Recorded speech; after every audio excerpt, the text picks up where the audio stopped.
Actually awake today, James? Actually awake today? Can I share something with you?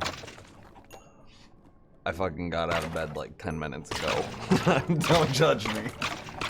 I was up late last night, so the conversation that we had in the stream yesterday, because my internet went out and then it like flickered for like an hour and a half, and like the lights were flickering, and it's like, I'm not gonna risk my computer, I'm not gonna risk any of these like sensitive electronics. So I just shut everything down and just like went and played games on my phone for a few hours. It was I was productive, chat room. Anyway, I ended up after later last night, I ended up meeting up with some friends online, and I asked them basically the same questions that I had talked about on stream. in regards to sitting on a Twitch panel. So first things first, right at the very beginning of this, they filled up the panel within like 10 minutes. So all of these like moral and ethical and philosophical quandaries that I had, the conundrums that I was experiencing, were completely irrelevant because by the time I had seen the invite, it was already full. So it was all for naught. That being said, I didn't know that until like midnight, and I spent like 4 hours just talking. I have such wonderful friends. I spent like 4 hours just talking to the friends about like what perspective do I have, and am I the person to even say it? With the context being like, while I can be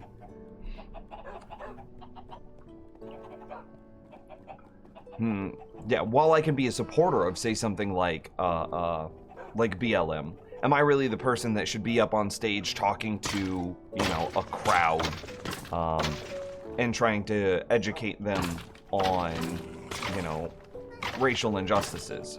No, it should probably be a person of color.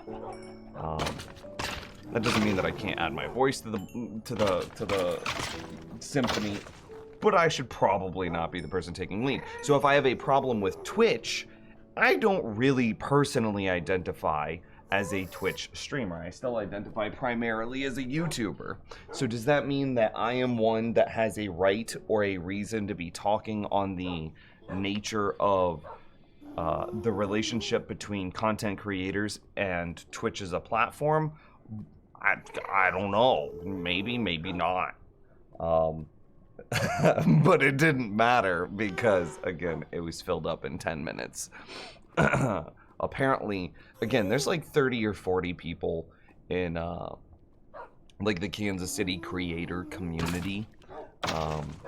And most of them had messaged again, we have like a big Discord that all the Kansas City creators are in.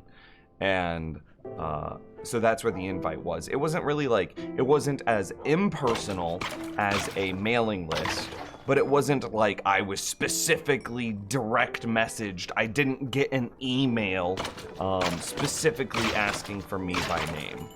It was more like a private group chat went out that had all of the Kansas City creators in it, of which I am one of.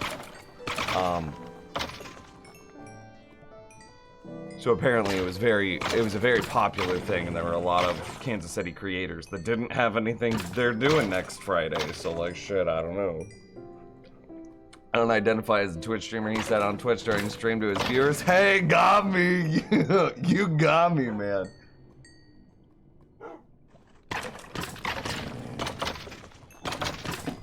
So, anyway, talked about the perspective, and if it's a realistic perspective, another example of that could be provided like, let's say I'm a real talk, being very, very just plainly honest, I am a 1% creator. I might be a 1% of 1% creator. What do I mean by that? Think about all the people that have tried to create content over the years. Think about the number of successful channels. Consider that there's 11 viewers in this stream. 11 viewers in the stream might already put me in the top 1% of channels on Twitch by view count. It might. There are an insane amount of channels at that 0 to 3 viewer count. So does my perspective, coming from someone who is effectively a 1%er, do I get to speak on the on poverty issues when I have been part of the 1%? And like in this regard, I'm now looking at something like YouTube, where I have 165,000 subscribers, and I was successful pretty early on in my uploading career. So like, am I disenfranchised from the experience that the majority of creators go on to have? Is my perspective relevant to those people? With an example being like, somebody who is a multimillionaire saying, oh, you're broke? Well, stop eating at Starbucks all the time. And it's like, bro, you could not be more disconnected from reality if that's the perspective that you have. So it's important to me to make sure that my perspective is not disconnected from the reality of people that are attempting to enter this space. Considering that I have been, to some degree, successful. Admittedly, probably 1% successful. So I had to make sure, and this is what we talked about a lot, I had to make sure that my experience is still indicative of the whole.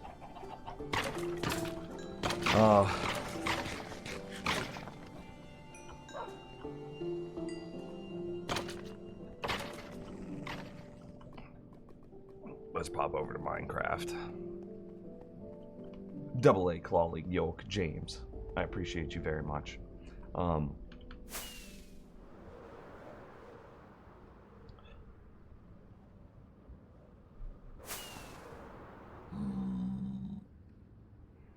yeah, and then after all of that, you know, I'm a person, and like, we have talked about you know, at this point you have a pretty good idea of where my temper and my tact lies.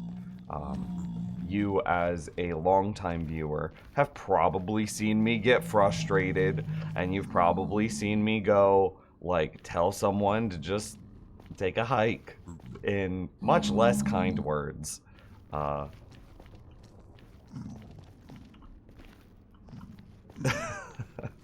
So then my last question is, do I have the tact and the communication skills in order to talk to a mob, like a crowd of people, without being just an asshole? I don't know. I might not.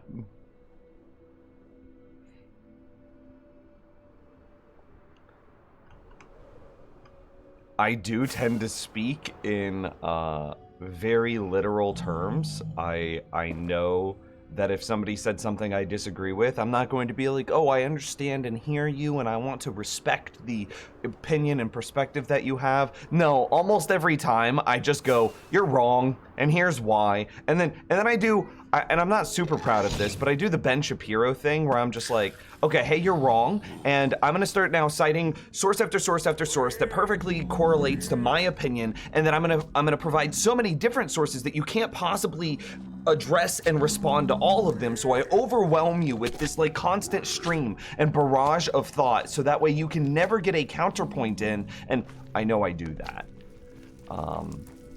And that's why Ben Shapiro looks so good on camera, is because he doesn't actually argue people, he just like overwhelms them.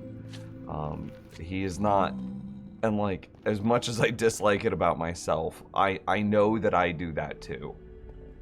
And I was like, is that a thing that I should take on stage to some sort of convention? I think the fact that you know this is your perspective makes your perspective valuable to others. A good percentage of Twitch streamers were YouTubers, so that's a very useful perspective to hear, and they just got one likes.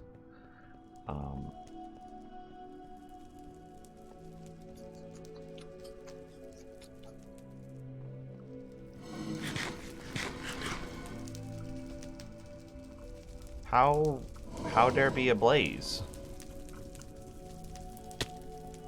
Oh, sneaky boy. Okay, that should be easy to handle. I'll just break that block.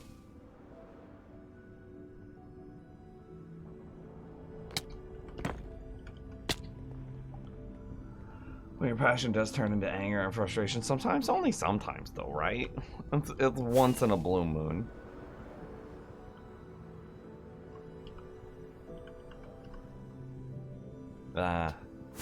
I want to clear an area. That's what I want to do. I really just want to have a brain dead stream. I don't want to have to think. Okay. I'm just flying around, not thinking. So let's at least get to a point where we can use a tiny, like just the singular fold in my brain, and then go from there. So I see like 1, 2, 3 mobs over in that corner. Who said Ben Shapiro looks good on camera? A lot of conservatives. But like I said, it's the reason that it looks good is it looks like he's citing sources, facts, and figures, but most of them are usually incredibly flawed, and he does it in such a way that feels like his opinion is unquestionably. He does it in such a way that makes his opinion look like it's unquestionably factual. So like, if I were to, as an example, and like, whatever, I don't care. I had no sleep. If I were to say, oh, well, the mask mandates failed because we still are having COVID cases. And then I were to go, this is why our government should not have us wear masks. Okay, so the mask mandates failed, yes, so there's a nugget of truth in there, but our mask mandate failed not because our government has no right to tell us to put on a mask, but our mask mandate failed because there are a lot of people who don't believe in the efficacy of a mask or a vaccine. And it's like, so it's the wrong takeaway, but whenever you yell and you provide, when you overwhelm your opponent with half-baked truths, it becomes impossible to debate all of those, the myriad of half-truths, because then you have to slow down the conversation to be like, okay, well, while you have a nugget in here that is correct, to then explain why the takeaway, why the nugget is true, but the takeaway isn't, takes a lot of time, and Shapiro doesn't. That's why he moves so quickly through the conversation, is because he denies the ability to take the time in order to properly source material. And like, I do this. I am not proud of it, but I know I do it.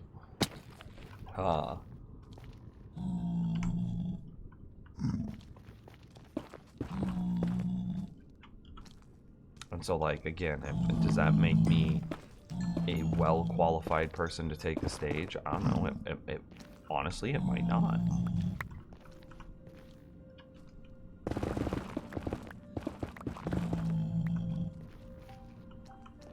Fuck it, that's fine.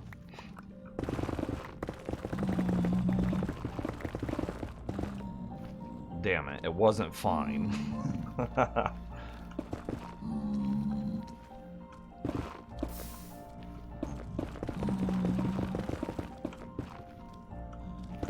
How much further over do we need to go? Anyway, so I'm not trying to turn this into a political debate.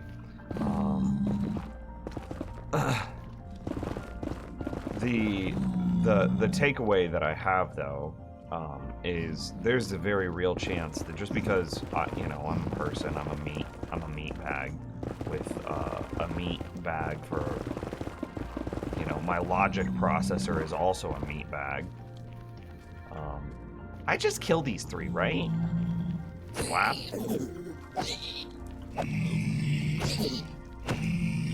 So there's just a chance that maybe I don't have the temperament to public speak. I don't know. So we talk about that a lot as well.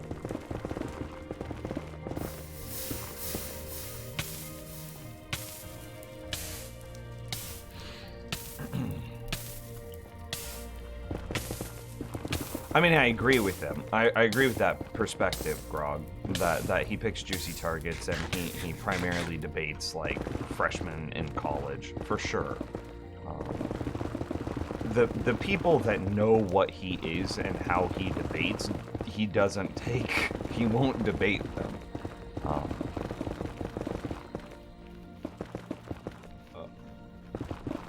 because as soon as you are able to restructure the type of conversation that you're having with him, all of his tactics fall apart.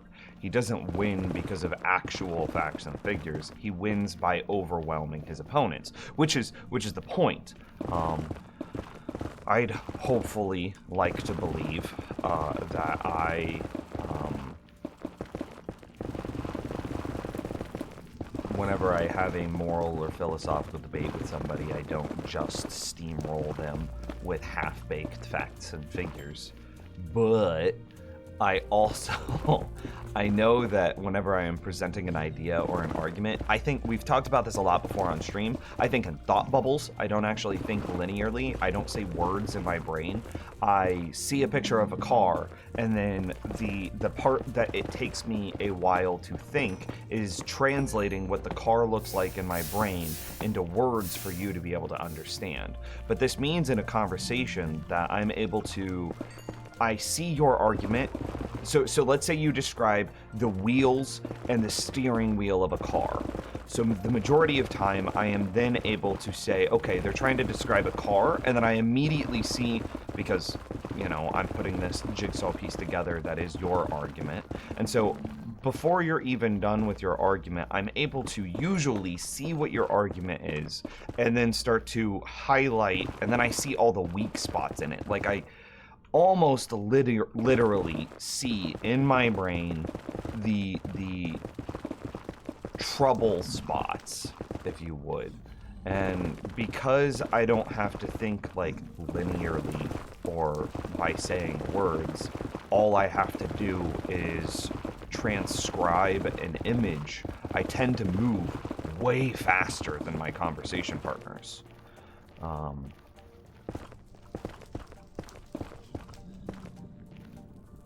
And thus I end up Ben Shapiroing people. So anyway, we talked a lot about that last night. And like, would I be a good person to take this stage? Like, let's say somebody else on stage disagrees with me, and I just go, nah, wrong.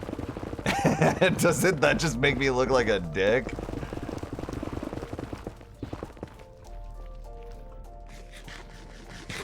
I think the difference is acting in good faith. I mean, that's true. That's true. I mean, I'm doing my best, but that doesn't necessarily mean that the result of my actions is the best. Which is why I have the question of, am I the one to take to make this point?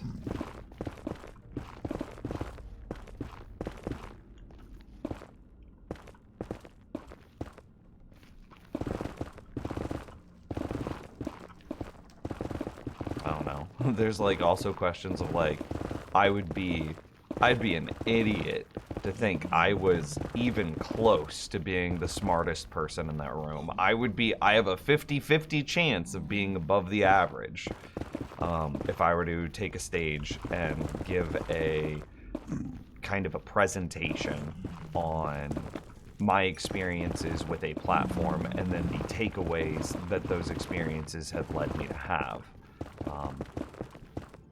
I'm not necessarily concerned with my opinion being dismantled by someone smarter than me, but, and this is just to be honest, I am scared of the logical traps that someone smarter than me could put me in. And it's like, I don't really want to be made a fool of.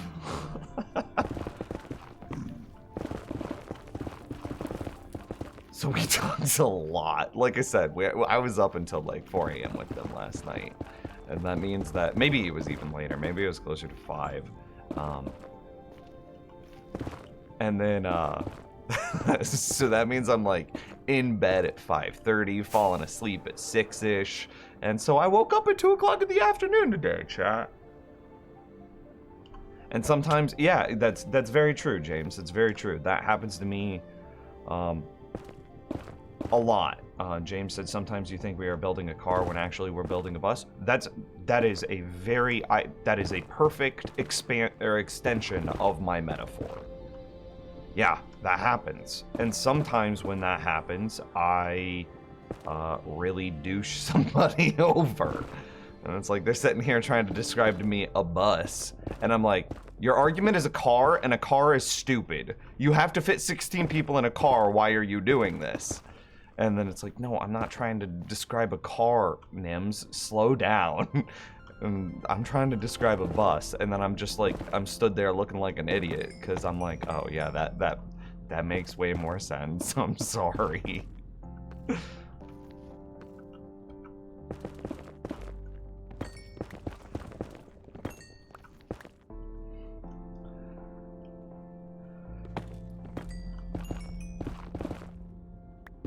Out of curiosity, who's your carrier, Fun Smuggler? Wait, first question, are you in the US?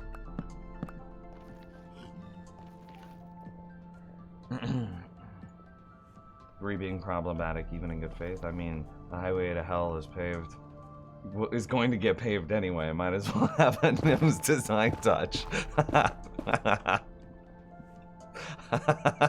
That's pretty funny.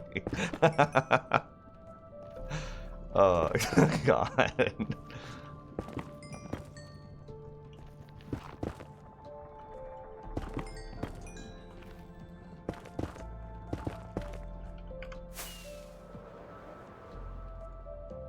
Yo, what up, Wags? Wolf-powered Wither Skelly farm. I'm currently working on clearing the perimeter in order to isolate all of my hostile mob spawn into the interior of the design. So we could see if we turn on hitboxes. I've got, you know, that guy spawned and despawned. There's a dude right there. It's looking way better than it used to look, though.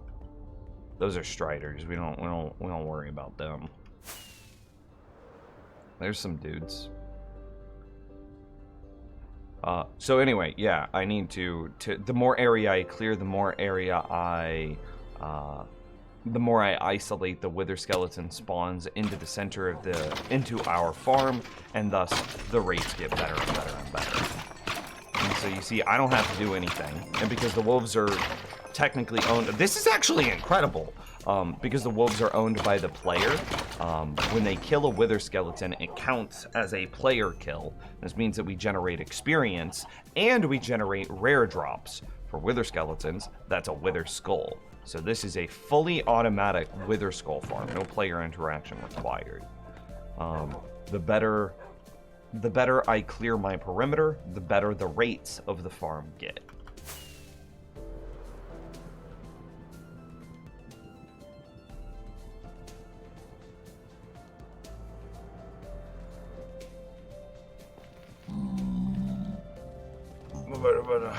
I wouldn't be so quick to write off the people who got on the panel before you hear them. That's not really fair. There are many prominent people on Twitch and can do and make the same case Nims is making. Wait, I missed something. Oh, you're responding to Yoke. Yoke says, it's funny, I bet not one of the people who accepted the invite had any of these thoughts. They all just pressed accept. I mean...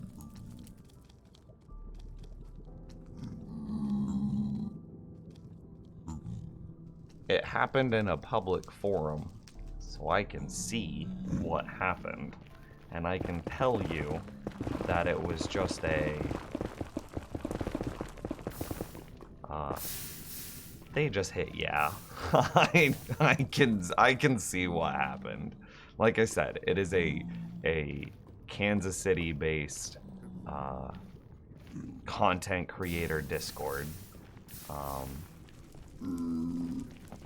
And so a lot of things just happen, and this is why I'm saying it's not like I got a specific expressive invite.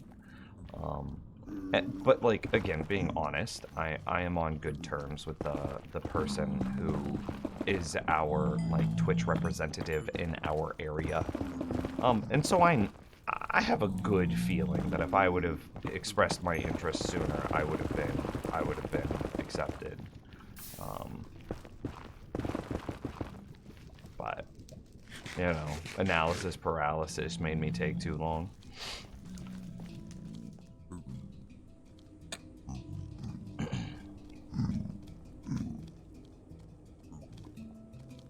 What the hell, Pancake?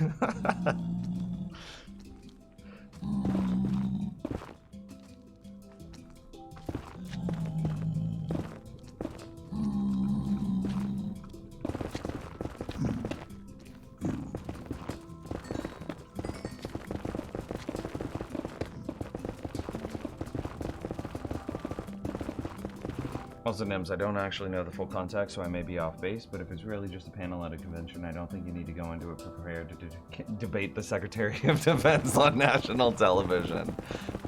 That is absolutely fair. The premise of my problem that started my analysis paralysis was the subject matter of the panel. And that is, I want to quote it, so I'm looking it up. The subject of the panel was, quote, "How streaming got me through 2020." How streaming got me through 2020. My perspective is it didn't. I think that a question like that has some toxic positivity built into it, as if Twitch is some life raft that is saving the world amidst COVID. And I disagree with the premise of that question. And if I'm going to get, so the point of my analysis paralysis was hinging on, you know, I only had what I thought was like 6 hours to respond to this message, and it turns out I only had like 20 minutes actually, but still. I thought I only had 6 hours to respond to this message, and I didn't think it was going to be possible to further clarify the intent of this panel, because I know that the person that was setting it up was probably busy trying to get other aspects of the panel sorted. So I figured correctly in hindsight, that I had a very limited time frame and no way of further clarifying the intent of the panel. So using the information in the title and the invite, I was stuck worrying if the intent of the panel was supposed to be a hallmark, happy, feel-good story. In which case, I think that is, I don't agree with that because, yeah, a lot of reasons. However, if that is the intent of the panel, well, then I would not be a good fit for it. And if I am then going to get up on stage when the intent of a panel is to be a hallmark feel-good story, well, then I'm just a dick. I'm just raining on somebody's parade for no reason. And so, like, that's my fear, and that was where all of my analysis paralysis started.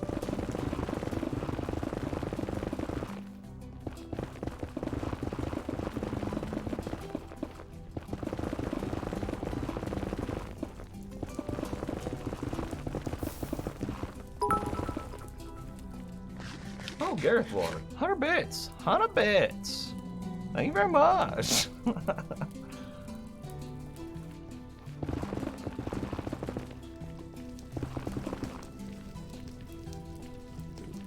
With my Iron Golem, I don't know. Most panels and conventions are pretty hallmarky in my experience, so you were right to think that. Well, thanks.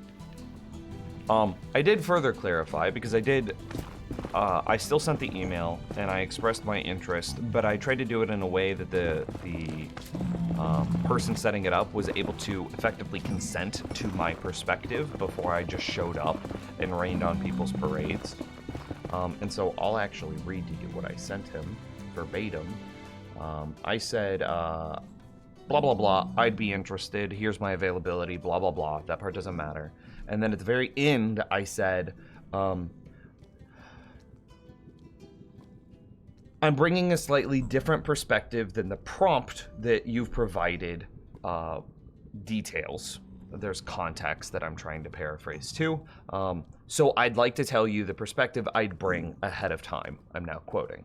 I'd like to highlight the unhealthy relationship that I personally had with Twitch, namely the endless grind, the unhealthy hours, the unrealistic expectations, and how 2020 allowed me to reset my relationship with the platform and grow my channel with a more healthy / realistic expectations. So that's what I sent him, and his response was, paraphrasing, it's full. I would have picked you if you had caught me sooner, but I've already committed to the other panelists.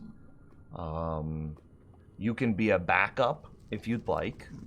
I don't know how I feel about being a backup yet.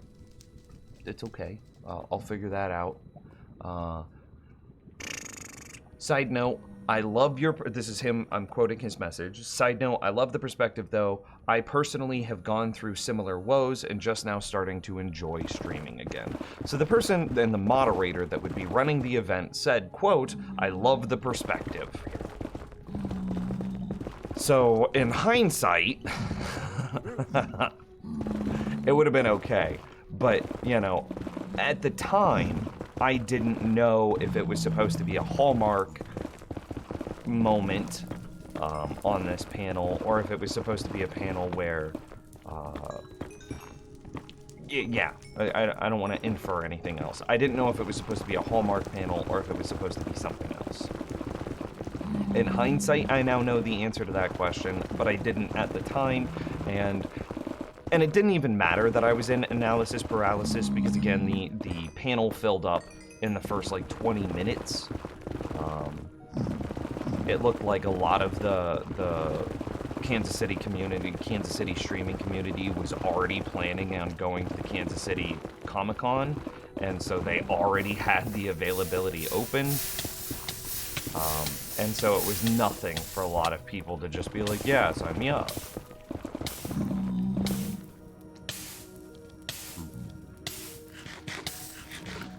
It's a Nim stream. Overthinking is what happens here. Yeah, true. I hate that that's right.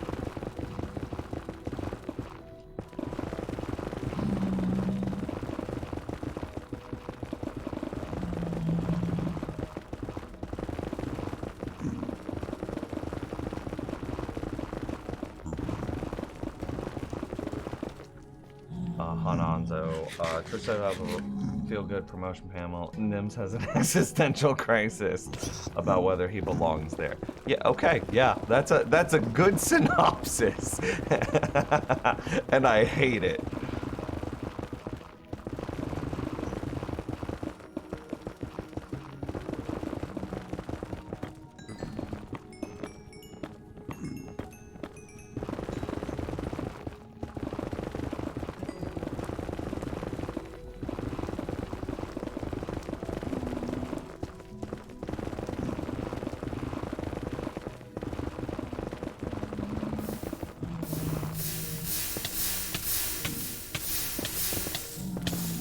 It's just a hardcore world with like 1,300 hours in a chat room. No big deal. We'll just dance in lava a little bit.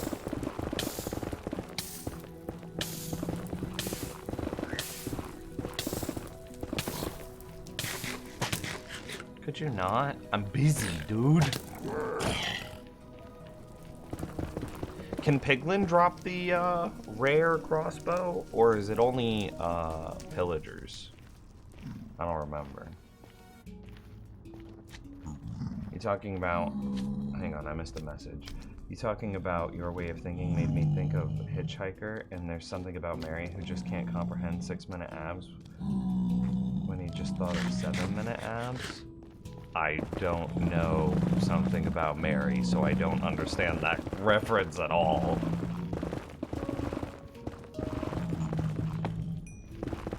Interestingly, I think that I am, understanding myself more.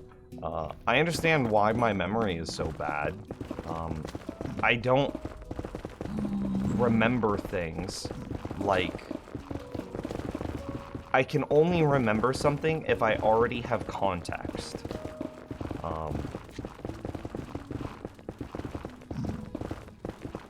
Yeah, I only remember something if I already have context. So like if I can see a picture or you can create some sort of like reference material for me to source, boom, I'll remember it instantly. As soon as I have that single piece of information, the rest of the, you know, thought, memory, bubble, picture will come back to me. But I can't just make the bubble picture thing out of nothing. And so my spot recollection, my ability to just cite and source material is basically non-existent. But damn, dude, if I have one tiny bit of context for a thought, it all comes back. Interestingly, I've been feeling very like cooped up in the house lately, and so Candy was talking to me about going and playing like Pokemon Go again. which to the longtime viewers of the stream, you're like, oh yeah, Nims went hard in the paint way back in the day playing Pokemon Go. That's true. And so Candy was like, hey, let's very casually go out and just play Pokemon Go. You know, just do something that is a little bit, all we're gonna do is walk in parks. We're not really trying to, like, get sick with the new Delta variant, whatever. And so she was like, let's just go casually walk in parks, and that'll help reset, blah, blah, blah. And so we're out in the park playing Pokemon Go, and the moment I picked it up, everything came back. And Candy Rabbits was just like, she was just like, how does this work again? And then we haven't played in like a year and a half, and I'm like, okay, well, you're gonna push this button, you're gonna push that button, and then don't forget that there's a 12.5 kilometer per hour speed limit that prevents you from blah blah blah. And don't forget that the quick catch macro is to hold over on your berries and then to throw the curveball and then hit the back key immediately after the. And then don't forget that you could use this mechanic and that mechanic. And she's like, how do you remember this? And I'm like, I don't know. But like, as soon as I had context for those memories, it all came back to me.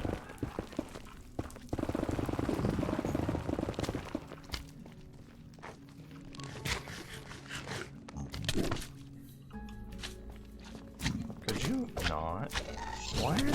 Why are there so many of you? Could I reset them? Is this gonna work? Look at those skeleton boys. Who's a good skeleton boy? Boom. That's rates right there. I'm considering picking up Pogo for real this time as a minor incentive to walk more.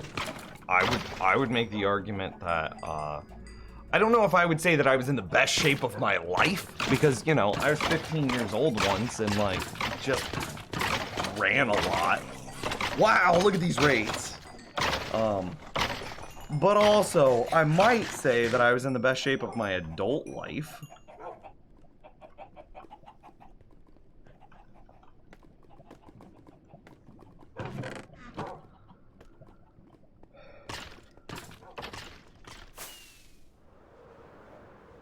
Daily walks from experts here, I hear, are like way good. Yeah, that checks out.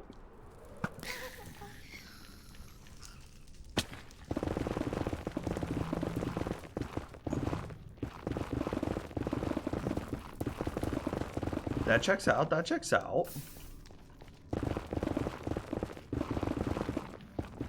And like, interestingly, I remember that whenever I played Pokemon Go a lot, this is weird, but I used to be able to walk and talk at the same time, and we're not just talking like, ooh, a very leisurely, casual walk. No, I am like a Karen, like, sprint walking through a mall in order to find a deal at the JCPenney's on the other side. We are walking fast. Remember that the goal is to get to 12.5 kilometers an hour, so you gotta walk quick. That's too, the speed limit is too low in order for you to run or even jog, and it's too slow for even you to ride a bicycle. So the goal is to speed walk to hit, you know, you're not actually aiming for 12.5 kilometers per hour because sometimes the GPS does weird stuff. So you're actually aiming for more like 10 kilometers an hour to just be safe. And so the goal was to speed walk 10 kilometers an hour, and that's a pretty fast walk. And so I was sitting here like Karen mall walking and through parks and stuff. I probably looked ridiculous, but it worked. And I could do this like sprint walking while also just carrying on like a multi-layered, multifaceted conversation where I'm just like yelling in a park, and I never ran out of breath. And now I'm out of breath just describing it.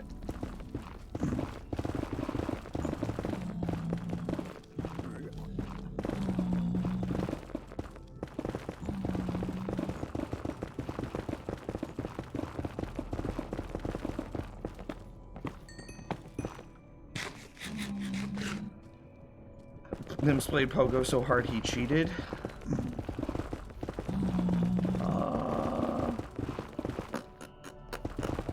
Yeah, a little bit, sure. But I didn't do the bad cheating. I didn't do the cheating that ruined the experience for anyone else. I only did the cheating that ruined the experience for me. Which, if you're gonna cheat, I would argue is the ethical way to cheat.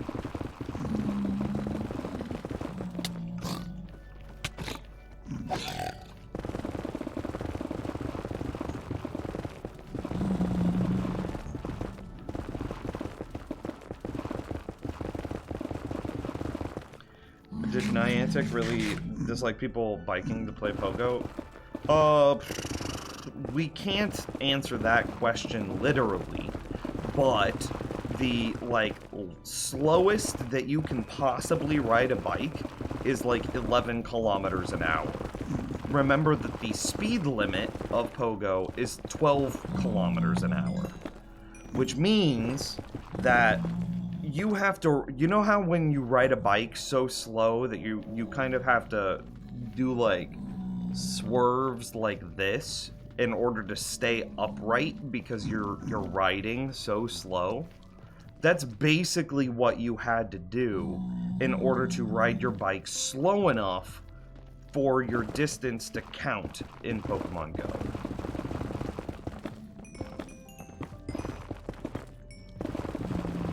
You think that's bad? I'm out of breath just listening to it. Fair. Yo, if I come back to Colorado, James, are we gonna go? We're gonna be so out of shape if we go on a hike? What are we doing?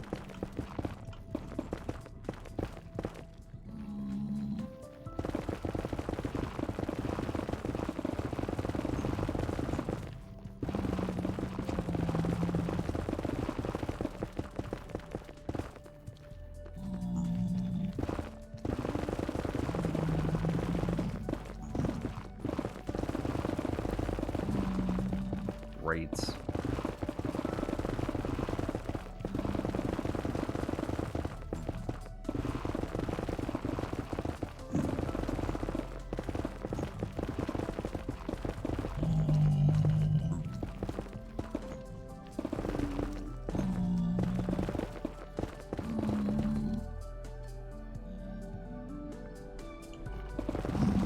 I mean, isn't the goal exercise? Yeah, I was thinking about that. And I was like, well, if the goal really is exercise, you do have to put a speed limit on it, or else people just play out of their cars. And so you have to put a speed limit at a point where it is so slow that it's effectively impossible to play in a car.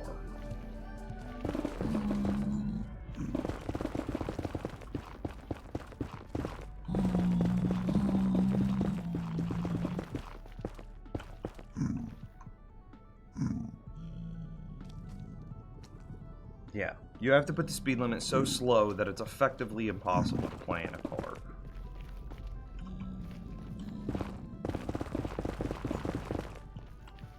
That still didn't stop people from doing it. I played in a car. Smigma, how's it going? What I would do is I had a speedometer app on my phone that would make a beeping noise if I went above 10 kilometers an hour. So the majority of the time I would use this while I'm just like speed walking like a mall Karen through the park, and it would then go bing if I ever was above 10 kilometers an hour. But you know how with a car, if you just put it in gear, it'll kind of roll forward?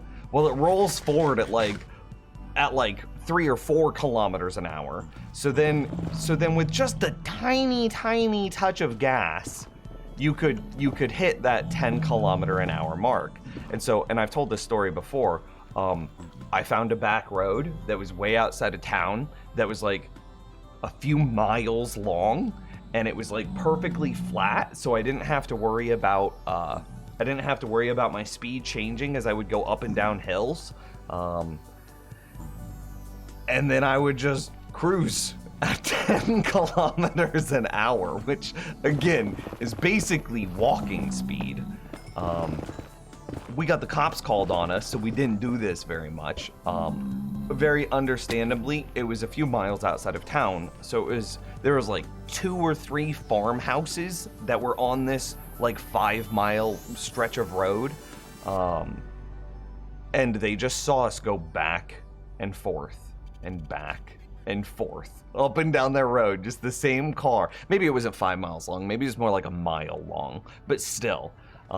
Just imagine just a car in front of your house. You live in the boonies, and a car just back and forth and back and forth and forth. So they called the cops on us, which I think is totally reasonable. We looked suspicious as hell, dude. The cop rolls up. We were in the middle of, say, going to the east. And then all of a sudden, in front of us, we see the cop pull up the lane, turn onto the road facing us. And, you know, there were a couple of people in the car I was driving, and I go, that cop's here for us. And everybody else in the car is like, nah, no, Phil, it's fine. And I'm like, no, I'm gonna pull over, that cop is here for us. And like, as soon as we got like nose to nose, we passed each other, but he then immediately flipped on his lights, and I saw him do like a 17-point turn behind us, because it's just, again, a narrow country road. And yeah, he came over. I was already stopped. I already had done like the getting pulled over thing, you know. The dome light was on, hands on the wheel, etc., etc., etc. I knew what was happening, and I was like, yes, officer, we're just out here playing video games, I'm sorry.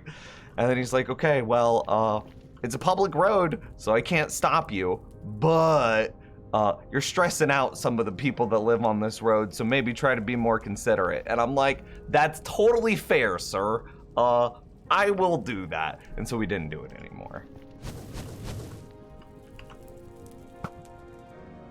Can Blaze spawn in basalt delta biome things?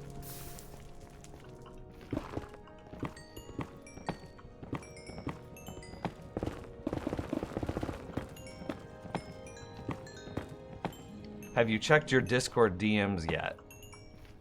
I saw that you sent me a TikTok, but I'm not gonna look at it on stream. Oh, okay. Yeah, I'll look at it. Okay. I'm trusting you. Smegma is a person that I know in real life. No, I don't want to turn on notifications for TikTok. Good God, the site looks so bad.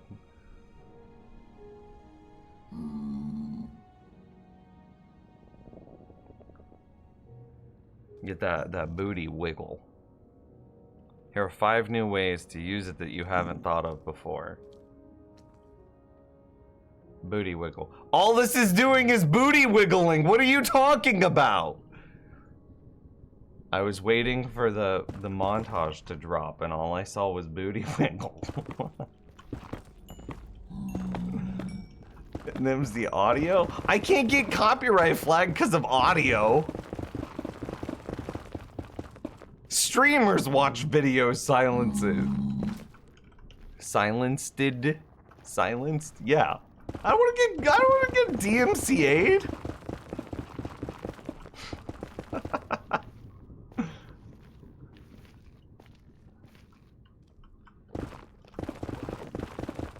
I mean, admittedly, Bort, we were at the time, I didn't go to college. I'm not smart enough to go to college. But everybody else that I was with was in college. And so we were a bunch of, like, 20-somethings that, you know, maybe looked intimidating to the very isolated old lady that lived on that road. We did, as we drove by, as we were leaving, we were like looking at the houses, and you know, the running joke is, you know, who called the cops on us? And so we were looking, and there was like one old lady on her porch that watched as like us and the cops drove our separate ways. I say cops. It was a single officer in a single car, but still, yeah.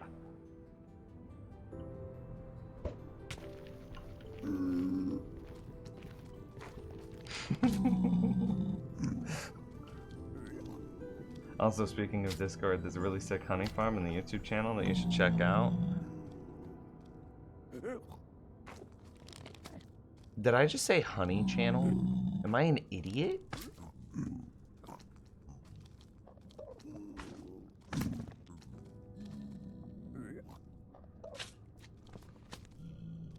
Okay, okay, I'll give it a peek.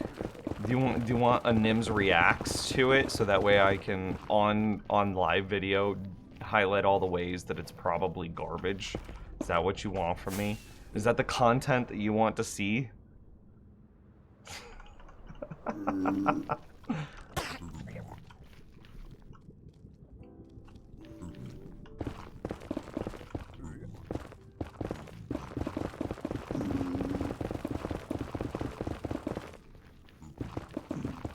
I can't believe I watched that booty wiggle like 3 times before I realized that it was a meme.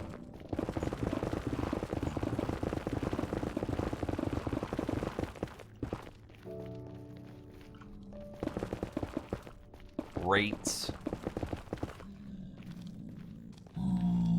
It didn't even land. Am I gonna get copyright flagged? Dreamcast? That's the question.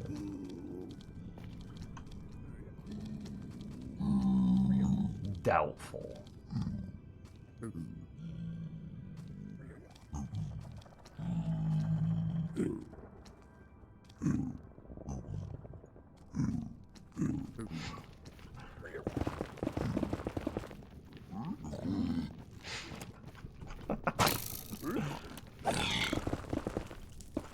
I got an email from Twitch, like, legit yesterday, that was like, oh hey, we're DMCAing more people now, but look at us, we're gonna tell you what we DMCA you for now.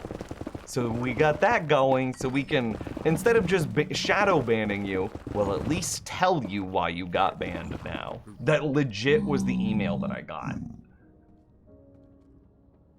Let me see. Can I see it?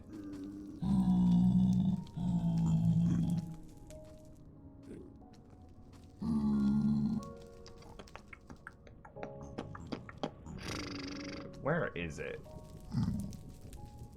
Oh no, maybe it wasn't an email. Maybe it was a thing on their Twitter.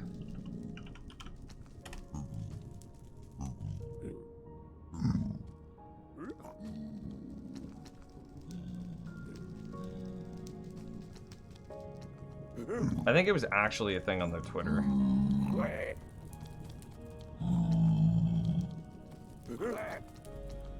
I don't see it. Jesus, they tweet so much. What's that like? Who even tweets anymore?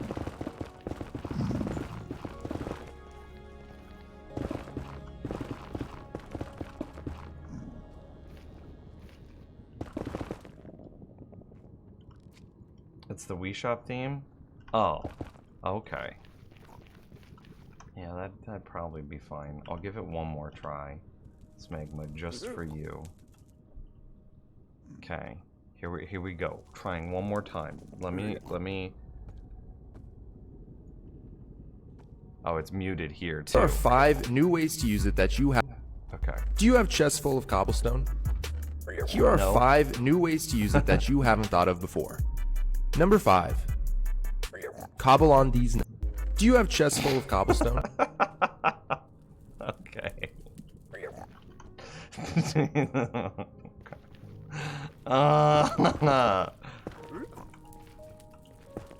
Thanks, I hate it.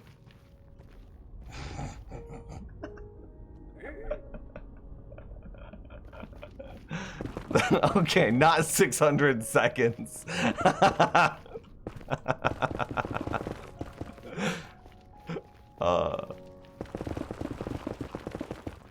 It's only 10 minutes.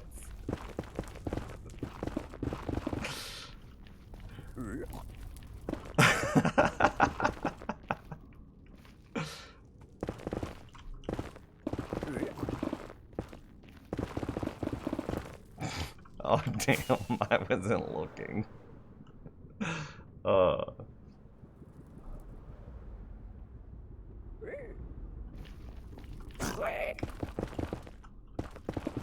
Look at all these rates. Look at all these rates.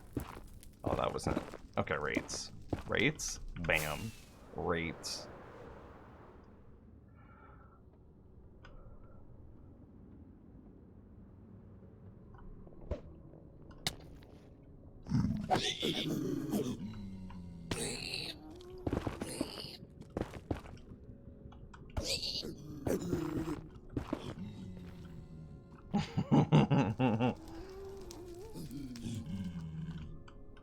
Man memorized by twerking Minecraft character fell into lava. Don't. No. See, this is why we've got to dig up into the ceiling, though. These are problem areas that we're just never gonna find.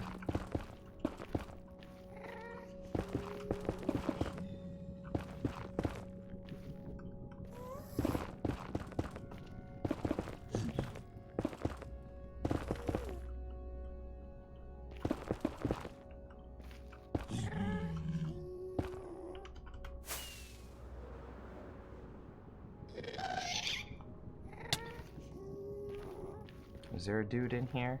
Hello, dude? Hey, there's a dude. Sup, my dude?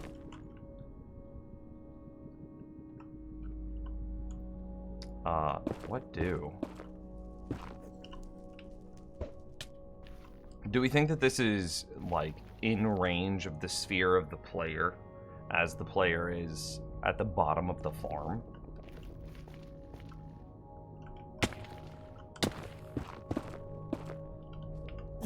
We can look. Pickaxe watch? Nah, I'm good. Wouldn't that part just be easier to slab?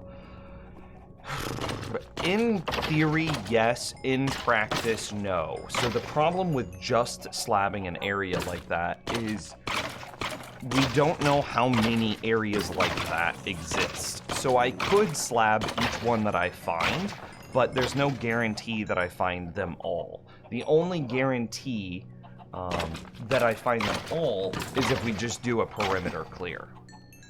But I'd say that this is now good enough rates that I could probably build our... Okay, maybe it's not good enough rates. What am I on?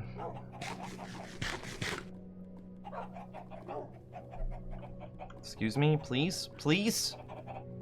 Okay, let's walk to the other side. Maybe those 9 blocks will make a difference.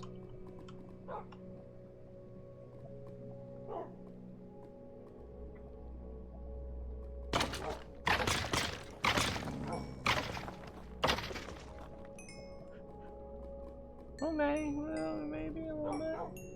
How much chunk is left? I'm assuming you're clearing a chunk. I've been just trying to isolate where the problem areas are, clear those first, so that way we get like a baseline going in the farm, and then I'll go back and do full perimeter clears. So if we turn on, nope, not chunk borders, I want hitboxes. So I can see one hitbox there. I think one hitbox right there. Come here. I can see a few, 1, 2, 3, 4 here.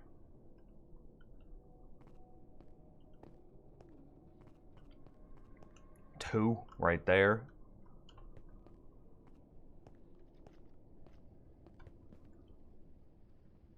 This is actually pretty good. I don't see diddly squat. I want to look at these two.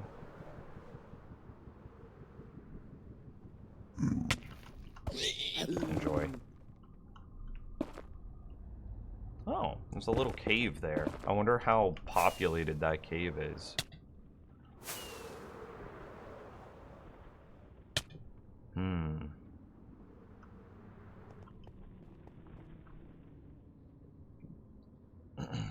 Playing with friends is... I want to start a Minecraft world, but I will lose interest after not long, so I IDK what I want to do. Playing with friends is a good option. Makes it so you go back to it in waves. Yeah! Join the Patreon server. Yeah! How active is it? I would say... There is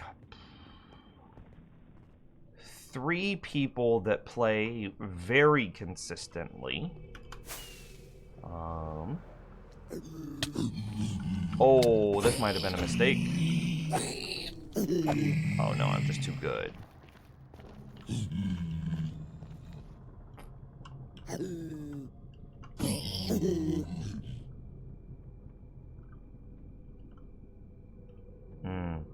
Yeah, just a lot of one-off spots like this. I think is going to be a big problem.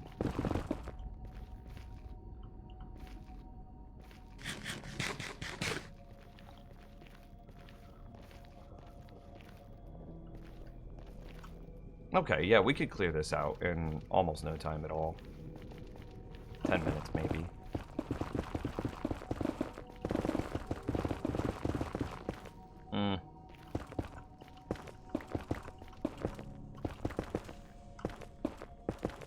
This should be good. We could have gone over. Oh, I missed. Oh, I'm trash, garbage, bad, horrible, no good.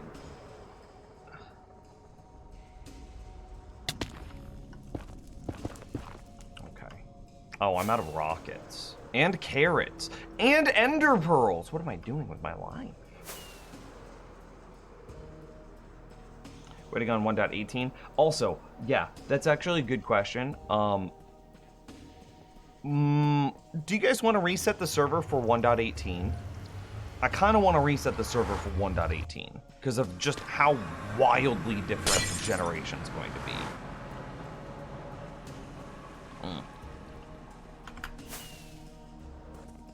Yeah, reset at 1.18. Okay. We will do that. Yeah, we're resetting the server for 1. Okay. Cool. So it has been unanimous. We're resetting the server for 1.18. We decided without you. Okay. Kind of itching for a reset anyway. Well, there you go. Oh, I need to buy carrots.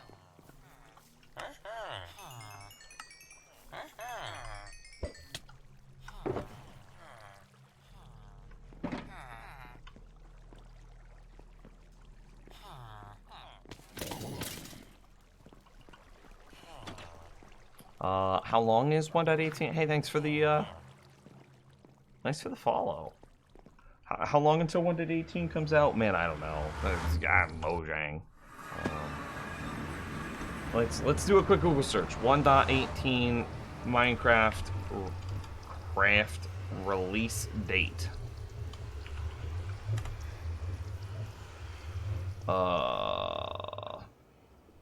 Later this year.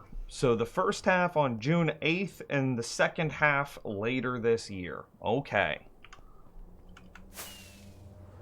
I would assume December as well. Yeah, haven't even started snapshits. True.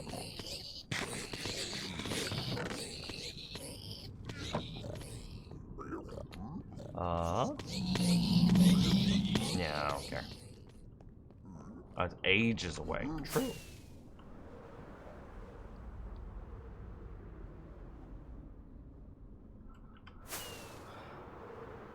Is this where I wanted to be? I think so.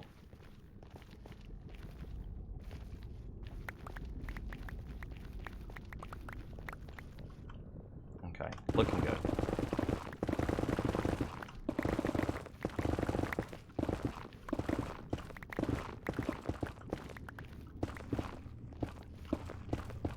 So at what point do I start to, like, do my chunk clears? Oh, that was just garbage. Garbage gameplay. You're going to hit Masters today in Pokemon Unite? Watch me? Okay, I'm going to hold you to it. Do we get to place bets for or against Dreamcast?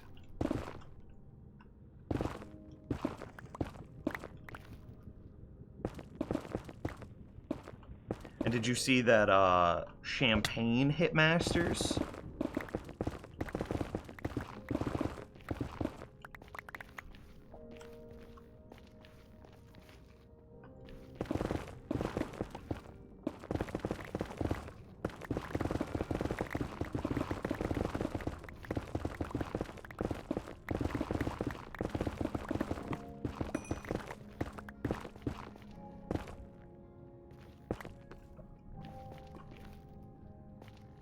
Oh, okay, okay.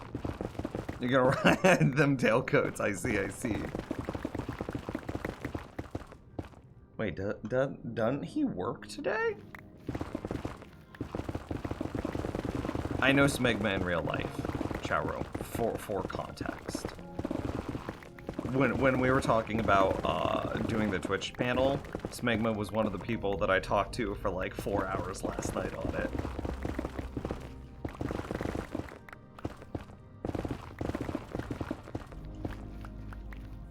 Okay, they're looking good.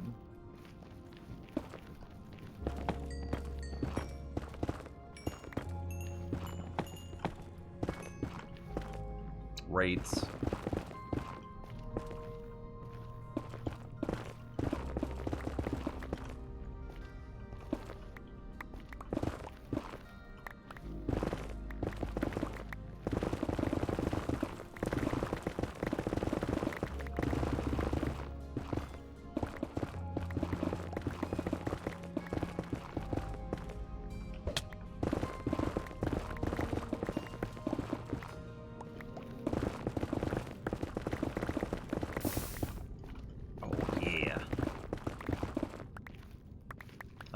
Yeah.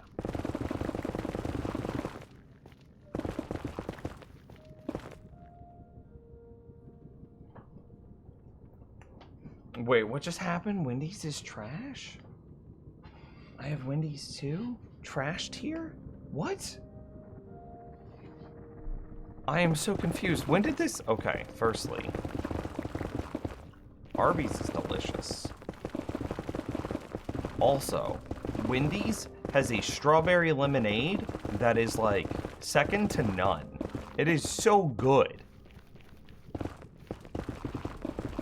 That strawberry lemonade carries Wendy's on its back.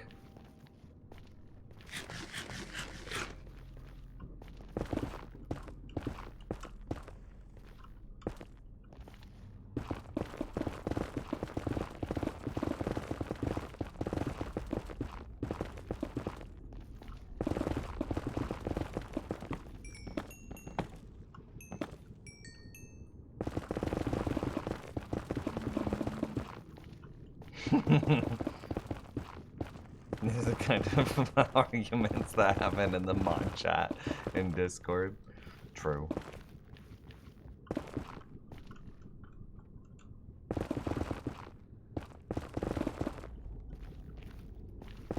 Rates? Look at all these rates! Oh, so good! Yes, I would like to go this way. Jump there, break that, jump here, break this, rates. Teleport there because I don't trust myself to jump. Blame eyebrows for having a trash opinion.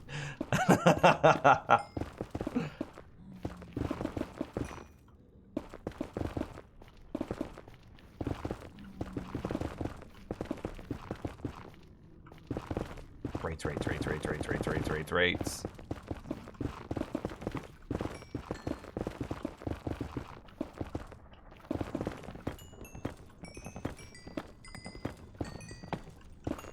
I kind of forgot about my pickaxe, to be honest. I'm lucky that it's still at like a full quarter durability.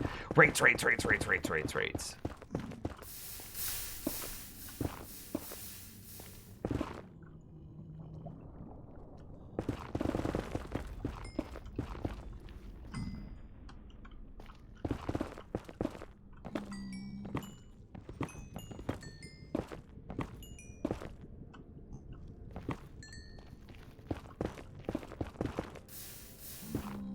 Okay, didn't really expect that to be a thing. I didn't expect it to go down so far. Look at this. This is way further than I expected.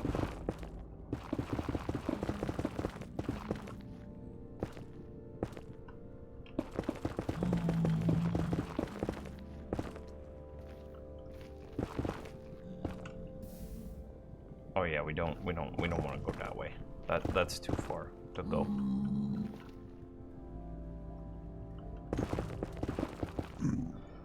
Where, oh, hello. I found you. I found it, then.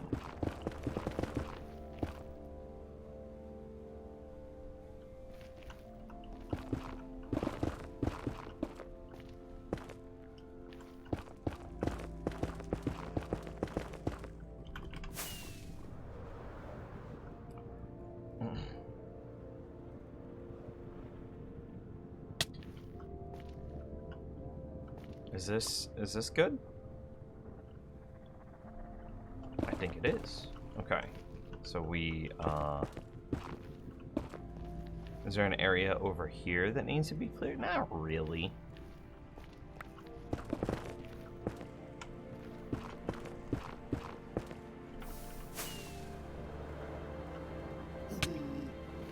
Oh, so good. Perfect flight. Immaculate.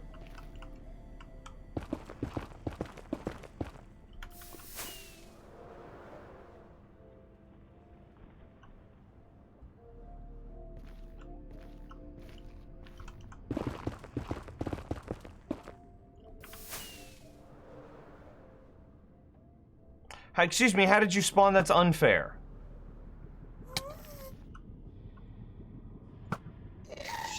Well, you thought.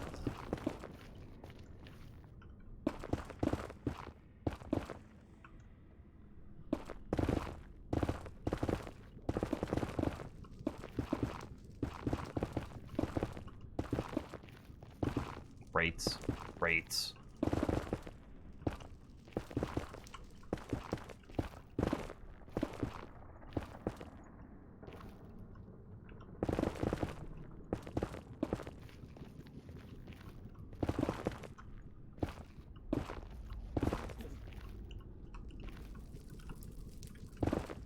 Oh, I didn't realize that we were that close. Splat.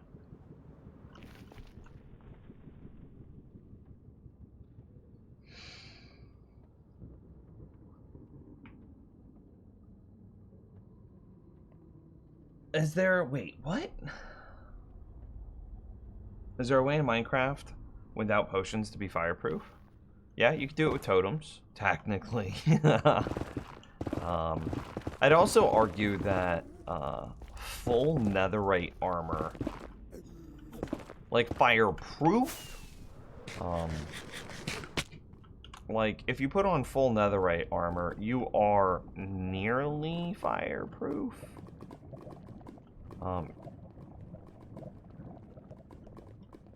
This is dangerous. If I just jump in, I might not be able to get out.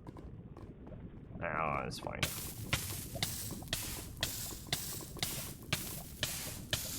Okay, let's just swim over here a little bit. Like, netherite armor is so crazy, but like... And then I just eat a little bit, and like my health comes back. Like I'm full health again. In lava. Netherite armor is busted.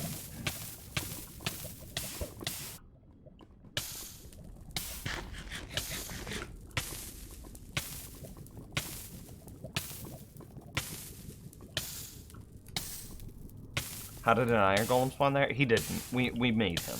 He's a good lad. When we were clearing out some of the areas, they were just so full of monsters that I was struggling to clear the area because of just the sheer number of baddies. We created an iron golem to kill baddies for us. And it was super effective, actually.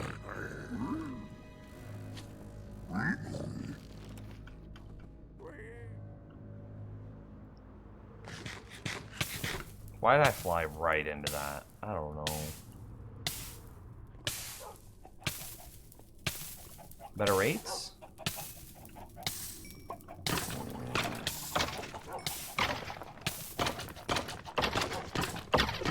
Better rates?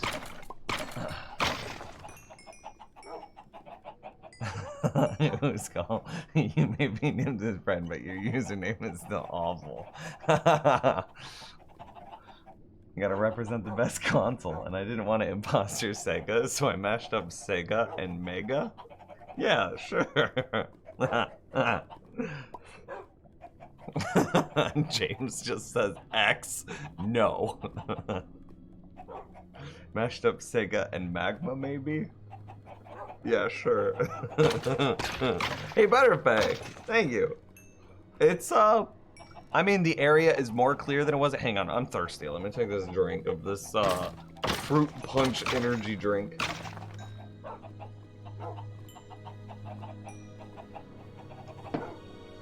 Yo, what up, Zach? Seismic toss cannot be super effective.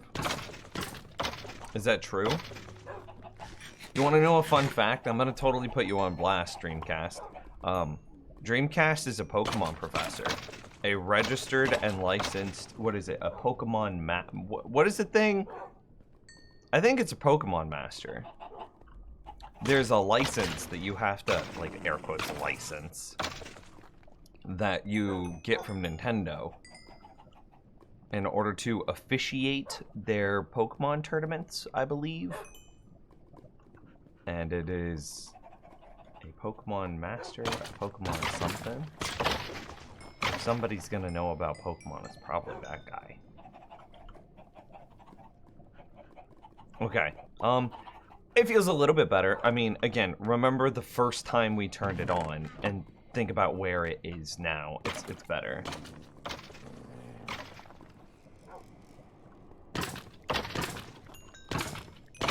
But I don't know if it's at the... Well, this is a really good set. I don't know if it's at the point where we're happy with the rates.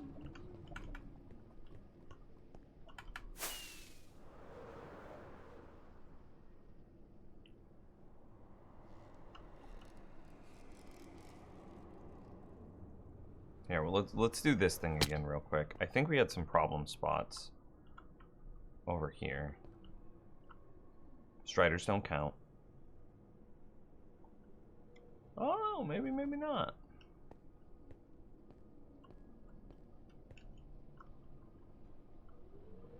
Oh, that's where it's at. Okay, let's go try to brat out this area. Choose an arbitrary spot to create a corner from.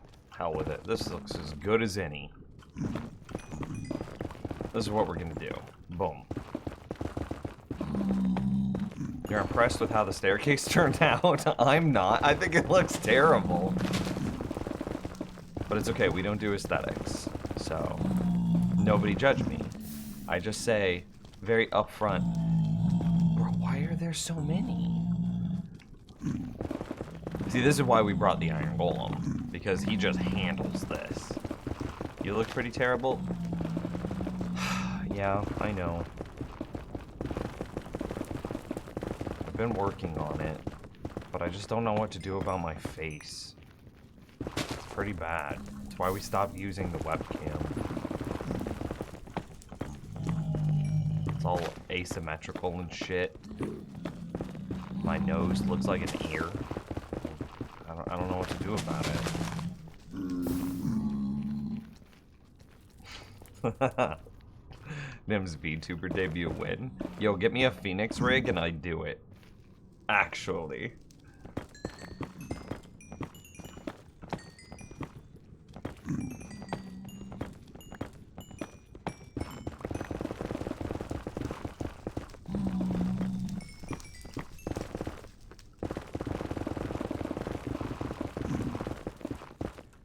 But see, here's the problem. I think that we would unintentionally categorize ourselves as like a furry. And while I'm not trying to disrespect those people, I'm not in that area. That is not something that I am interested in. If that's your thing, I'm happy that you have a thing, but that's not my thing. And I would not want to be... I'm okay, I'm good.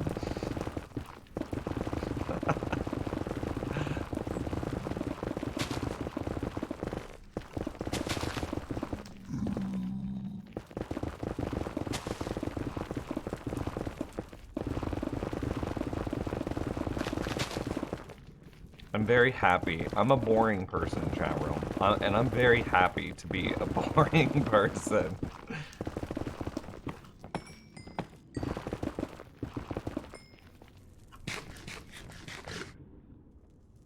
Maybe you'll look into it, James. Would you come back and watch the stream more, James, if I had a VTuber rig?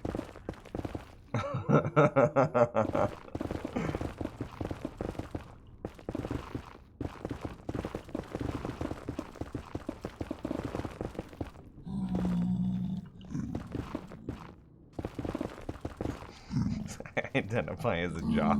I invested most of my skill points into sports and the bully part of the skill tree.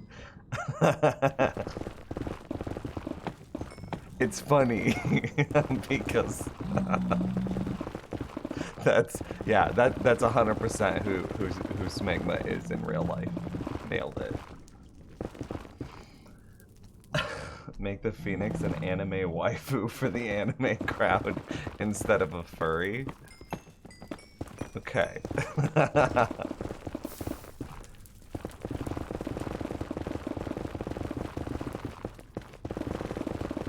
I know that Candy Rabbits has been playing around and enjoying 3D modeling a lot more.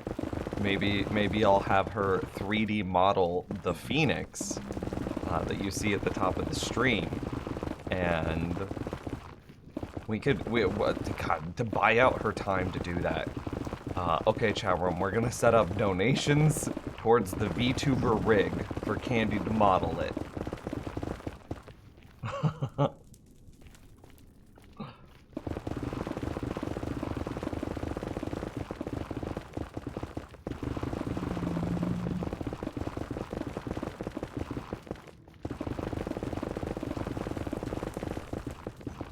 I don't know what Code Miko is. I saw that message earlier, and I'm like, I'll come back to it. I don't know what Code Miko is. I'm in GL. Rule 34 Phoenix content. Let's go, let's not, please.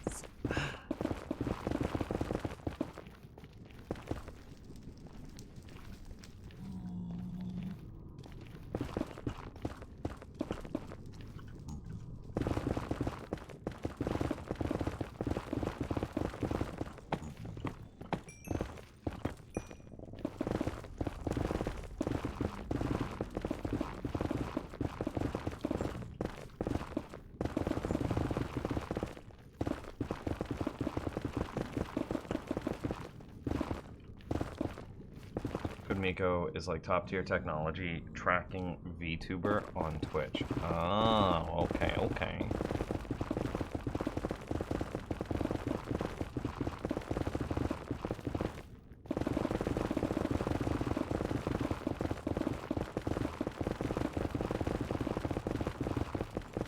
What happens to a VTuber rig if you get out of your chair and just start yelling?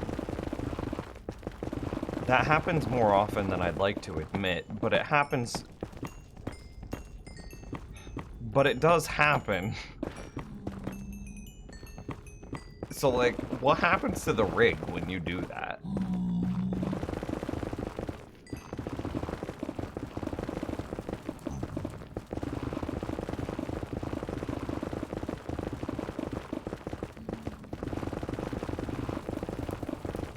Don't let me break my pickaxe, please. This furniture needs to move. Excuse you? We don't talk about that incident.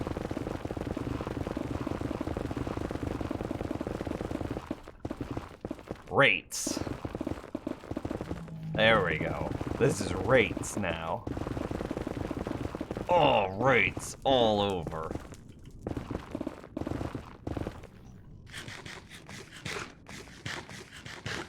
I have a clip of a VTuber's model reacting to her dog barking. Nice. Well, it's fortunate that my landlord doesn't allow me to have,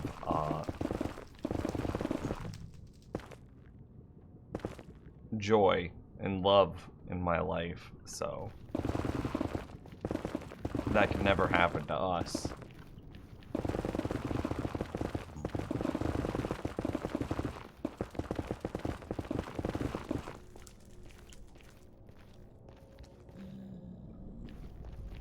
The rig freezes, it's a static picture if you get too far away. Okay.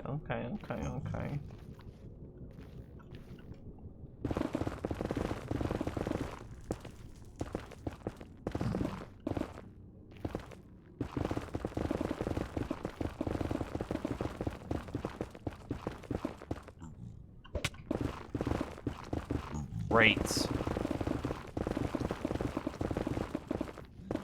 Bye.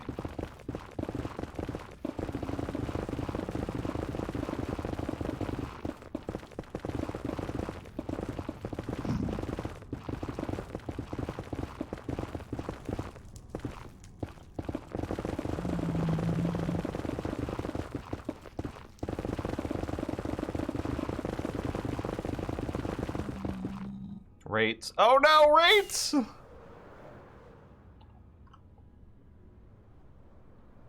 Landlords don't allow joy. Pfft, why would they be landlords if that was, I mean, true.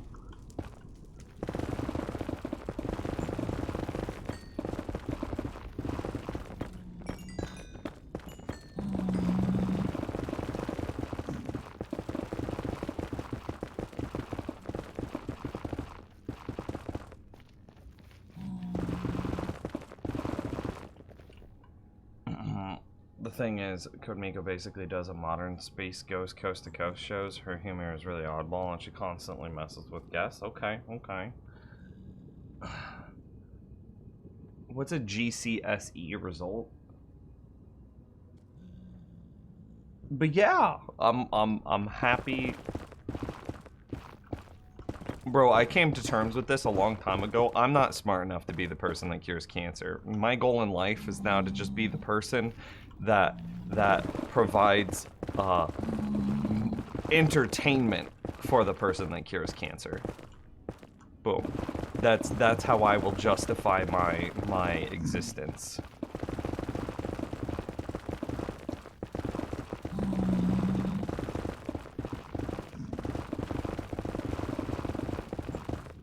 I don't know, that might even still be too lofty. Maybe I'll provide entertainment to the children of the person that goes to cure cancer. I don't know.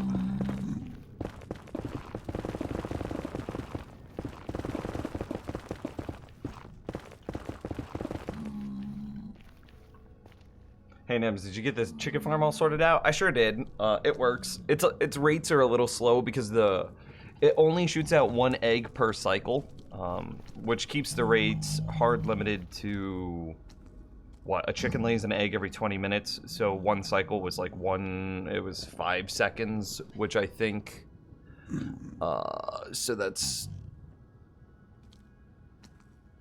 I think it was something like 60 chickens was the top end that you could have inside of it before you would be laying more eggs than the single cycle egg dispenser could handle.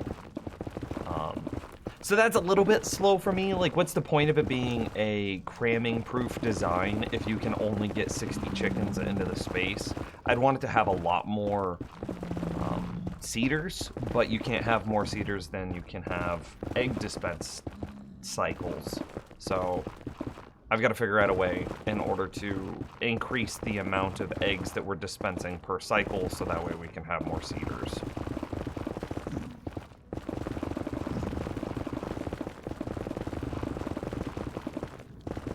I see you, chat room.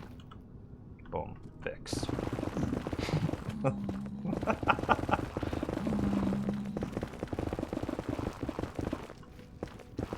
Nims, build a device to sequence the human genome. Got it. Okay. I can just build, like, what is it, 38 million memory latches? Like, I can build a binary... You can build a binary counter in Minecraft. That's super easy. But how many states can you have inside the genome? Can I do it in binary, or do I have to have like 4 different types of whatever things?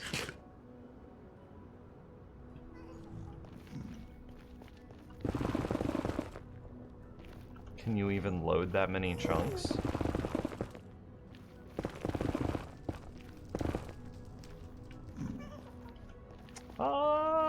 You can build chunk loaders. Great.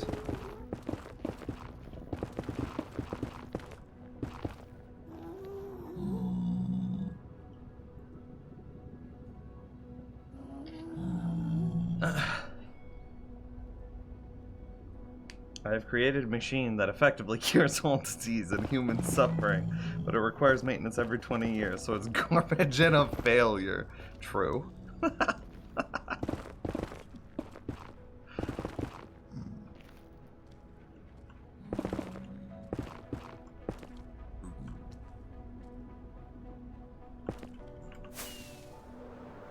Nah, I couldn't do stuff like that in real life because you know how I am annoyed with like Minecraft redstoners that cheat in air quotes look at the code in order to figure out how to abuse the code to do better things. That's where we are with humanity as well. Like we're almost at the limit of what like silicon can do, right? So like modern computing is about to slow down dramatically. Like what is it, Graham's law that says processing power doubles every 18 months? That has been slowing down for a long time.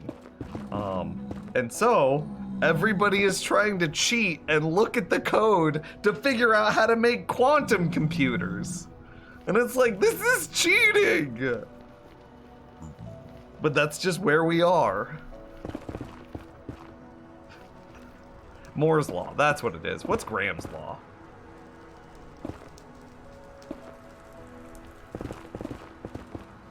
Yeah, I sorted the site, sourced and cited the wrong thing. Moore's Law, you're right. What is Graham's Law? That, graham crackers are better with marshmallows and chocolate. That's Graham's Law.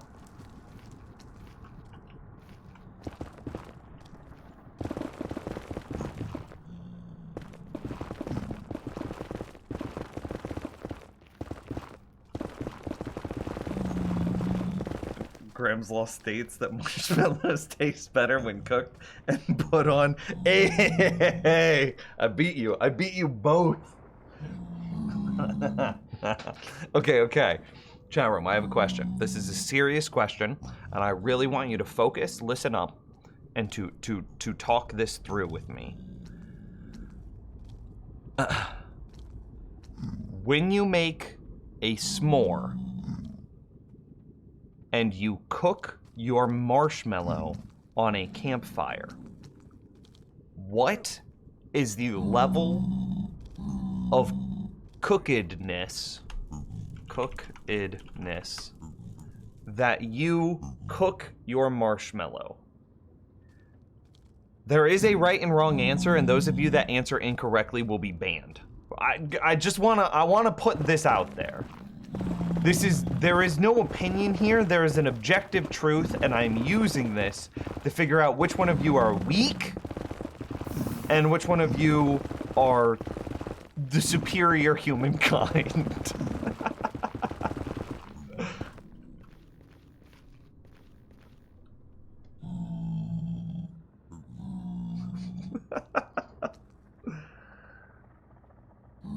I worked in biotech for a while, and meeting the scientists there proved once and for all that there are scary, brilliant people out there, and I am definitely not one of them. True! statistically, we are probably right at the average. We are probably like between, all of us are probably 40 to 60% on like the human bell curve of intelligence. FYI, I'm banning anyone that says burnt, and that's why James is a mod. Because that's correct. Golden brown is perfection. Correct! That is why Eyebrows is a mod. 16, slowly to golden brown. Correct! Perfectly tanned. Correct! Scratch Dog, golden brown, of course. Correct! All of you are superior! Congratulations on being the master race as determined by your marshmallow cooking styles. Goodbye forever.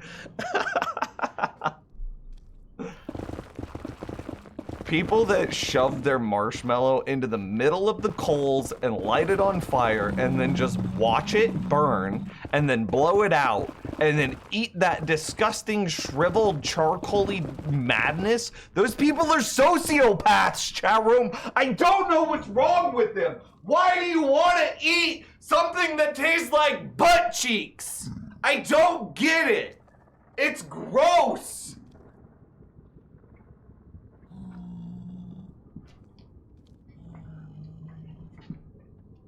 If marshmallows were supposed to be burnt, then that's how God would have made them, chat room.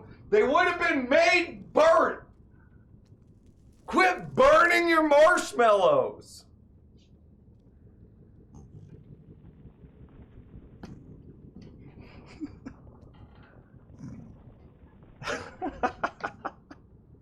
Thanks for coming to my TED Talk.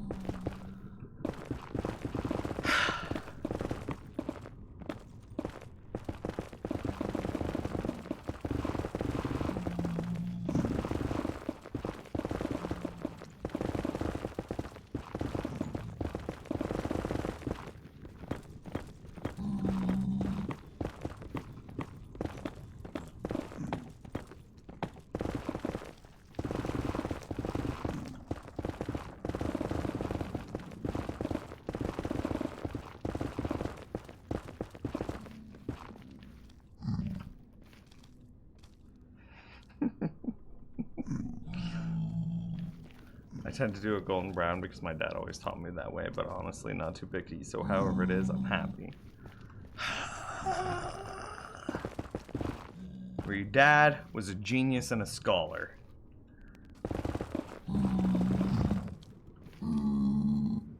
Marshmallows, okay, yeah, marshmallows aren't great.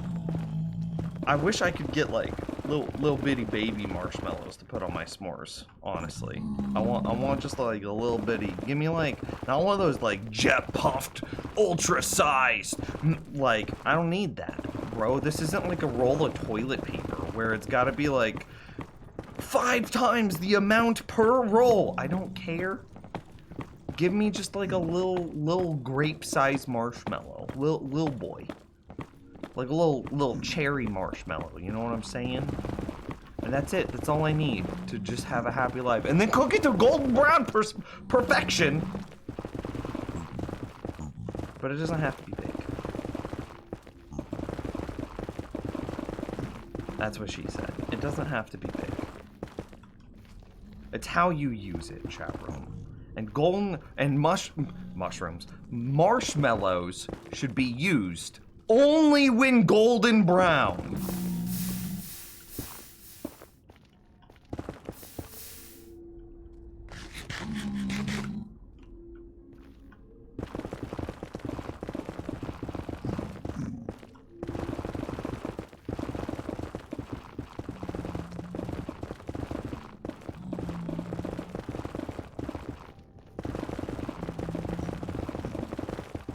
OG marshmallow size is the only option. I could go a little smaller than that.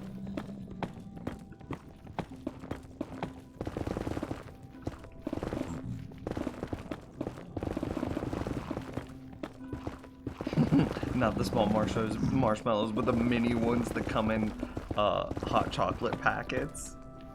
Yeah, those are good. Perfect. That's how you make a s'more. Definitely. Could you even cook one of those things the golden brown? They're like dehydrated.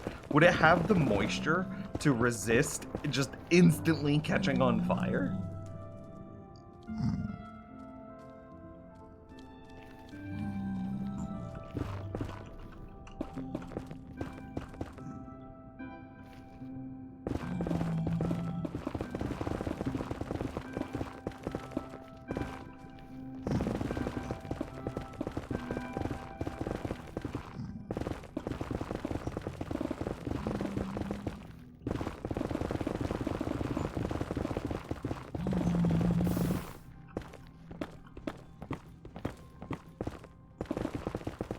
Be the kind of person that wait, what? Be the kind of person that a GF who likes to bring home Pokemon cards likes. I want a GF who brings me home Pokemon cards. Oh, I see. I was very confused for a moment. I had missed Dreamcast's message.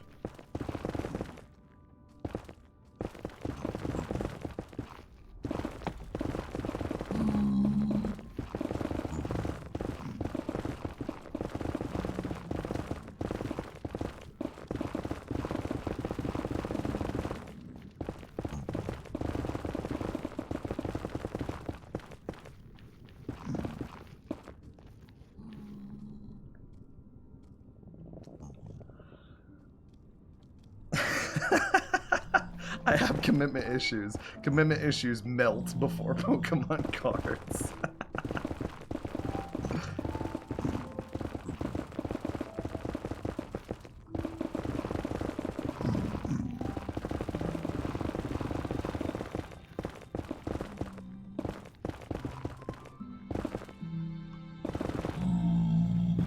Really close to just getting all the rates. All the rates.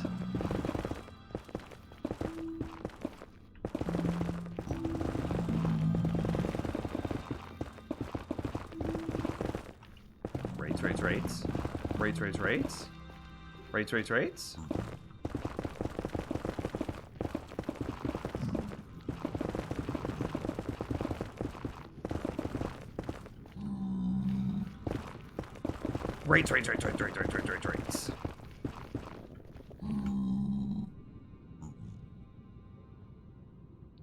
I mean, Lucky Charm marshmallows are just meringues? What does that even mean? Those tiny marshmallows are the Dippin' Dots of ice cream. Dippin' Dots ice cream of marshmallows, and I cannot abide those near my s'mores. Can you buy those? Can somebody look and see if you can buy like those mini dehydrated marshmallows in bulk on like Amazon? I think it would be so funny to show up to like camping or like fire pit or something and say I brought s'mores, and then to bust out a bag of those. Imagine making everyone sprinkle those little dehydrated mushrooms, marshmallows all over their like graham cracker chocolate. Hey, that looks pretty good. That's some rates.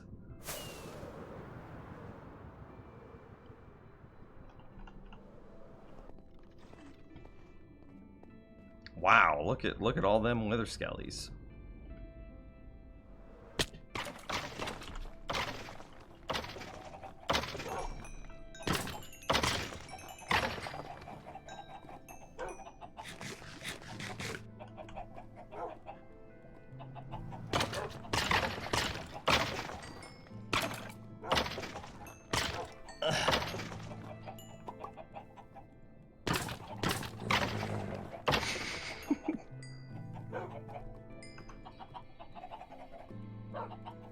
Real talk.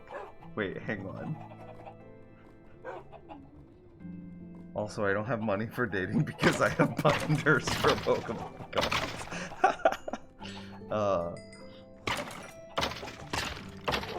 I want marshmallows stuffed with micro marshmallows. That sounds really gross.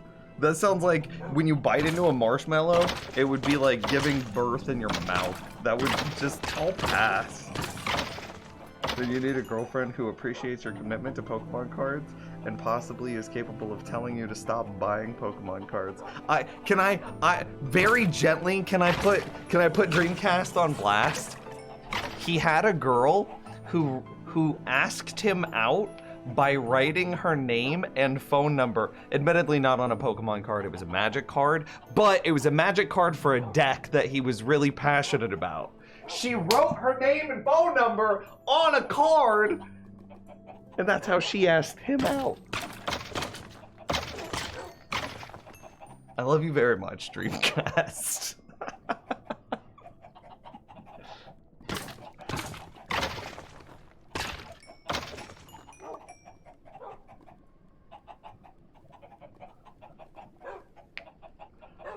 You can buy a bottle of tiny marshmallows with a lid that has holes for sprinkling. Okay, that's what we do. Did I also see a comment here about using an alternative candy bar on top of your s'mores? Did someone say Crunch Bar? Oh, real talk, chat. Which candy bar is the best replacement for chocolate in a s'more? Crunch Bars. I did. Link to the marshmallows in the Discord. Okay, perfect. Hang on, let me look at this. Where is it? Mod chat?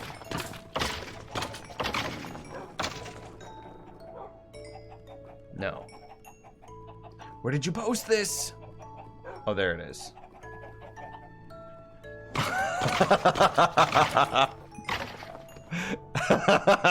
You can buy them in a pound bag for only $10, chat.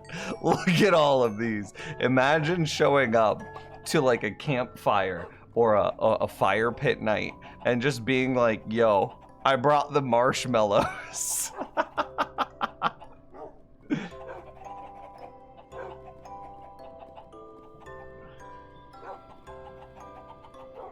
You have to roast those marshmallows in a spoon? Oh god.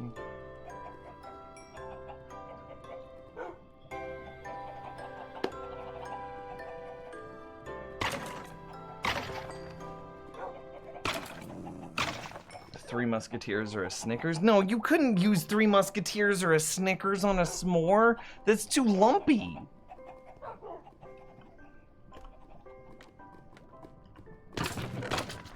Oh, we got 5 more skulls. And you have 2 picks for people to roast them with. You roast your hands at the same time. And for clarification, it didn't work out.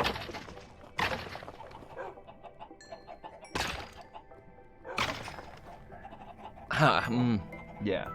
No, never mind. Three Musketeers tastes wonderful, but it's basically air inside. It would fall apart instantly. I mean, how are you... I mean, are you just taking 2 graham crackers and then, like, hydraulic pressing these candy bars until they're flat enough to then be on a s'more? Hey, DM Brokaw, thank you very much for the sub.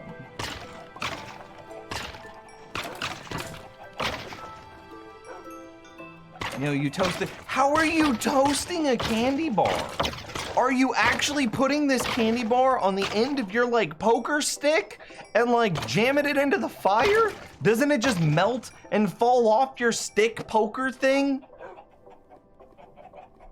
Did you already have enough Wither Skulls for the world? I sure do. I sure do. This is, I mean, divided by 3, right? So this is what, 77 skulls? So, like, where, that's like 20 beacons plus 63, 21, 22, 23, 24, 25. I think that's like 25 beacons. 1 more skull and it's 26 beacons. Yeah, that's plenty of beacons. Total concede. Yes, my goal is not beacon, or excuse me, whoa, look at those rates. My goal is not skulls, however, my goal is the experience flow. Look at me, I'm level 521. I'm weak, I'm pitiful, I'm tiny. I'm a tic-tac, chat room.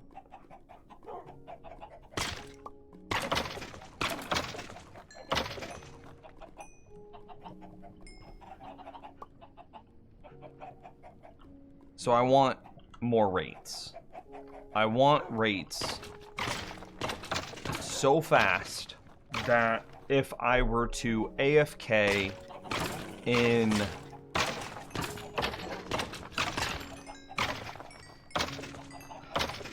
I want rates so fast that if I were to AFK, I keep looking at this spot because this is where we're going to be building our nether tree farm.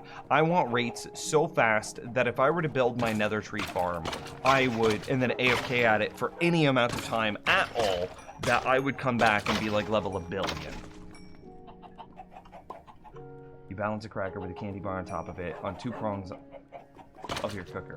Let it get toasty, then put together cracker on top. But again, then don't you have just like a little a little turd nugget on your s'mores? Like, this is not an edible experience. I don't understand. Like what? It's just gonna be like somebody took a poo-poo on your freaking s'more. What are you talking about? How could you use any sort of thing that's not a flat type of chocolate bar? So you have like, what, 2 options? You've got regular Hershey's bar or a Crunch bar. Those are the only flat bars. If you were to use a Snickers or a Mars bar or something, it's just gonna get all melty and lumpy and it's gonna look like somebody took a poo-poo on your s'mores. I guess you could say Reese's Cup too, because it's kind of flat. But I don't understand how you're gonna get this, like, imagine a Snickers, it's full of peanuts and nougat and like freaking caramel, and then it's got a rigid, hard chocolate outer shell. And if you put that on a graham cracker, then melt a marshmallow, like get a marshmallow perfectly golden brown, as we've established that only masters and kings of the universe do. You are just eating like a little poo-poo nugget. It's not gonna be a s'mores experience.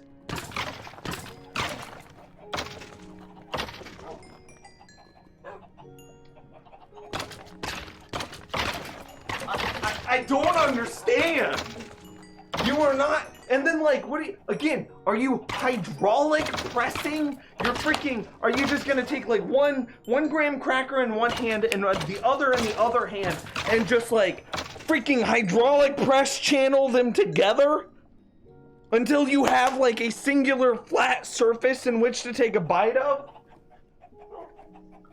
No!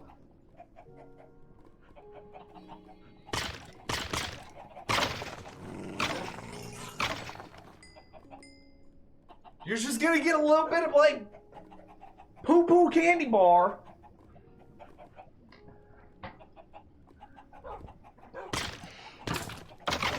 You don't have to flatten it, but then, what? You don't have to flatten it? What is that? How are you not flat? What? No, think about it. Okay, hang on. I can describe this problem, boom, in Minecraft. Okay, ready? Here we go. Wait, let me get some, okay, this gravel is going to be our graham cracker, right? And so we're gonna make a little,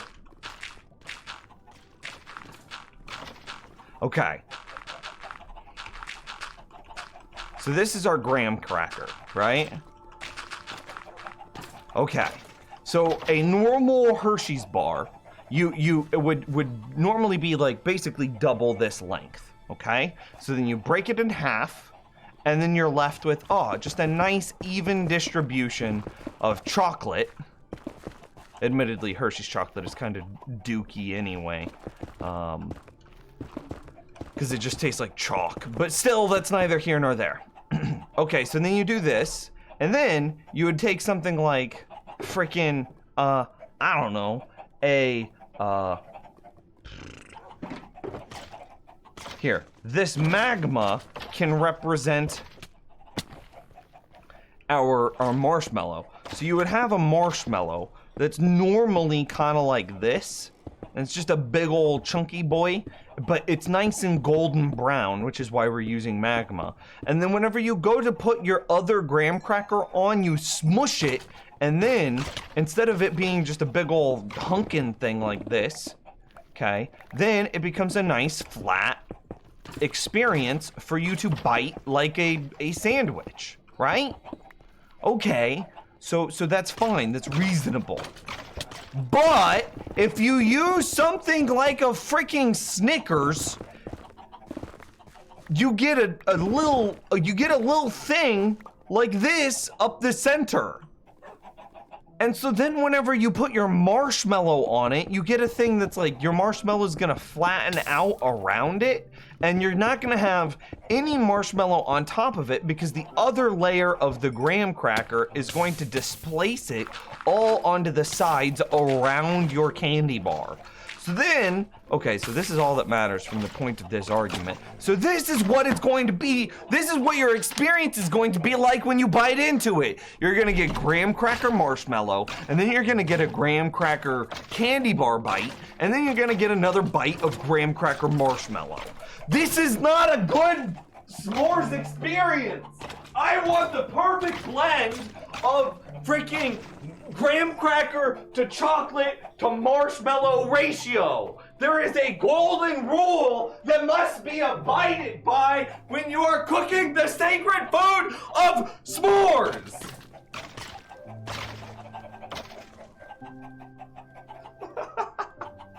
I just heard Candy Rabbits close all the doors upstairs.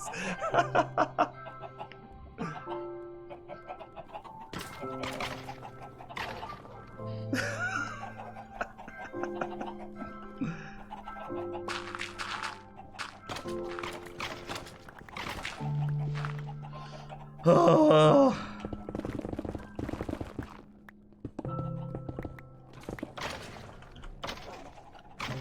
There are some things in life, Callum, that are just too sacred to change.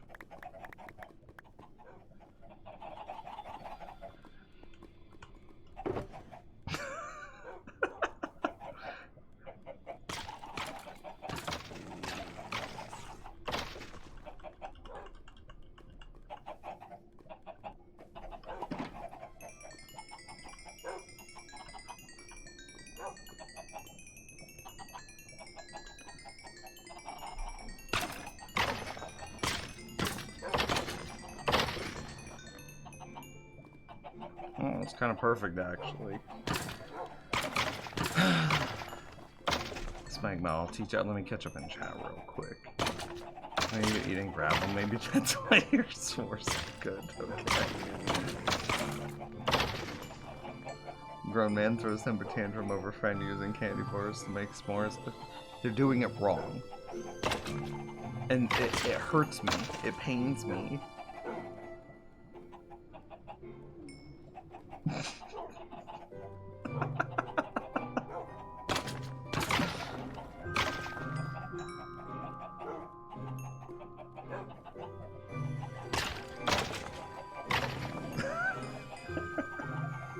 Is there any other flat candy bar that exists? Just for the record. Is it only Hershey's candy bars and Crunch bars?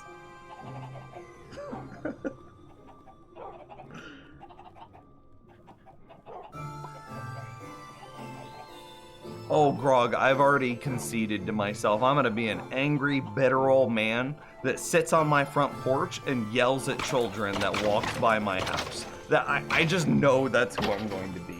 Like, children, don't have fun near me. Like, get off my property.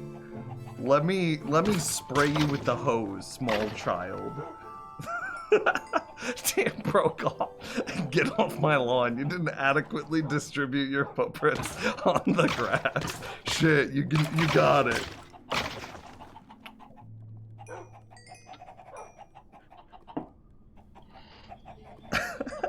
Hershey's cookies and cream? Oh, that's true. Kit Kats were mentioned. Kit Kats could be good. I could see Kit Kats being good. I could see Hershey's cookies and cream being good. I could see Crunch bars being good. I do not see a Snickers bar being good on a freaking s'more. Lots of the Cadbury stuff, but you are American, so IDK if you know them. We get a couple of Cadbury things, but they're usually seasonal and harder to find. Heal the other pick. This is the other pick.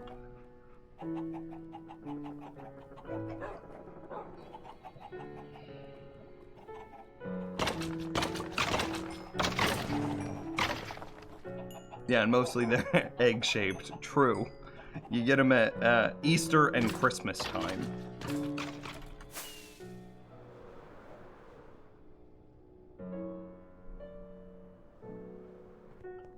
Yo, Cadbury egg s'more. Yo, at least that makes a little bit of sense to me, because at least with a Cadbury egg, the outer shell is so freaking tiny, like it's so thin and delicate that the act of hydraulic pressing your Cadbury egg over top your s'more and graham cracker would at least create a roughly even distribution of chocolate to s'more to graham cracker, or chocolate to marshmallow to graham cracker.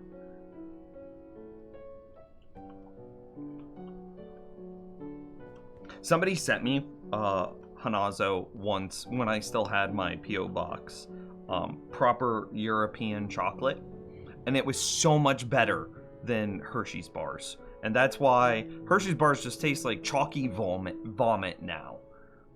It's not good. But you know, that's my life, so that's what I got.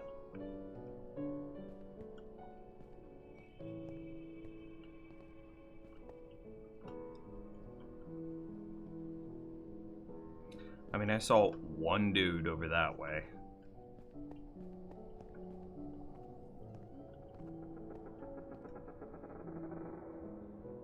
So the rates must be okay. So we've done it. I think we've nailed all the trouble areas. Maybe I take out like a layer or two. Oh my god! Okay, maybe we didn't take out all the trouble areas.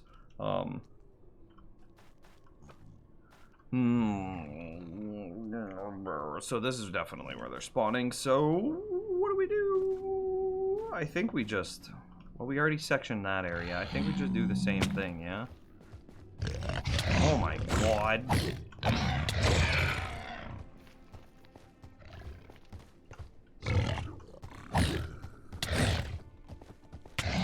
Oh no.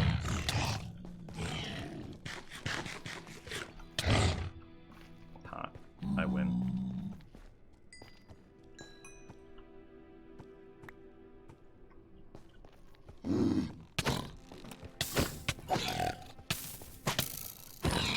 This is why we have iron golems. Okay. I could swing this.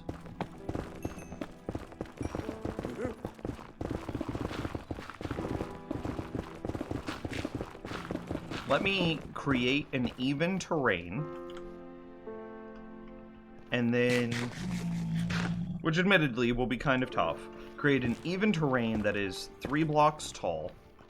And then we'll summon in a bunch of iron golems.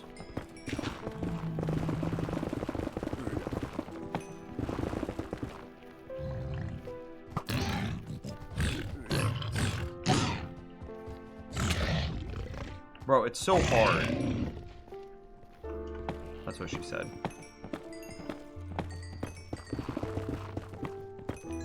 Cadbury eggs are gross. Oh yeah, I don't like them either. But I at least can understand and respect a Cadbury egg being put on a s'more. These heathens out here trying to say that they put Snickers bars on s'mores, they're lying to you. This is fake news, Chowro.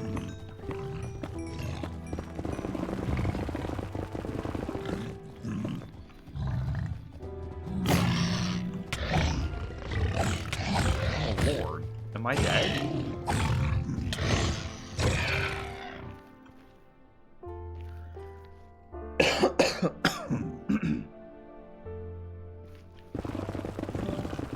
You like Hershey's? The acid that gives it that taste tastes good, don't ask. Can we report Yolk for spreading misinformation?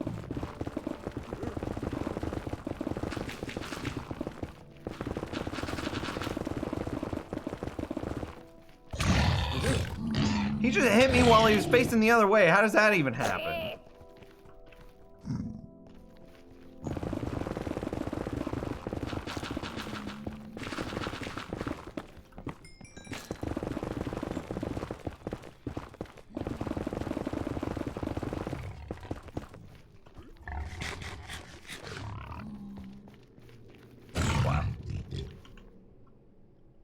Perfect.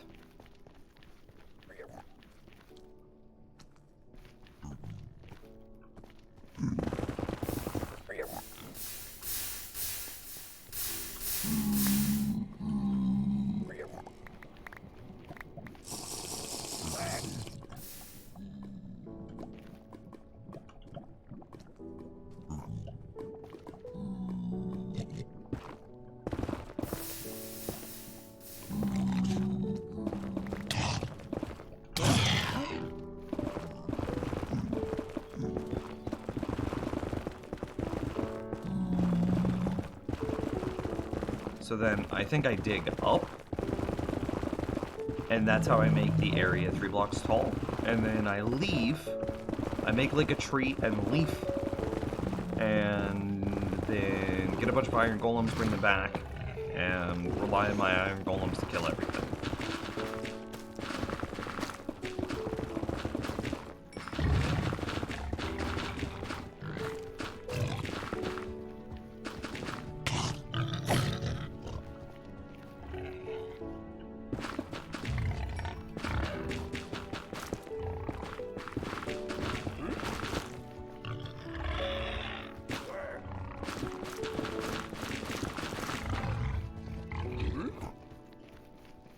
I'm backing myself into the corner a little bit. That doesn't seem super safe.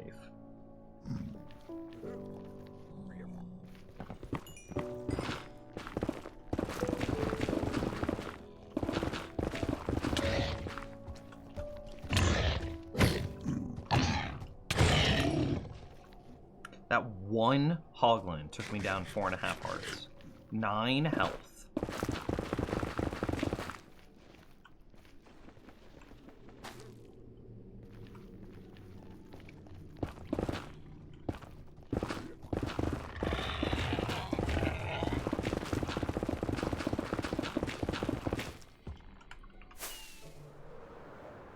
Would you believe me if I told you I meant to do that on purpose?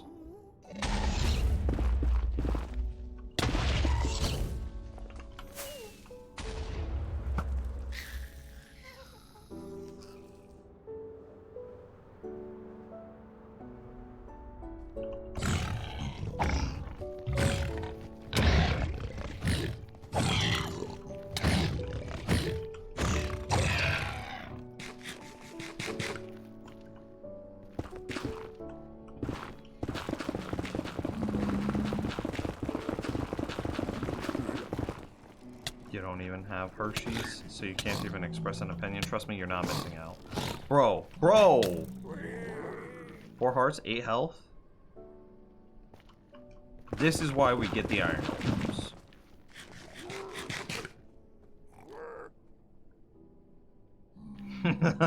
Hershey's is so good. Fake news. Reported this to the CDC for spreading false information.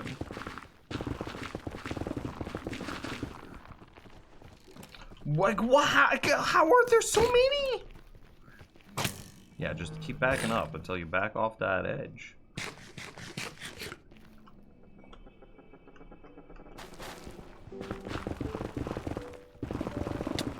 Oh god, he scared me. Remember when I used to be good at this game? Remember when I would play like hardcore, like super hostile maps and just like juke mobs and stuff? What happened? Did I get old?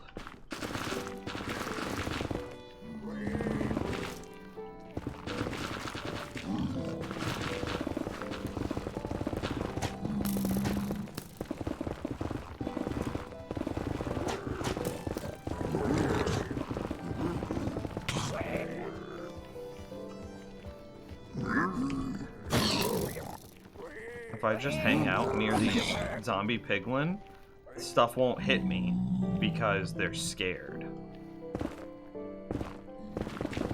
Netherite makes us all lazy? Oh, okay, that's what it is. Bad cheese is just good cheese. I don't know if I would make the connection that chocolate is cheese, because that is a really gross comparison. Chat room, how much would someone have to pay you to put like a slice of processed American cheese on your s'more instead of chocolate. Would you try it? Like, imagine you made a s'more that's just graham cracker, melted golden brown marshmallow, and then just a slice of American processed cheese.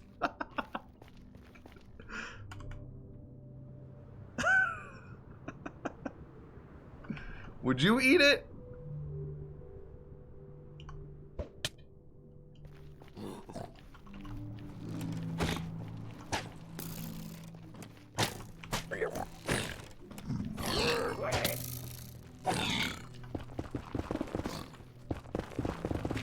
It's a metaphor, not a replacement. Okay, but look. I still don't know if I would equate... Oh, I can't even eat while they hit me. They just used... I went down to 2.5 hearts. That guy was a... That guy's gotta have, like, a god sword. Like, actually master sword unlocked in Minecraft, and that dude has it.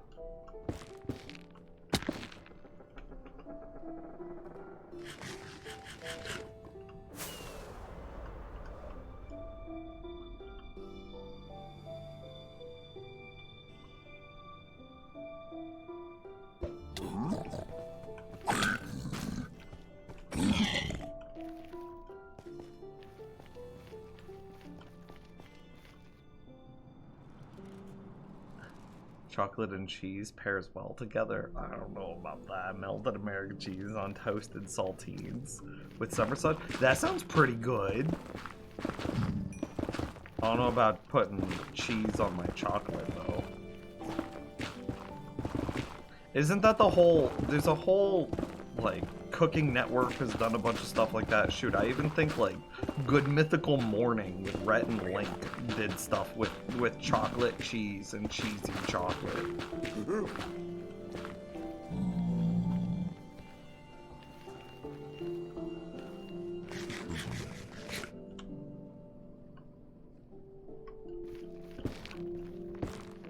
Three blocks tall, that's what we gotta go for the entire way through.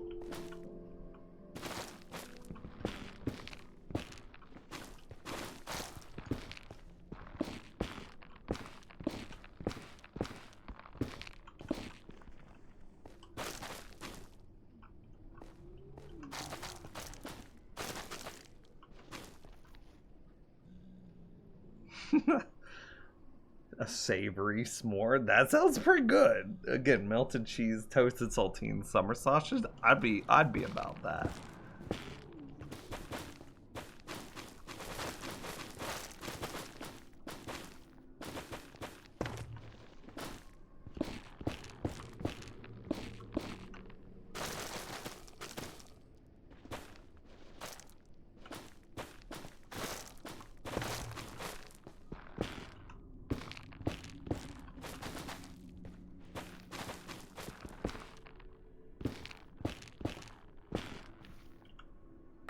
I want that shroom light.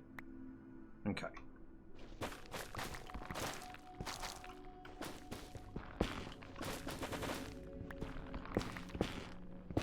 American cheese is just cheese with extra sodium citrate.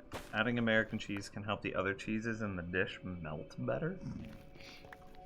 That's too many smart words for me, Dreamcast. I'm not capable of comprehending the words that you just said to me.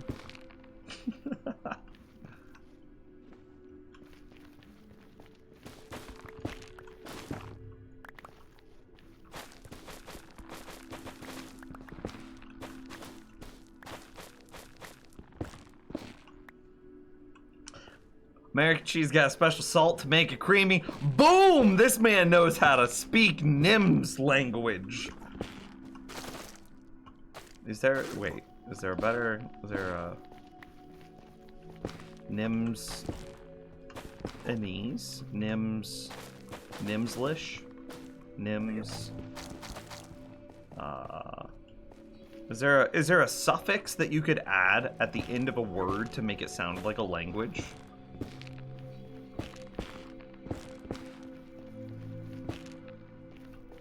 Well, I guess that most of these are already 3.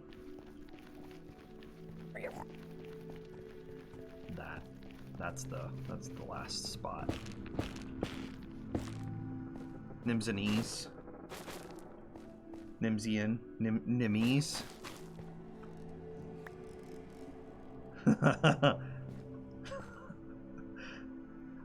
That salt will make other cheese creamy. Yeah. This man is fluent.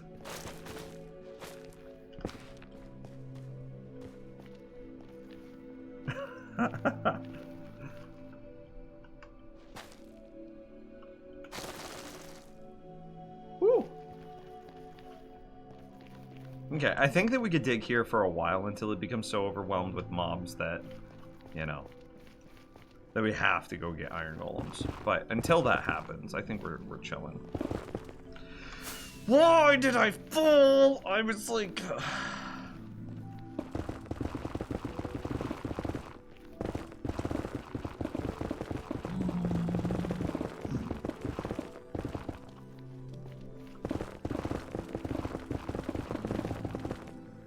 You want to see iron golems eating stuff?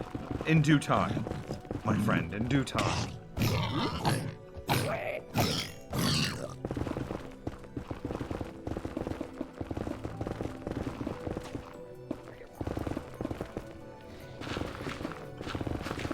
I have complete confidence that very soon this platform will be overwhelmed with mobs, and we'll have no choice but to fetch our handy companions.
Intentional.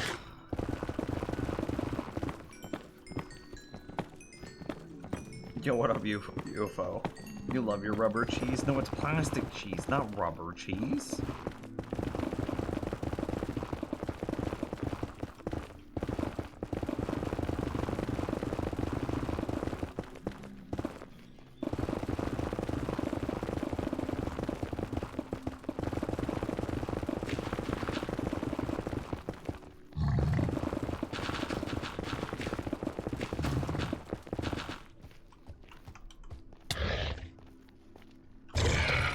Oh, why was he at 1 HP?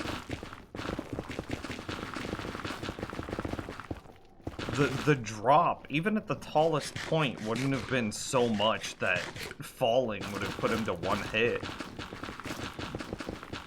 What is a halloumi burger? What is that?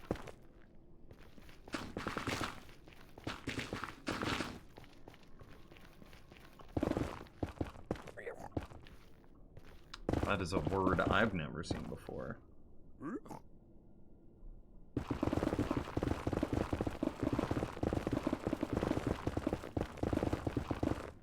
It's a burger with grilled halloumi cheese instead of meat. What is halloumi cheese?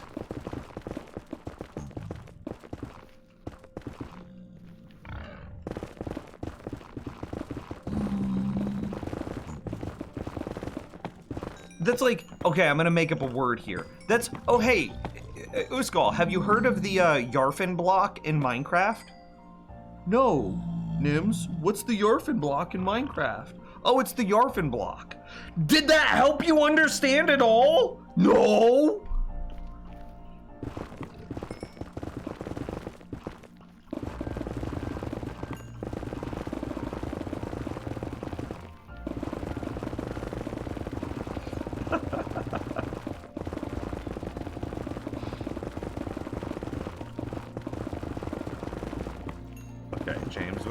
It's Turkish cheese. Bro, I didn't go to school. I'm not very smart, okay? I'm sorry. I grew up in the middle of the America, and like my idea of culture is mac and cheese with bacon in it. That's how I'm cultured.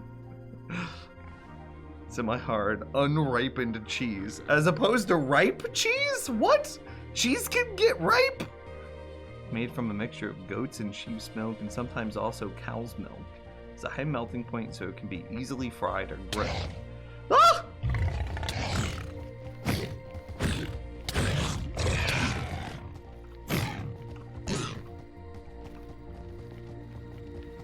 I'm gonna get you.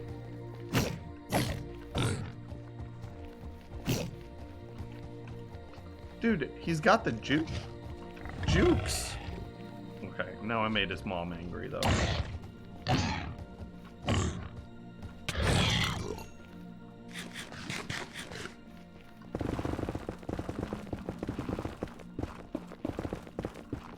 Alright, let's just do like this. Easy.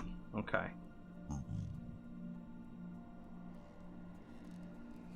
Makes it a popular... Does it taste meaty?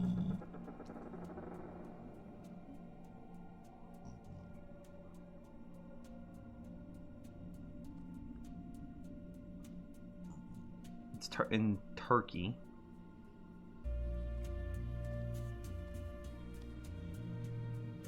And now it's super popular in the UK.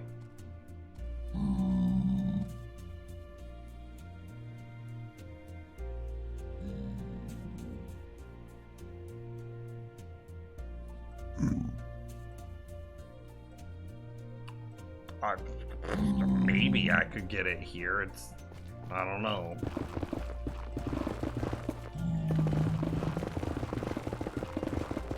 It tastes kind of salty.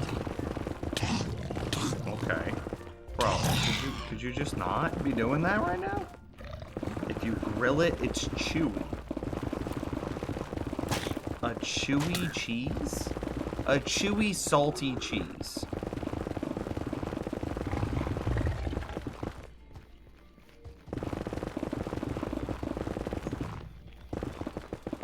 Is that what I've been missing from my life? Ooh, it might be Iron Golem time.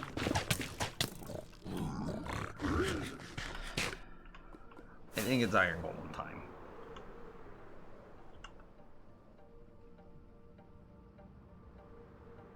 You should grill it. That's how it's done. Best. Okay, okay. Nims, order some. I live in like...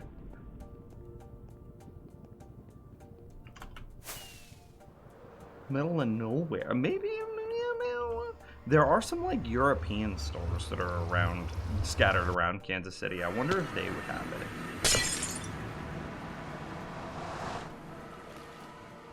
Iron Goals. At an ethnic food store? Yeah.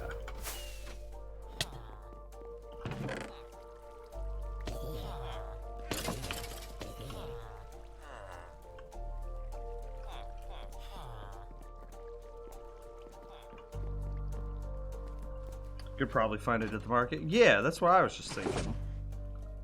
3, 4, 5, 6, 7, 8, 9. Oh, it's just a row. I'm an idiot.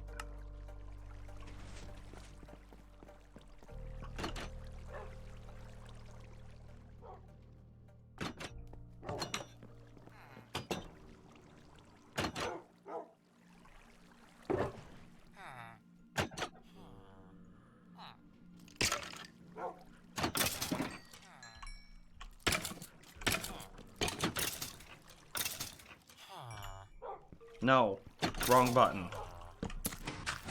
Okay, pumpkin carver.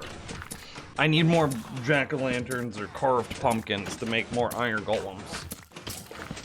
Come to the shop and say hi. And go on a cheese quest. Okay.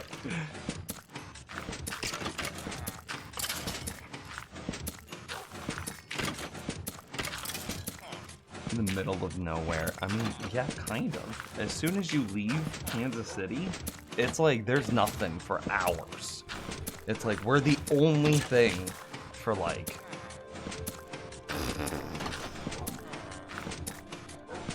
the next reasonably sized city nearest us might be St. Louis. I don't think Joplin counts. Maybe it do. I love cheeses and haven't heard of it. I would love to try it. Yo, let's do it. Dreamcast, let's do it. They say it's good on a burger.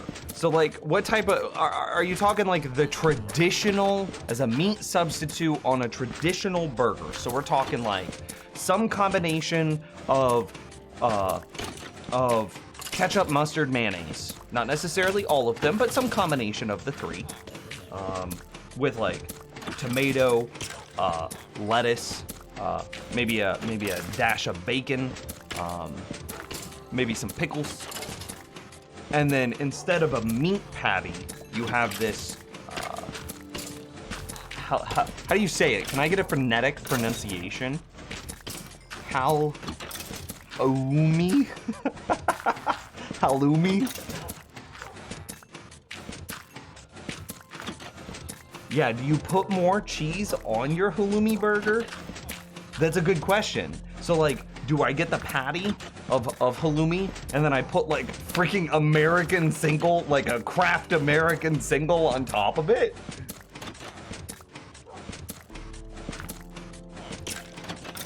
I would not do ketchup or mustard on it. No, okay. So, I mean, there's a lot of different mayonnaise-based sauces that you could do that would probably be pretty good. We gonna make a tip for the auto carver? I think I already did.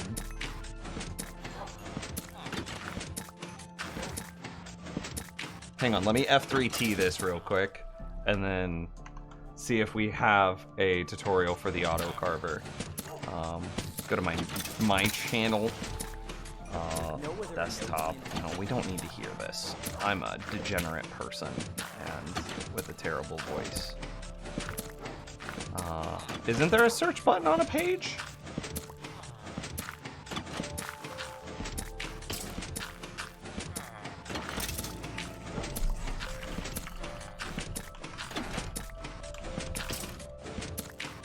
Oh yeah, look at that. There it is. It's only 2 minutes long, too. Look at this intro. Oh yeah. 113 saw those games. Most of them for the better, but the player that has to carve his own job. No thanks. This is an AFK pump. Look at that. Oh, so good.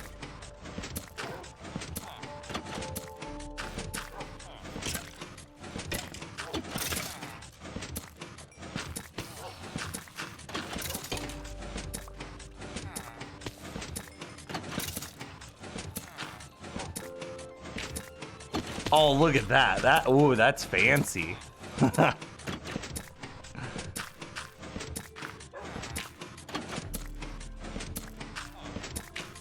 Okay, we're over this. I definitely should have made the whatchamacallit.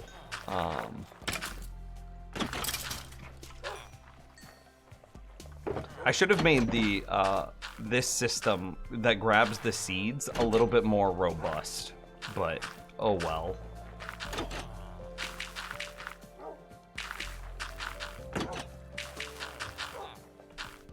Okay, some carved pumpkins. Boom.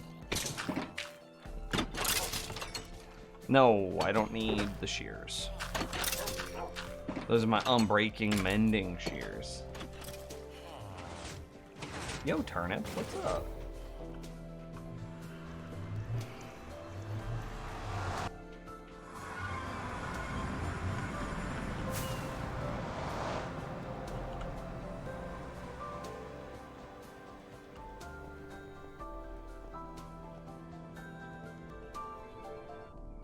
I'd like to do bread, truffle mayo, American burger dressing, halloumi, lettuce, onion, maybe pickles. Oh, onion, that was something I was missing. Okay, okay. What type of bun? Do you just do like a standard like hamburger bun, or do you do like a potato bun or something like that? To be honest, even just halloumi on its own, grilled is nice. Okay, okay. Dreamcast, are we doing this? The quest for halloumi begins. Potato bun or pretzel bun? Okay. See, I'm happy I asked the question. Look at them rates. Oh God. Look at them rates. Spawn again. Do it. I'm gonna turn away. Look at this. How dare you? How dare you even think about existing? Is what my parents said to me when I was growing up.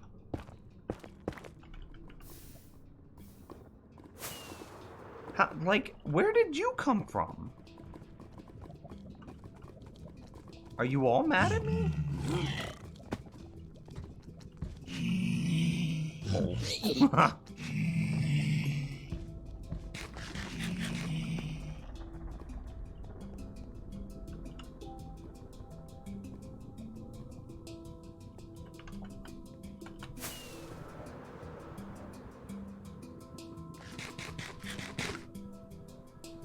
Taste aside, if you want to get a variation of the classic burger experience, there's nothing wrong with using ketchup, but be sparing because it can easily overwhelm the halloumi. It's not as strong as meat. Okay. Did I just put myself in a corner, surrounded by baddies? I think I did.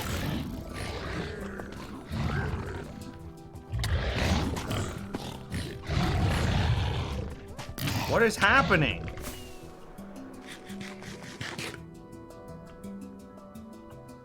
Okay, here's what we do. Did you see that ender pearl? Perfectly positioned. Yeah. Oh, professional.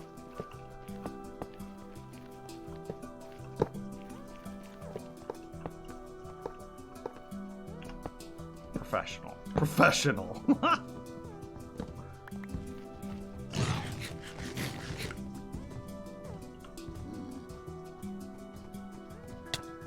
What? How, there's two of you! How did he get by?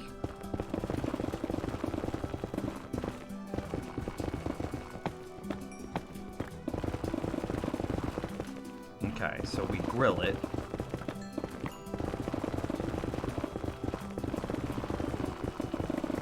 So by grill it, you mean put it directly in like a frying pan and cook it on a stove top on like medium-high heat in maybe a little bit of oil. Just like a tiny bit of like olive oil, perhaps. No, okay. Grilling. Oh, actual grilling, like on a open flame. I see. No, nothing. Maybe just some like non-stick on the grill, so that way it doesn't burn the stripes into it. I see.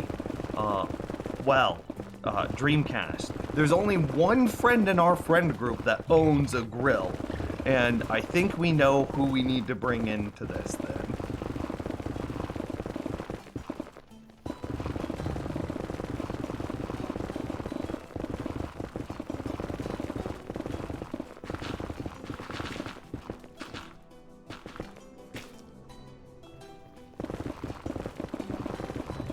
You don't have a grill? You some kind of socialist? I don't have a porch, nor do I have a yard to put one in. I know, it feels bad. I would love to have a grill, man. Honestly, I feel like I've failed as a Midwesterner because I am now in my 30s and don't have a grill and live in the Midwest. Like, what's wrong with me?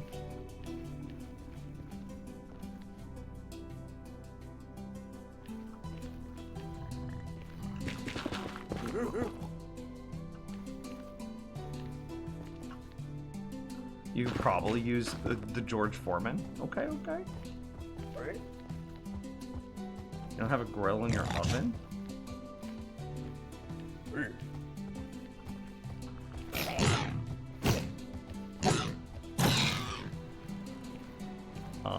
No? Oh, a broiler. What do you call a grill? A lady on Tinder. That's what a grill is.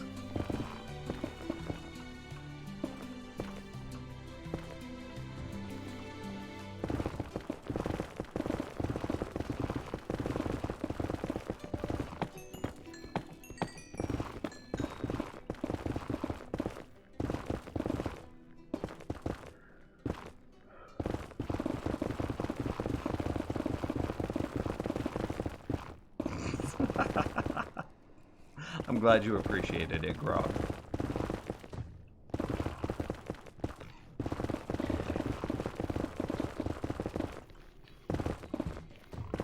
Bro, Iron Golem, please. Please.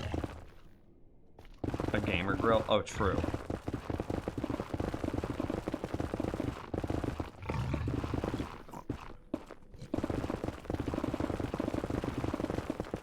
I should repair my golems.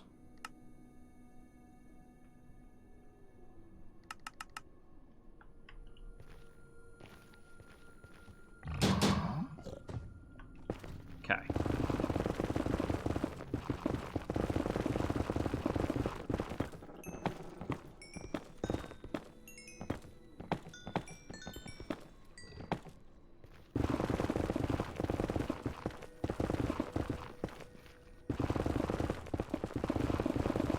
Oven grill is not the same as a proper grill. Better to pan fry it, which is what I was asking to do originally. But if that's not what we should do, then that's not what we'll do.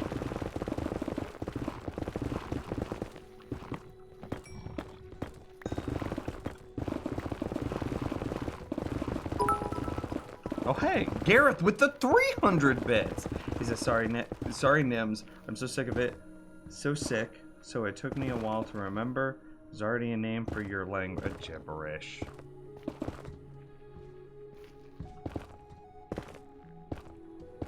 Why gotta be like that?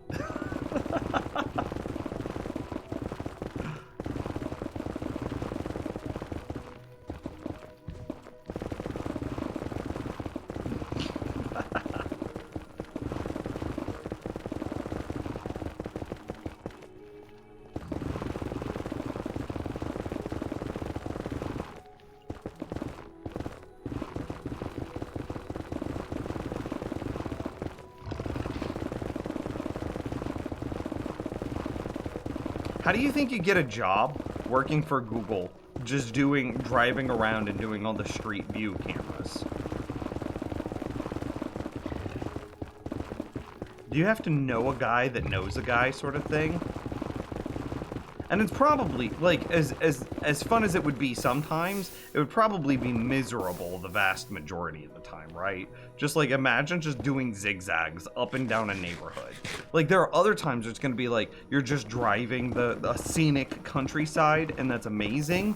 And then there's going to be just completely opposite times where you're in the bad side of town with a big old camera mounted on top of your car and just zigzagging up and down the streets.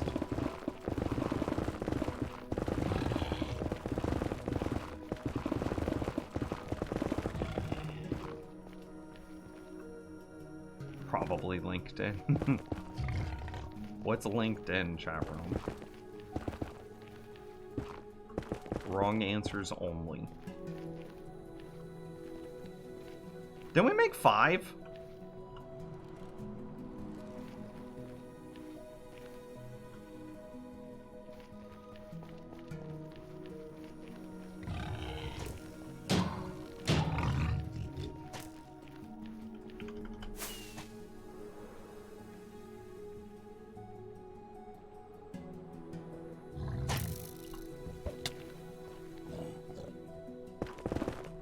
I'll go save them in a moment. And by save, I mean heal them, because I am the best healer, and out of all of our friends and all of the games that we play, I play the healer, always. Smegma can confirm.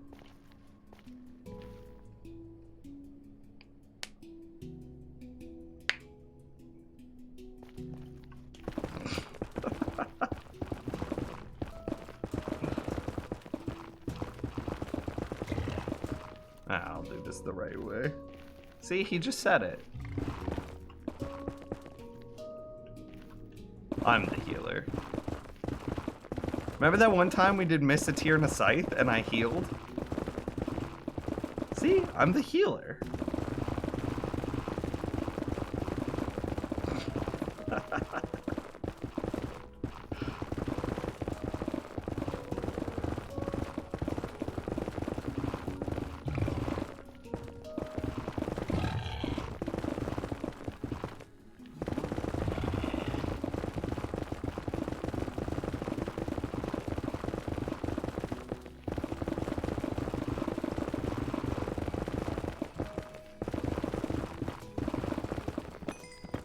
And like, when we play Pokemon Unite, aren't I the best Cresselia you've ever seen? 100%. Any other answer is fake news.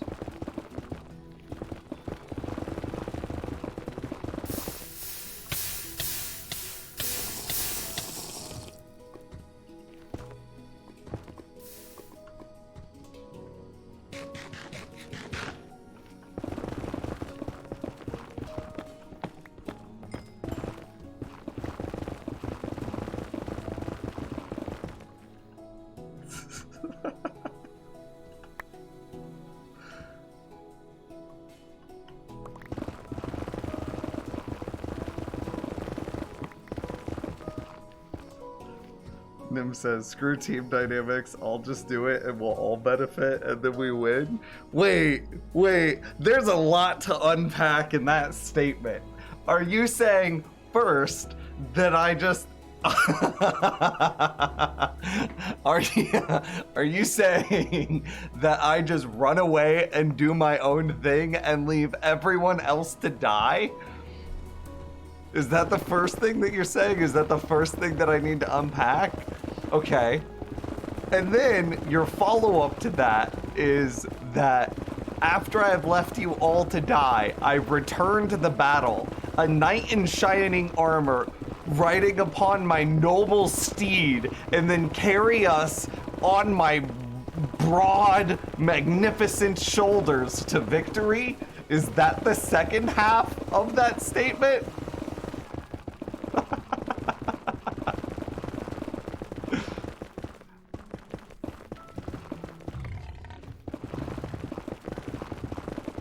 LinkedIn is a cursory site to Tinder to learn about potential matches and where they work.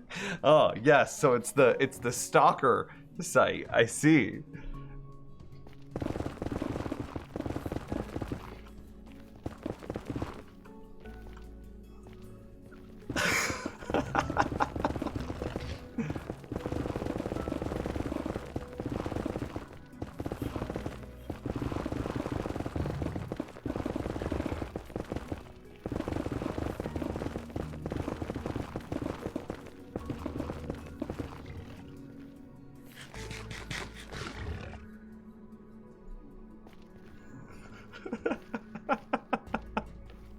I'm awaiting Dreamcast's response.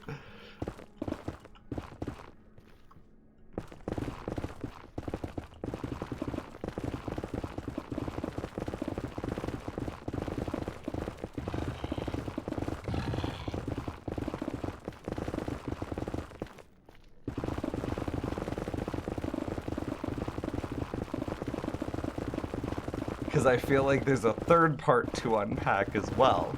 Because if that is the perspective, then that means that I am successful enough at doing this thing that it has become a meme.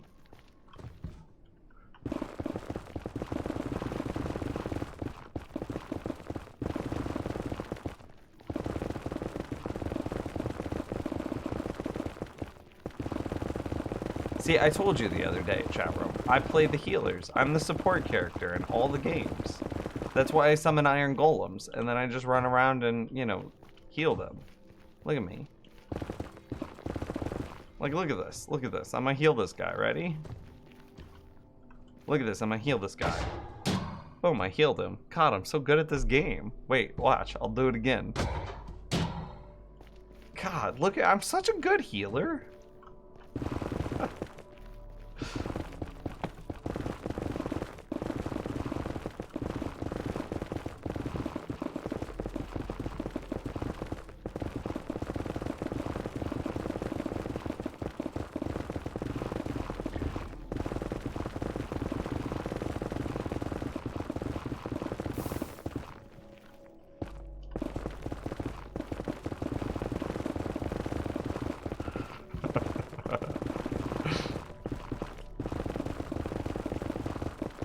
How does he not aggro for you hitting him?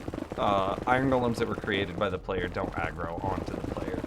It's only iron golems that respawn naturally by villages that aggro the player. Good question. You gonna grab those gold ore blocks? No. We have the zombie piglin farm that gives us all the gold that we could need.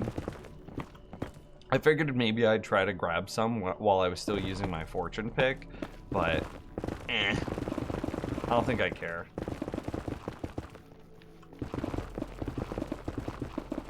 And I don't have a super smelter set up yet in order to process the blocks. So like,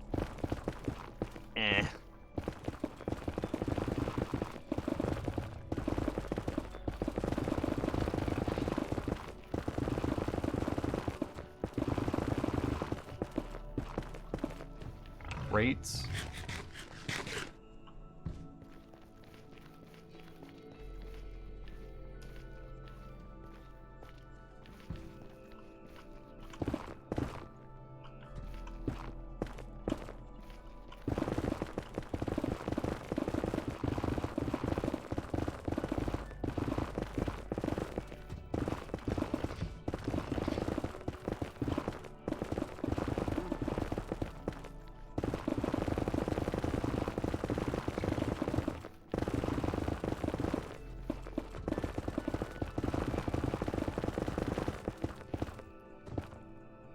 Wait a minute.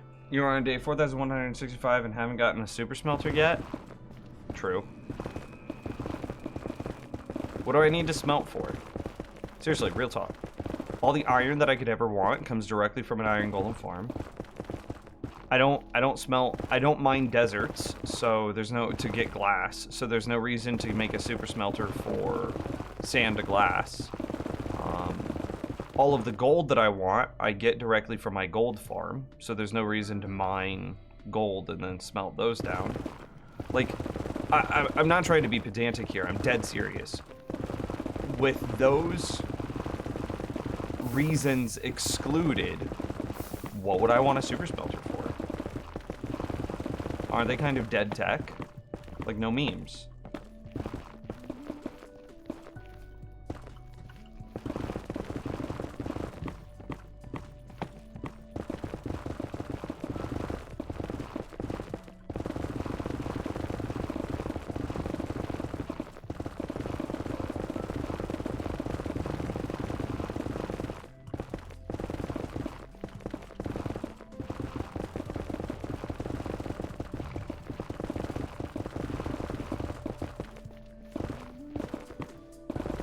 Because I'm still not 100% if I even want to build a super smelter. The spot that I would build it would be here in the nether, next to the wither skeleton farm, so that way it could be automatically fed by all the coal that the farm itself is going to produce. But I'm not 100% on it. Like, what purpose will it serve in my world? When is the last time that I even smelted something? A little bit of glass, but what I'm going to do to handle glass is I'm going to build a villager trading hall, and then I'm going to set up all of my villagers in such a way that I can bulk trade emeralds against them to get glass faster than I could by strip mining a desert.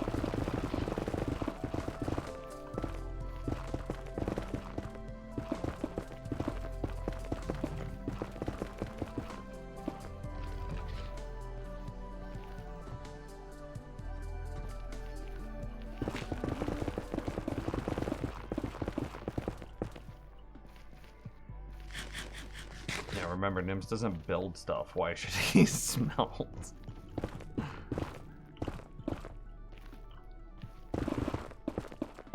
I might have to build a super smelter if I really want to build the Hall of Faces out of sandstone. I've been thinking about that a bit. Like, what material am I going to use for that?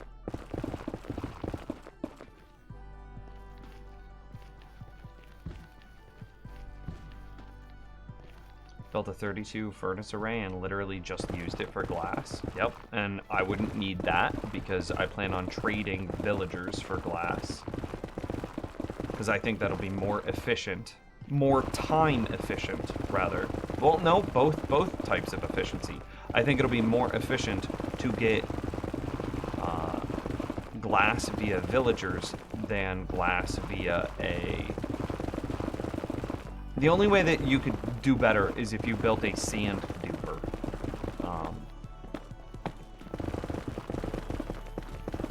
But I think that trading villagers will likely be more efficient both for time and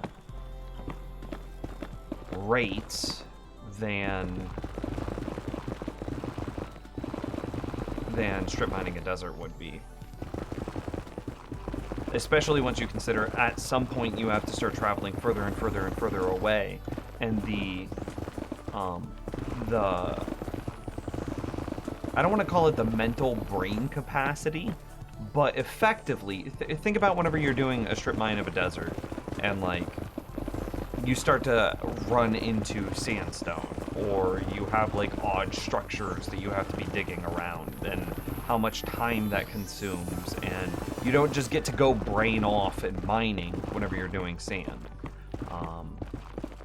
Whereas like if I were to have, say, 20 villagers, 20, librarians, that all sell me glass, well then I could just go brain off selling farmers all of my produce, and then using the emeralds to buy glass from all of my librarians. That seems very repeatable and very brain off. And once it's set up, it's set up. And I could even, I don't know if I'll do this, but I could even put systems in place that like cause the player's inventory to overfill and drop the drop the glass directly onto the ground, and then automatically pick that up, say via hopper minecart, and then run that somewhere where we can store bulk amounts of glass.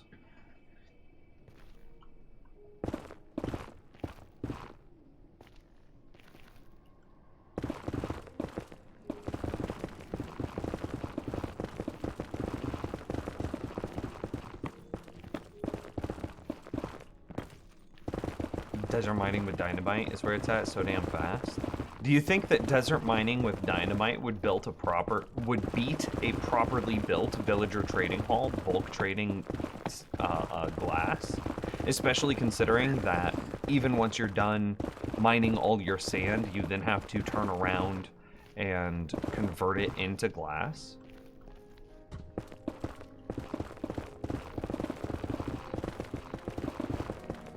I mean, obviously a sand duper is faster than both of these, but yeah. Been in game, my justification is a 2-word answer: druid and jungle.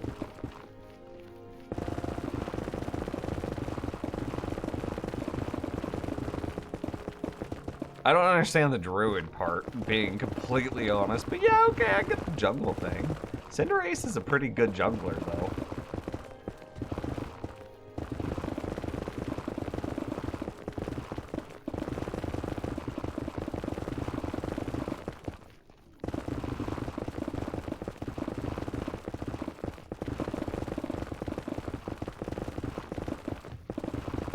I think I'll finish this layer and then go back and repair my pickaxes.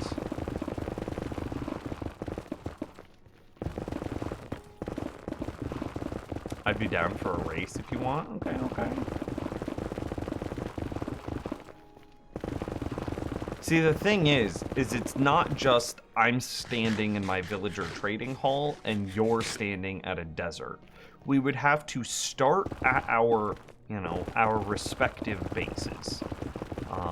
So realistically, this probably means like you have to get to the correct desert, to your strip mine desert, you probably are running through like a nether portal, and then you're running through then you run through the nether for a bit, you fly, then you arrive, and then it's just sand, right? And then you just start mining, and then once you get a few stacks, you go back to your base, and then you dump your sand into your smelter, your smelter array.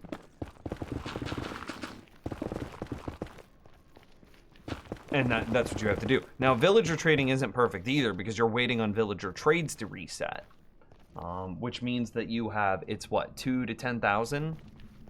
2,000 to 10,000 is where, yeah, I need to go repair. 2,000 to 10,000 are the hours in the day that villagers can reset their trades. So you pretty much have to sleep, wait until the hour of 2,000, and then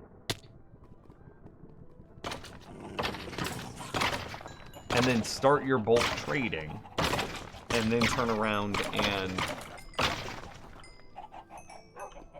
there we go, dual wielding pickaxes, repair them at the same time. Oh,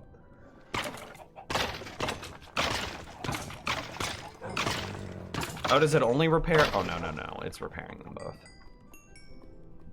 And then bulk trade, and then you need to have enough villagers in your line that by the time that you finish with your last villager, your first villager has been reset.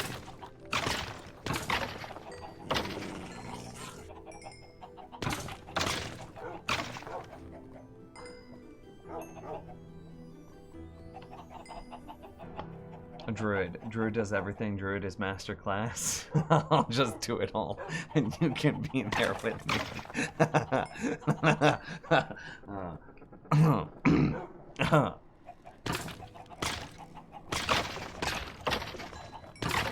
But I didn't do it all. I was mostly damaged tank. I healed one time.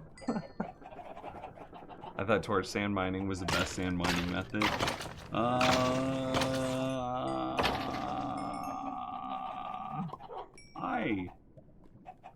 I was born into the darkness. I don't think the torch mining is that quick, no. Reed glass versus sand versus villager trading. I have my own Minecraft ethics where I refuse to zombify villagers. It seems horrifyingly cruel. So that shapes my choices. That makes sense.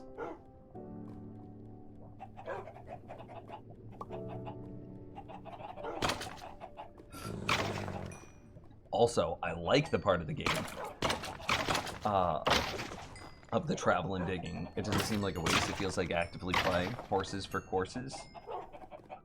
I don't know what that means, horses for courses, but like if that's what you enjoy, then that's what you should do. I do not like mining. I do not like mining at all. It is so... As I sit here and repair my pickaxes, so that way I can go mining some more. The reward or payoff of going mining is very infrequently, it's not worth the time that it takes to do it, in my opinion. I like it a little bit more in the Nether, regardless of this mob farm. I like it a little bit more in the Nether because you get ancient debris / netherite blocks, and I think those are more of a payoff due to not only their relation to end-game gear, but also as a block that can be moved by a piston that is completely blast resistant. Only craft, no mine. That's basically, yes, I agree.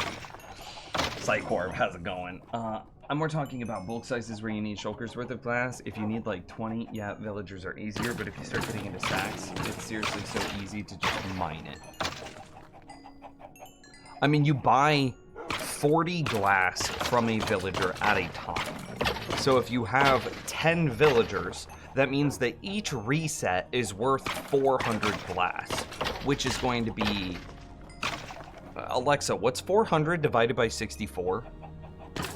400 divided by 64 is 6.25. So each reset is 6 1/4 stacks.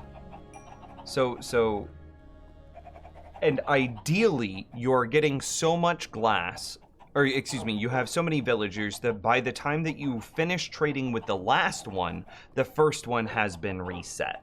So the player can just cycle over and over and over, getting 400 glass per reset. And it should only take you,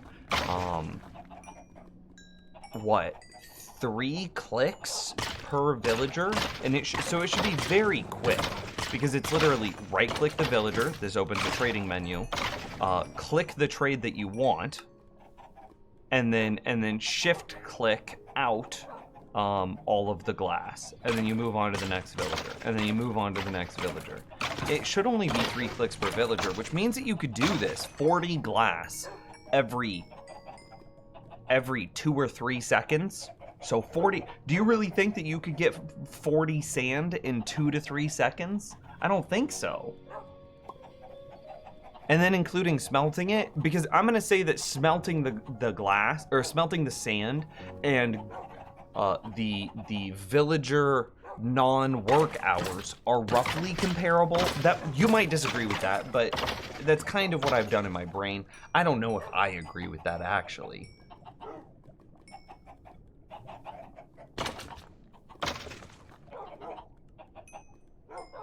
I don't know, because at some point night sets and you've got to sleep to continue to clear the desert, or else you're just, unless you're using an ob switch, and then that's just super cheesy.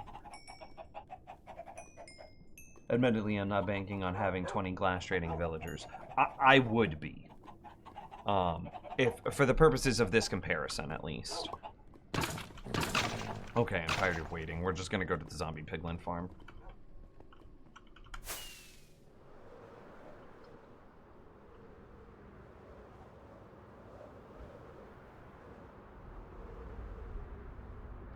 If you could set up a macro for trading glass, then that would be the right way, but that's tough to mash trade.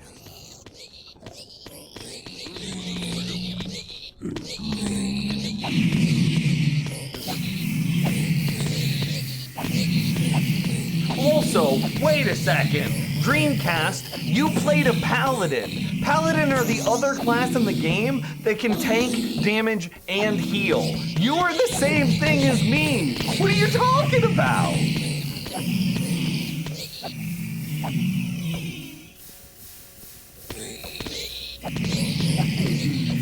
I don't play Minecraft anymore. I'm allergic to restarting after lava death. Get some totems of undying, and then you'll never die to lava again.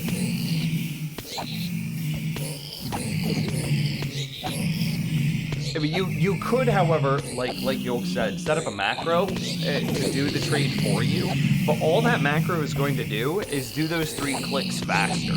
So right click, left click, shift click. That's all that it's going to do. Which takes the time that you're interacting with a villager from, 2 or 3 seconds down to maybe half a second. So significant improvement for sure. But I don't know if it's even at the slower speed that you are interacting with the villagers to buy 40 glass at a time. I don't know if that's still at the slower rate, slower than strip mining a desert.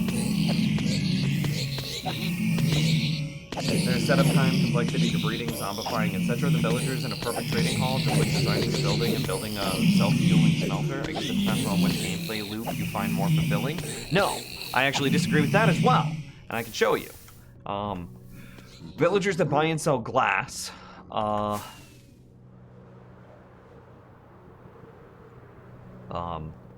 Glass is not affected by zombifying villagers. The part that they would be is the production of emeralds, full concede, but the glass production of villagers is not affected by zombification mechanics. So realistically, all you'd need to do is zombify only a tiny handful of farmers to bring their trades down to 1 per trade. Yeah, you just have to zombify a handful of farmers to bring down their trades to 1 per emerald, 1 to 1, because this trade doesn't get better. So you can see that this guy, this librarian, has been zombified multiple times. The paper trade is normally 24; it's down to 9. All the book trades are down to 1 book, or excuse me, 1 emerald per. But the glass trade is still 1 to 4, and that's just what it'll always be. So you don't even need to do that many zombifications. But still, to your point, you would have to build some way of producing a large amount of emeralds, whether that is a raid farm, which directly produces emeralds, or if it's something like a like an actual produce farm that you just trade against those villagers. So say you have a carrot farm, a potato farm, a pumpkin farm, and a melon farm that you're all trading against your, you know, quadruple zombified villager. That is a little bit more... Oh god, did they really all die? Oh, I guess I was in that area for quite a while, huh? Okay, it's okay. Like Dreamcast said, I went off, I did my own thing, and now I'm coming back more powerful, and I'll carry them to victory. Or maybe I won't. 4 hearts?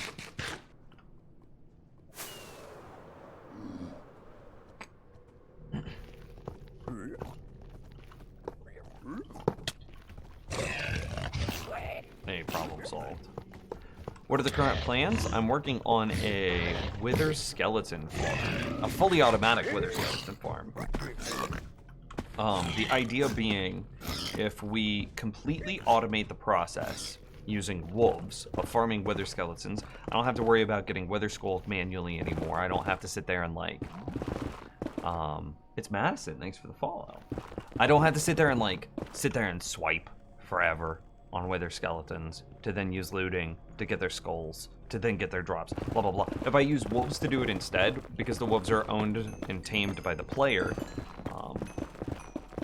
the wither skeletons count. Ooh, buddy. It counts as a player kill, which means they drop skulls for me. I don't have to manually do anything.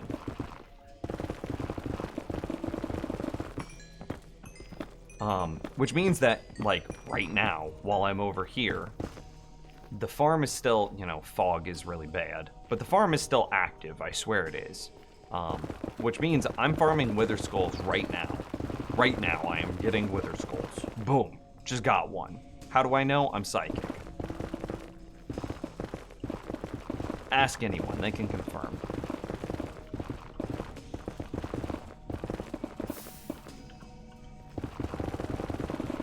And so then what I would like to do, so now that the wolves are automatically, hang on, I want to reposition my chair.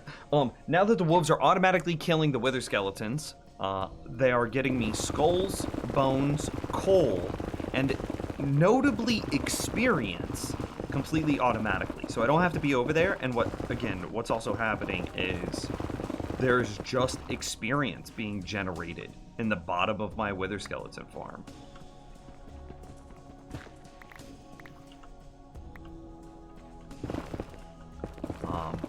So, because that experience is being generated automatically, I could use it to do things like repairing my tools while I'm AFK.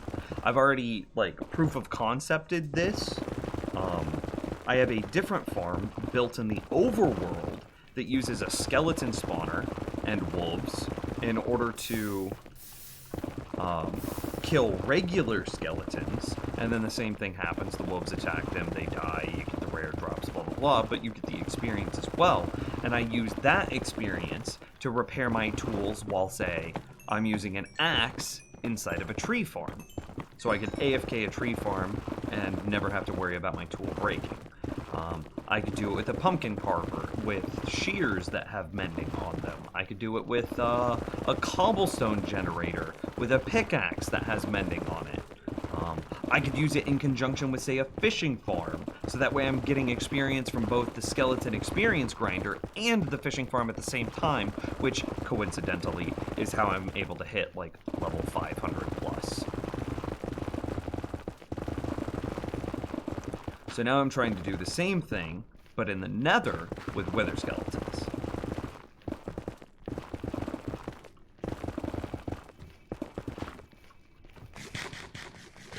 Should change project to XP farm. I mean, yeah, maybe the wither skeleton farm is technically done, but like, I'm using wither skeletons to farm experience, so I think it still falls under the same umbrella, right?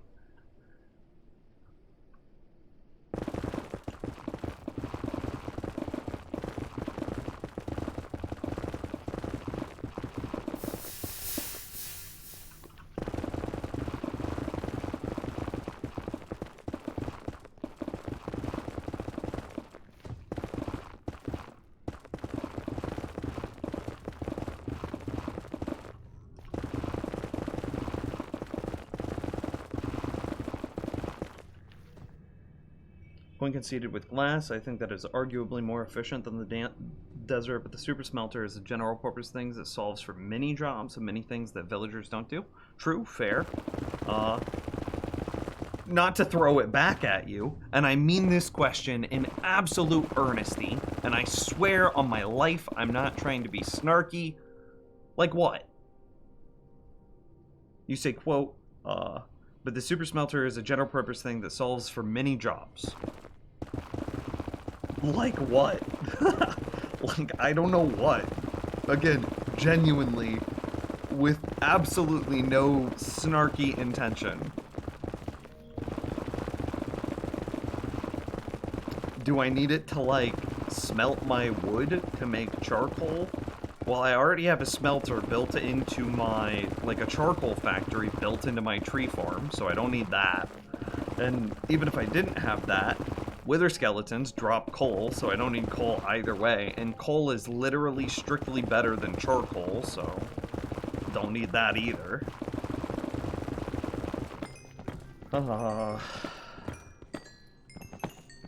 Gold smelting, no. Iron smelting, no. Sand smelting, no.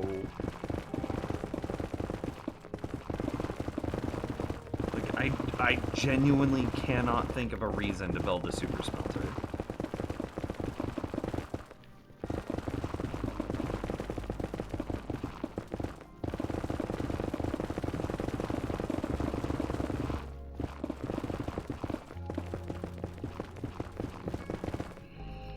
Catching up a chat.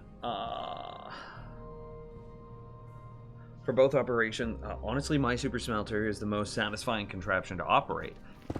Maybe that's the purpose of it, is to just be satisfying? Again, no memes. There are some things that are just like, this is cool to look at.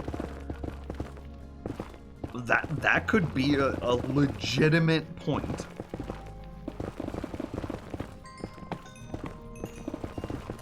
For both operations, the bottleneck is either how many furnaces you have or how many villagers you have. Easier to bulk amounts of furnaces than villagers, IMO. Not if you have Nim's patented villager breeder.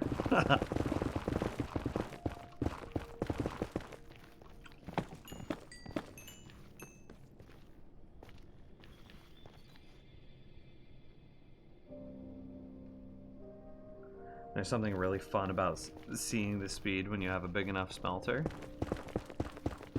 I mean, again, I concede that point, that a super smelter could be very fun to watch produce. However, to then use it, I would have to do something that I find very unfun, and that's strip mining deserts. I hate strip mining deserts. Like, again, with the Nether, at least there's, like, some variance, some resources that I am interested in gaining, like ancient debris that we just found.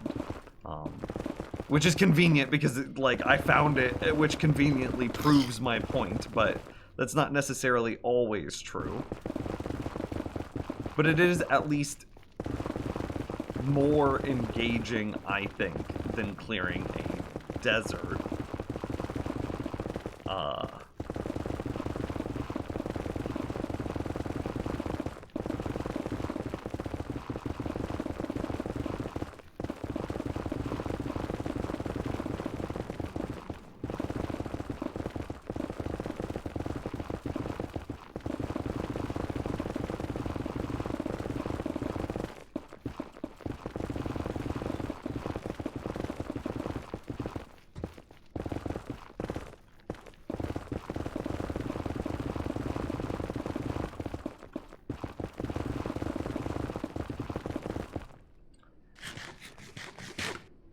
Tons of building blocks need smelting, especially in bulk. Super smelter is essential.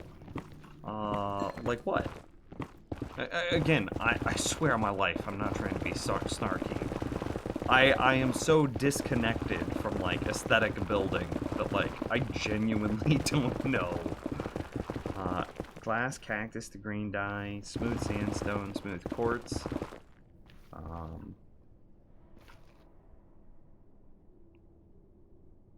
So, like, this is interesting to me, Grog, because it's a different perspective. So, glass, so we've already talked glass to death. Cactus to green dye, you can build a cactus to green dye auto smelter. Smooth sandstone, I'll concede that one. Smooth sandstone is definitely something that you would have to have a bulk smelter for and strip mine a desert for, because there's no way that you're getting enough sand from the only renewable way to get sand in the game, and that is wandering traders. It's just not going to happen. So I concede smooth sandstone. Smooth quartz you can get from a piglin bartering system. Smooth stone you could get by a stone generator with a silk touch pickaxe. Bulk glazed terracotta. This is an area, that's something I am not familiar with at all. So you would have to go like massively mine for clay.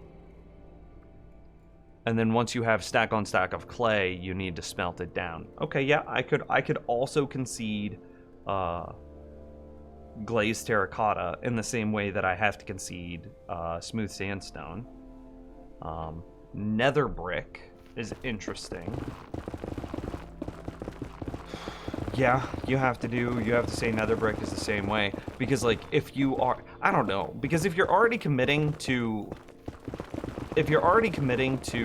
mining so much of your nether that you have enough netherrack to then bulk furnace array into nether brick, couldn't you just mine a frickin' nether fortress? I guess it's one of those like different strokes for different folks sort of thing there. So okay, yeah, I guess I could concede that.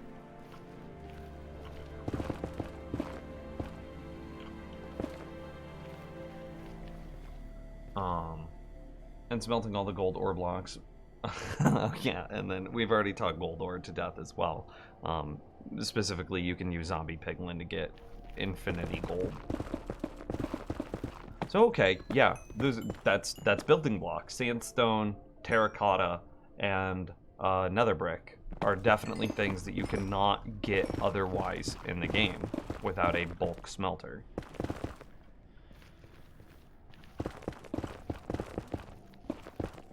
Well, without a smelter, and then,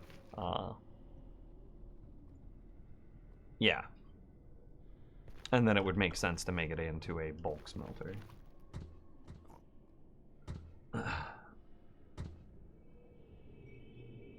Is the Nims Villager Breeder on YouTube? Sure isn't. It's in my Adobe Premiere right now.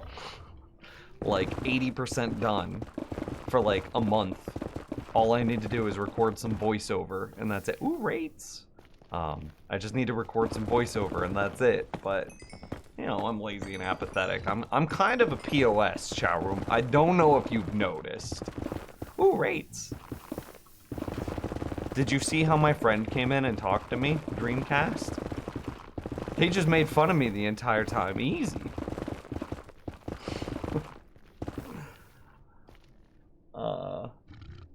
The meme with the dad from Fairly Odd Parents. This is where I would put Nim's Villager Breeder if I had one. The smelted smooth stone is what you get when you smelt regular stone. Oh, I see. Okay, yeah, I concede that one too.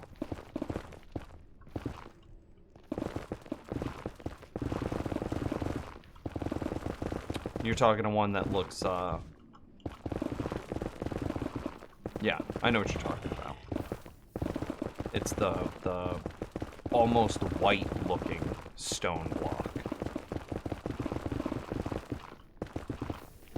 I got you.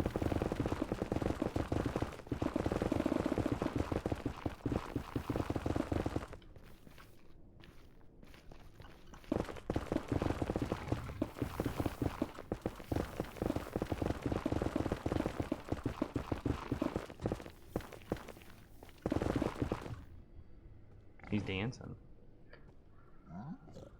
Also, key point to this, super smelters are super easy to build. Probably one of the easiest and most versatile redstone builds someone could make.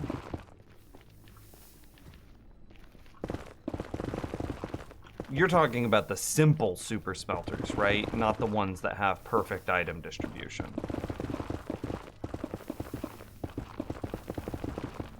where it's just basically 2 minecarts. One minecart that goes over the top hoppers to add your smelted item, and then another hopper minecart that goes over the back items to roughly distribute your coal or your fuel, and then the rest is just hoppers, like actual hoppers underneath the furnace that feed into like a double chest or something. You're talking about the super rudimentary ones, not the perfect item distribution.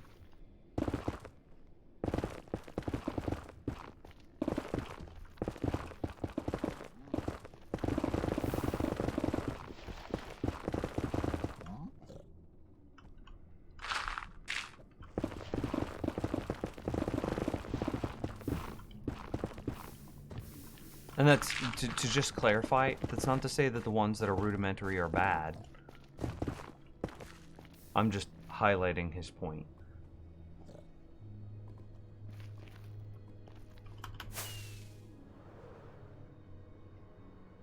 Or trying to understand his point, rather.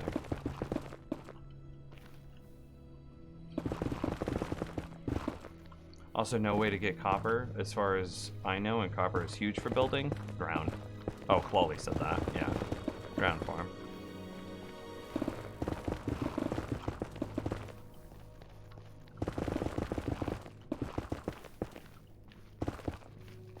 What's the subject?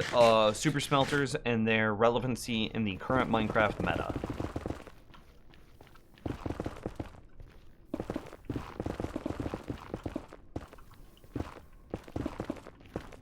As an example, why do you need a super smelter to get glass when you could set up a villager breeder and zombie purification system, which could give you more sand with less effort and no strip mining? Or I shouldn't necessarily say less effort, but comparable effort. Another example, why, and this one's very easy, why mine for iron when you could just set up an iron golem farm? Everybody understands that.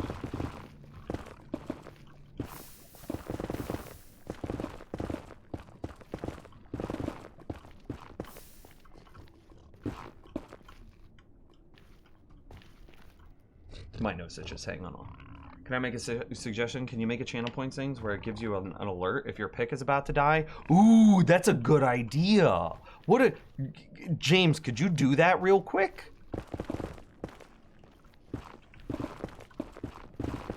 What's a reasonable amount of points for that?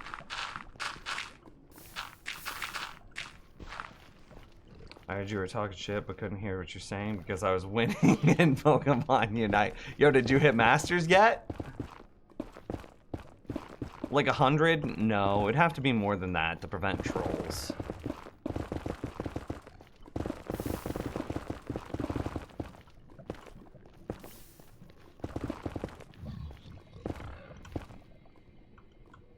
You don't think you can edit channel point goals? Okay, okay. Remind me after the stream, and I will look into it, probably.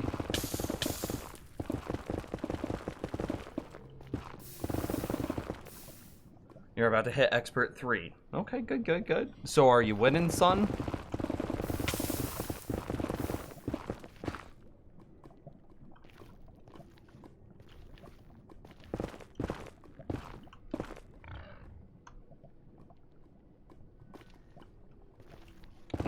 Okay, 1K, yeah. That's probably reasonable. How many points do you think a person could earn over the course of a pickaxe's lifetime? You know what I mean? Like, if a pickaxe has 8,000 durability, or 8,000 blocks, how fast can you mine 8,000 blocks? And how many points would you be able to earn in that time period? Rates.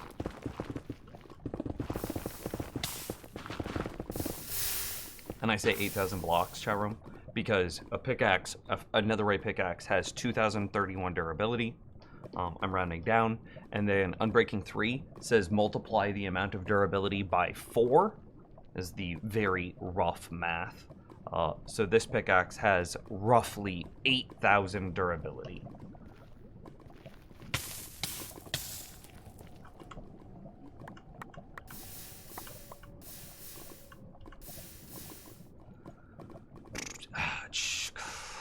Yeah, this is fine. Okay. And so now I gotta go get some more, slabs. Because some of us are too dumb to build farms. But what is that logic, though? If you're too dumb to build a farm, but you can build a giant auto furnace array? Like, what? No, if you can build a giant furnace array, you could build some of the... You could definitely build some of the more simple farms in the game. Yeah, Sledge and Tubes are playing, and 3-stack is good for us? Oh, okay, so I can't join then. I can't come play Unite with you guys. I see. I'm being excluded, chat room.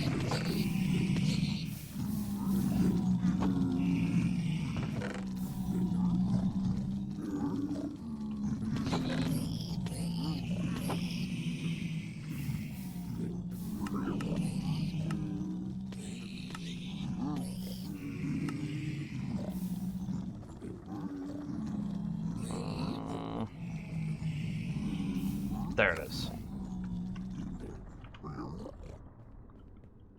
Just set it at 1K and see how it goes. Okay, that's what I'd do. Putting a cooldown on the alert? I don't know if you can put cooldowns on alerts.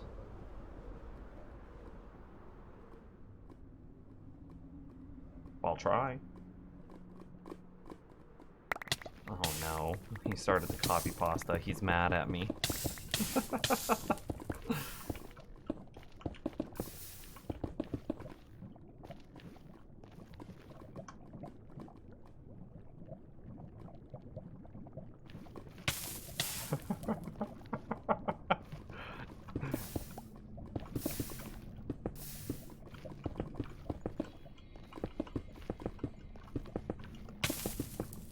That got sniped by James real quick.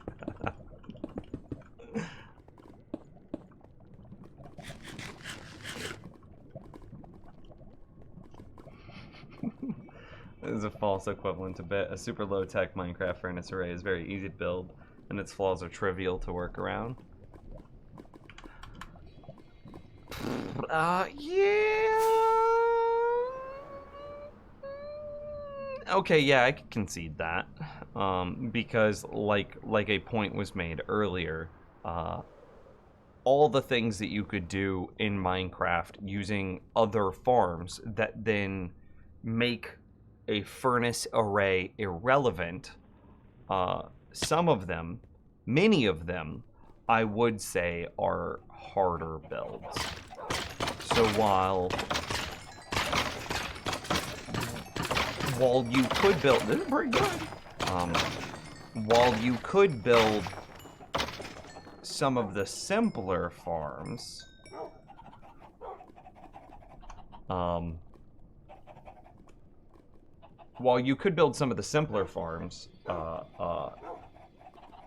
that would make a furnace array less relevant, I don't think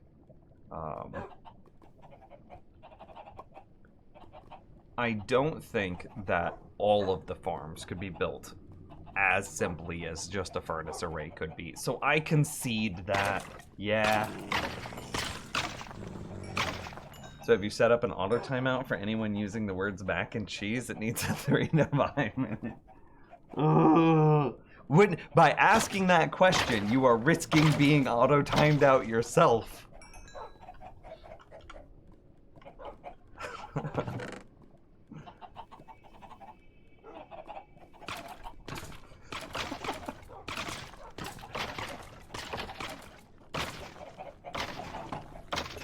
These rates seem a lot better, especially compared to even the beginning of the stream.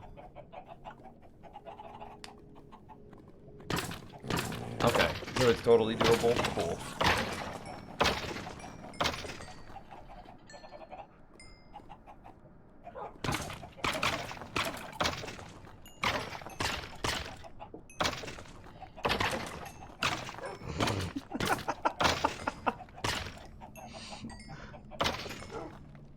Earthlore said something like, I've discovered that I like being timed out, and then James immediately hits him with a timeout. Wish granted. Ask and ye shall receive. That's my first goal. Not too bad, not too bad. I think we started the stream at like 7. So what is that? In the 3-hour stream, we went from 7 to, what is it, 24 or 34? My smooth brain already forgot. It was 24. So that's 17 skulls in like 3 hours.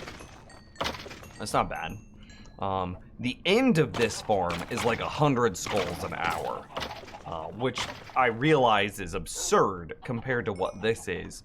But this does, I think last stream or a stream before that,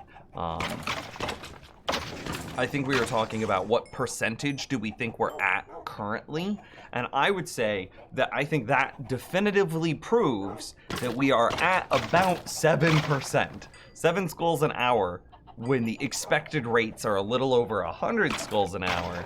It's about 5 or 7%.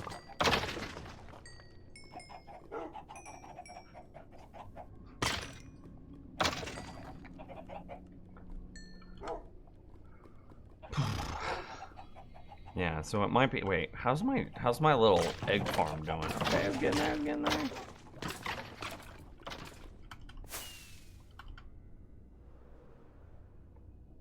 I'm curious how many of this is happening.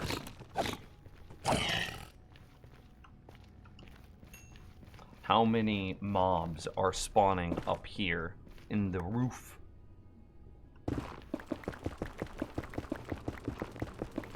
If I clear this out, then I get a fly in here.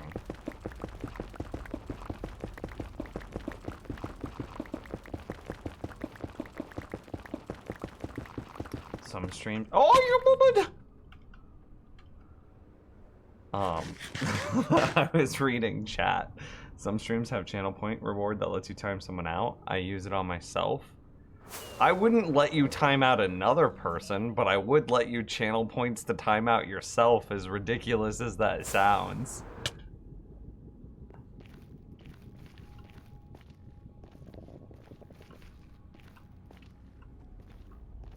Yeah, because there's like...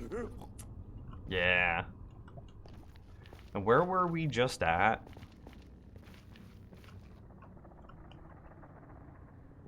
If I hit that piglin with an ender pearl, then he attacks me immediately after landing. Look at all this!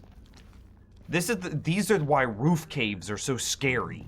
Because this is just a bunch of mobs that are just like in a roof cave creating freaking problems.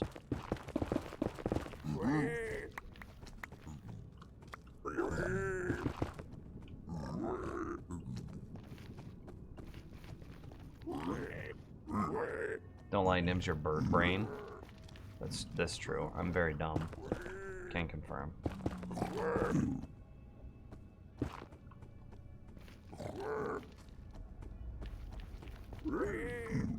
Are you gonna clear out all the way to the roof? Yeah, so let me mark this. My goal is not today, not likely in the immediate future, but to clear, you can see this is our border. I was thinking about clearing another trench so that way I could fly, but I don't care that much.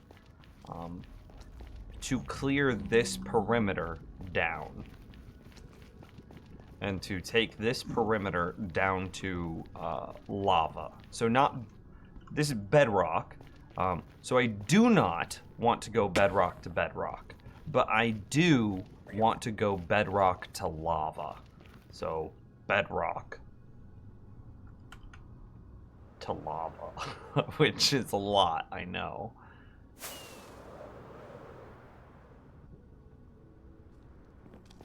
I'll probably focus on doing the chunks that, so the reason that, let's see if I can show you.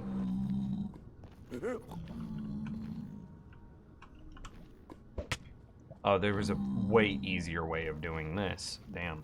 Oh well.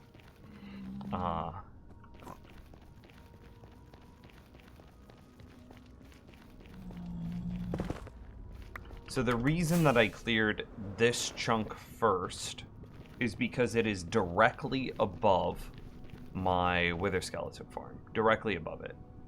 So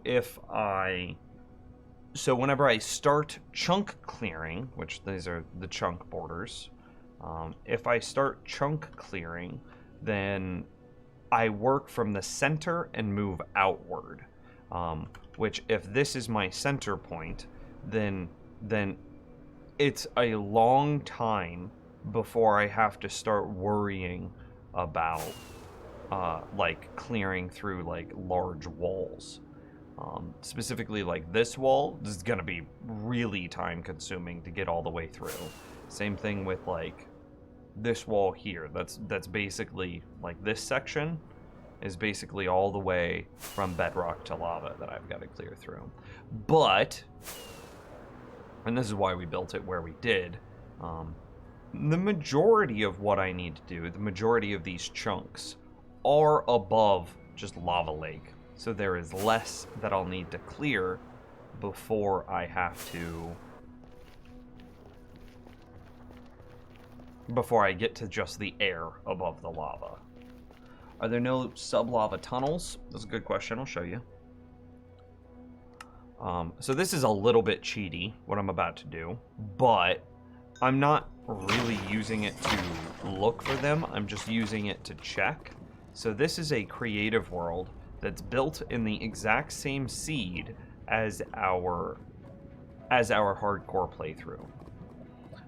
And so if we come under the lava, like there are some things down here, but they're all lava pockets. So I don't really need to worry about sub-lava caves. Yes, it's possible for there to be one. Oh, look at that. There's ancient debris right there. See, I could cheat and write down the location of that ancient debris, but that would be cheating. So I think it is possible for there to be sub-lava caves that don't have lava in them. It might not be, but I think it's possible. But I am not immediately seeing those, and therefore I'm not worried about it.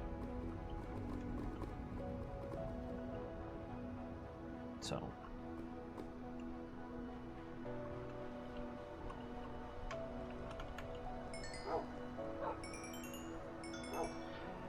And at the very end, when we get this thing fully set up, and like all of the nether, like the perimeter almost perfectly cleared, this will be comparable to what the rates will be like.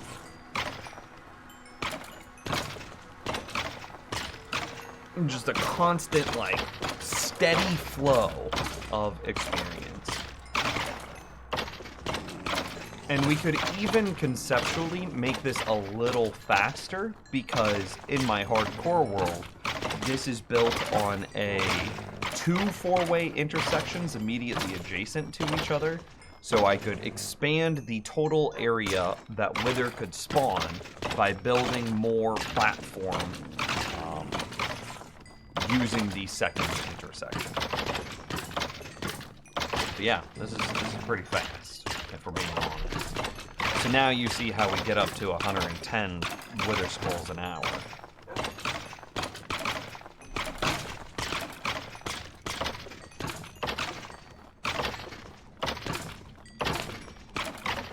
So, knowing that that's what the top end rates are going to look like, and I don't even think that that's 100%. I think it could be even better. To achieve that, I'm gonna have to do some clearing.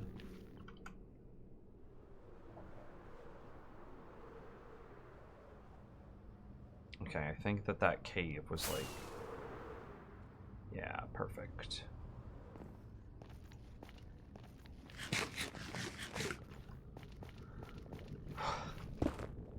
This one shouldn't take too long either, maybe just a few minutes.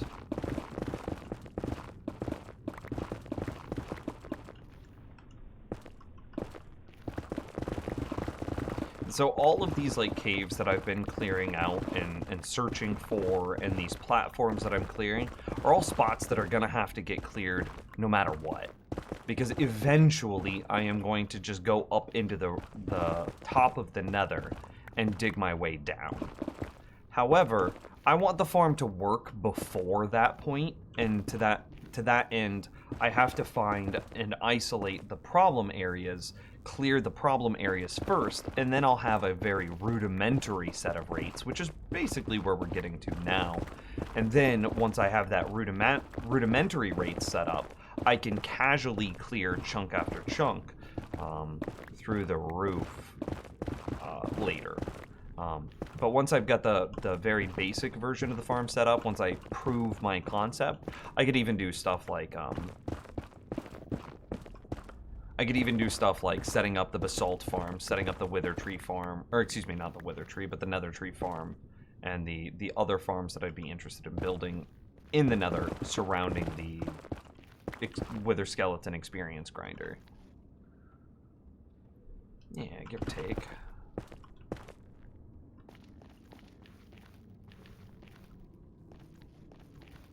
The rates you've already got are pretty good for a private world. I don't think that. They're not what I want yet. I want more. And I don't know, maybe I'm being greedy, but I want more. I don't want, like, I think I'm already to the point where I could keep my tool totally repaired while it was being actively used in, say, a nether tree farm. I think I've already hit that. But I want more.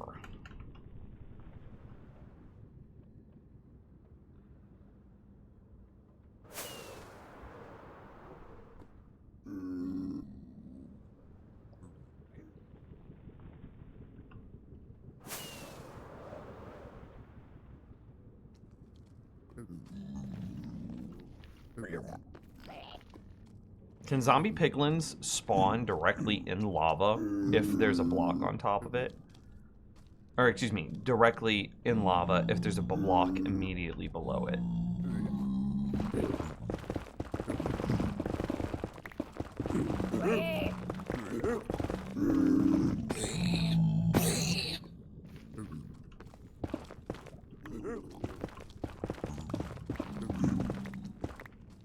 Why do they prefer standing next to walls so much? I don't understand. Hotspot clearing? That's a perfect description for what we're doing.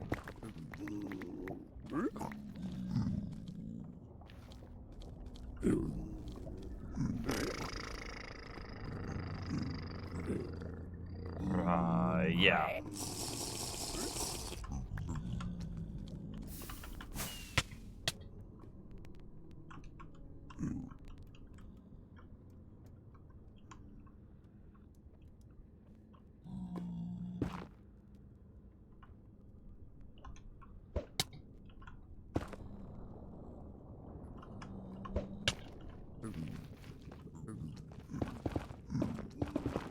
How many blocks back is that? Is that 2 to get to that clear point?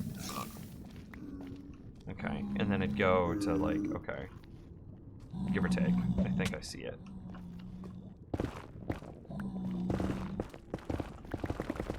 So it'd be something like this. And then something like...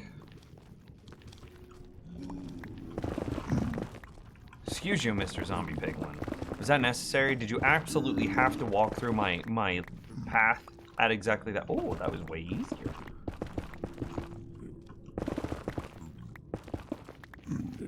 Yeah, this isn't too bad. So this is slightly annoying that I have to manually shear pumpkins. Yeah, but I mean, I have a system that can do it for you while you're AFK.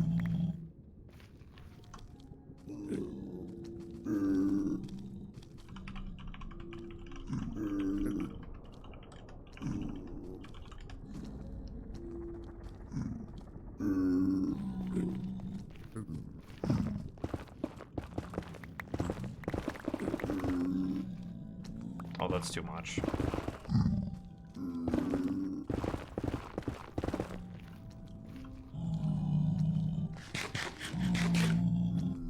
true, but Nims doesn't do pretty good. He goes all out. Do I go all out? I don't feel like I'm going all out. I feel like I'm weird. I feel like I have like arbitrary goals that I have decided upon in my mind that don't really make any sense. And that's what I do.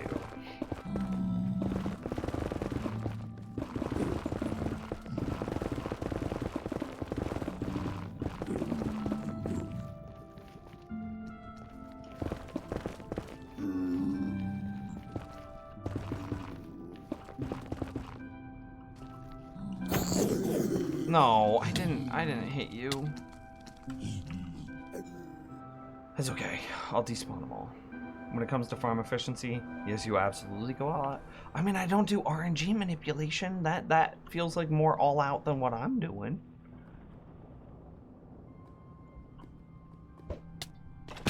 Yeah. I don't know. Maybe I'm splitting hairs here.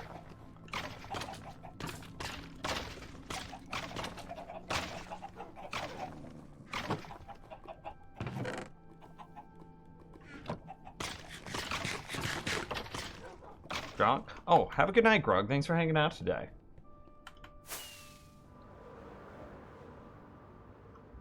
Are you still mad at me? No. Okay. One iron golem should be enough. Blap.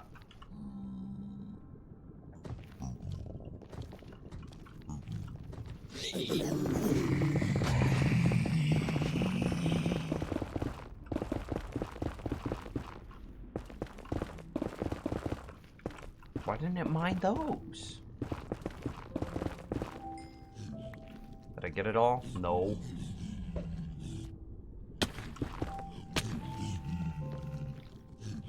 Goodness.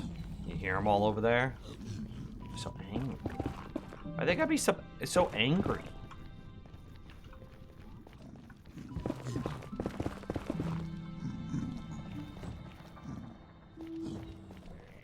How long did you spend on an egg farm just to get some roses? Well, that's not even done yet. Because it has bad rates. I mean, yeah, okay, I guess your point. I guess you've made your point.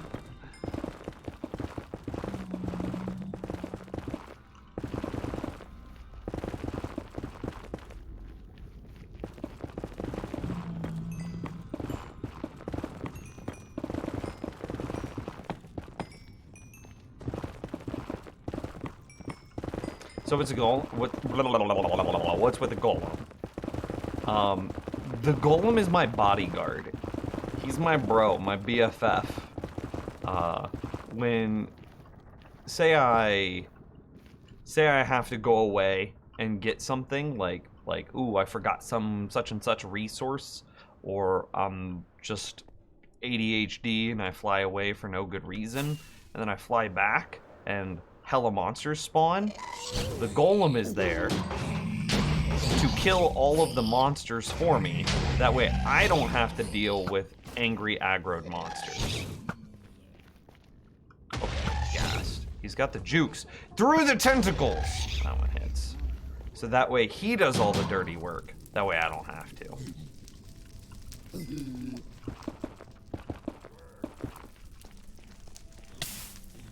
Why did I just walk right into that? I don't know.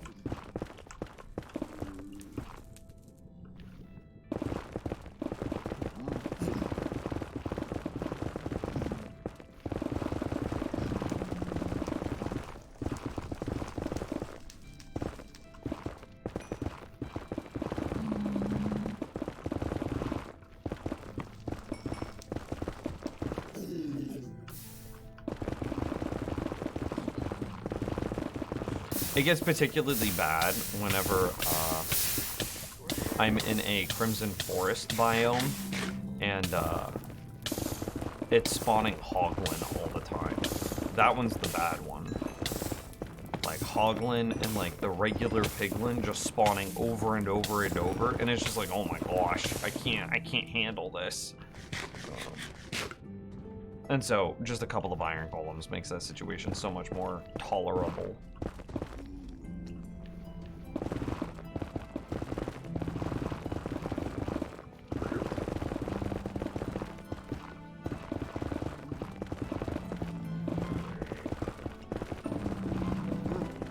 Why do mobs seem to prefer standing next to walls?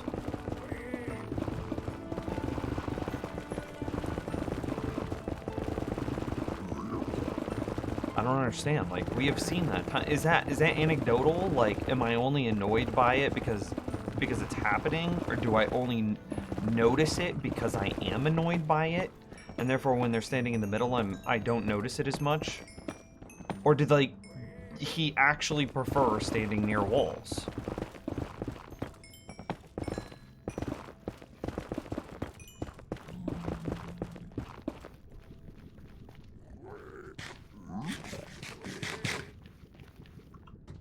Pathing leads to most blocks. What does that mean?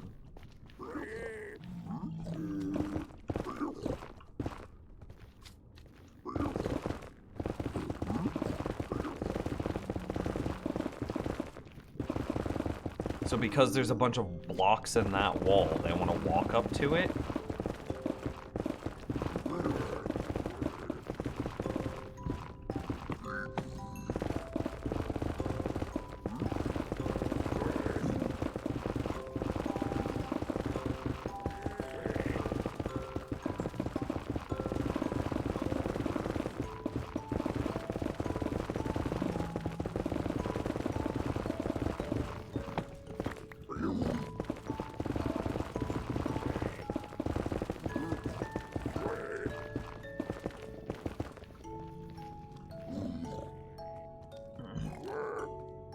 So they prefer to go towards more blocks than the cleared out none. So by this being air, they want to be as far away from this as possible.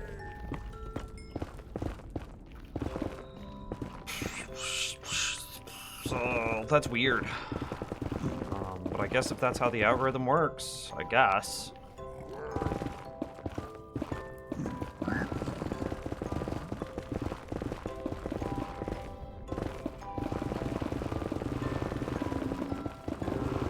What have I committed to clearing? Do I even know? See, look at this. Look at this cave below us. Boom, this is a problem. This is why we're clearing, not just slabbing. Get him, Iron Golem. Yeah, murder his guts. My nose itches. Remember when I talked about the blaze spawner that exploits pathfinding to bait a chunk of... with a bait chunk of blocks.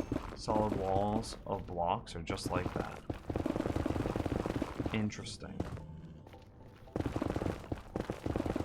I recently built a player detector, Don't Tell Castle, that uses that functionality to guarantee cows walk a certain distant direction as fast as possible.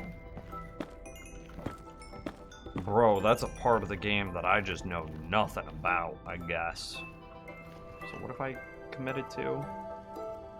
Some areas are easy, like this area here on the edge is going to clear very quickly, and some areas aren't. This is a bigger section.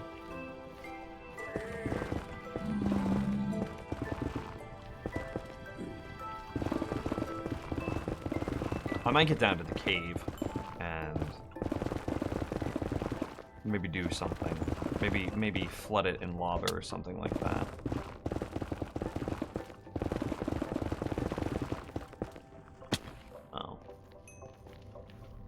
Jump and continue to instant mine blocks. Feels sad.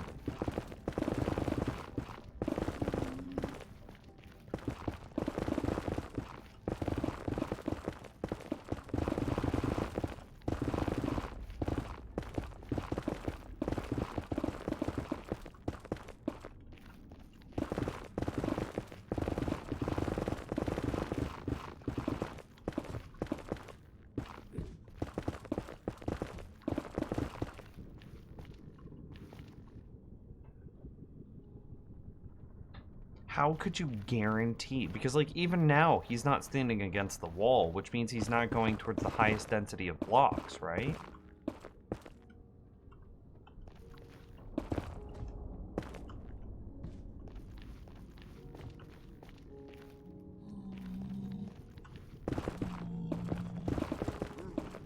I don't know, that's a mechanic that I know nothing about.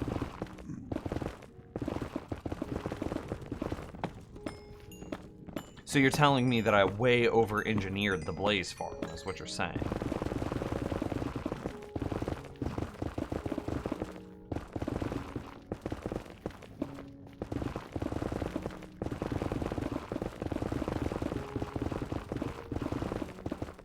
Could you also use mechanics like that in like just regular old darkroom mob farms?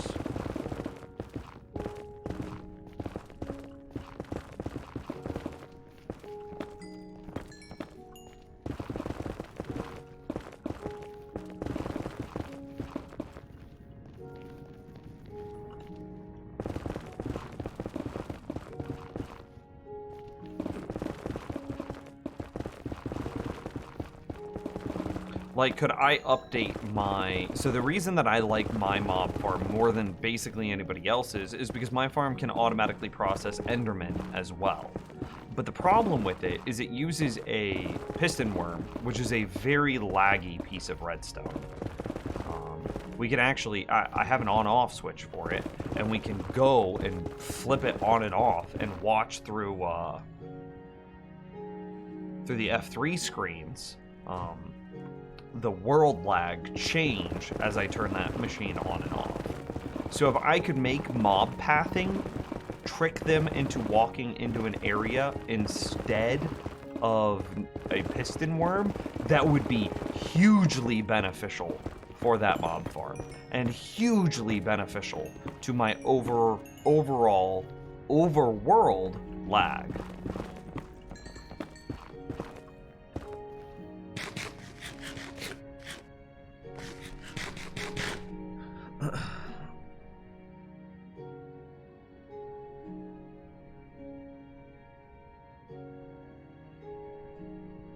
Well, up's a chance, and you have a lot of cows that only need to walk one block. Okay. So it's not a perfect system. So a system like this might have bad rates, but...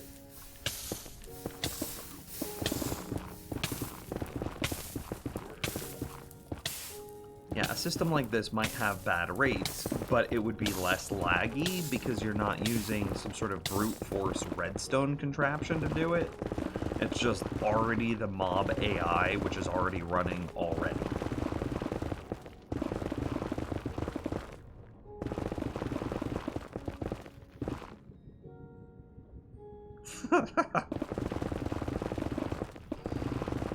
Sounds delicious, Dreamcast.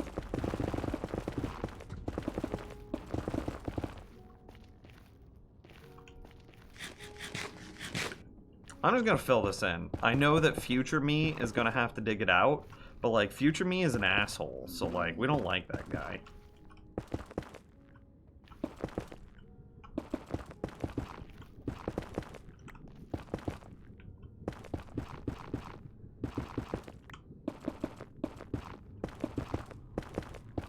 Yeah, screw that guy. What a dick. Do you really need Enderman anymore with bartering? No. No, I don't.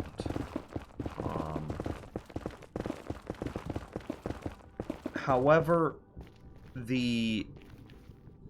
there is a different... Those two farms were built hundreds of hours apart. I mean, I guess, okay.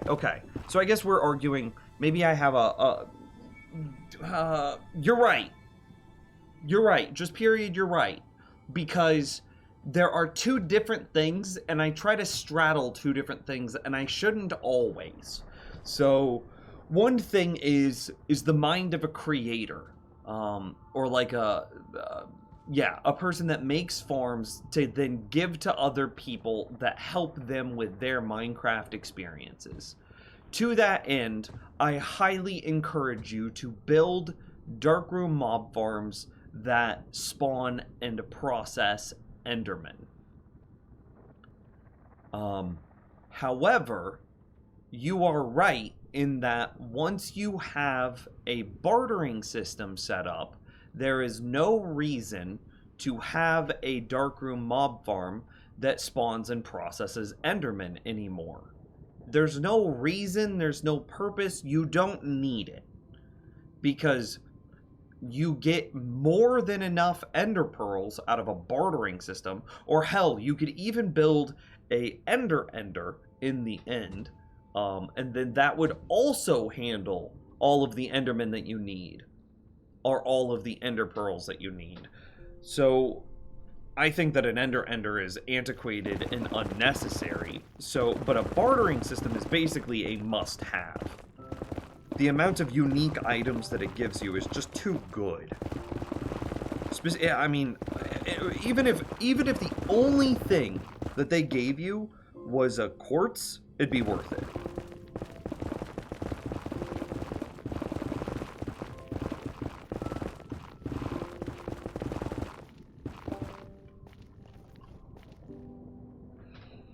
So yeah, you're right. I probably don't need the current style of mob farm anymore. It would probably be better for me to swap it with something that is more efficient and / less laggy. I would say that it was excellent and definitely that mob farm might be the reason that we have made it this far in our hardcore world. Having that supply of ender pearls so soon was probably game changer. But now that we have the bartering farm, it doesn't matter anymore, and I should probably swap it.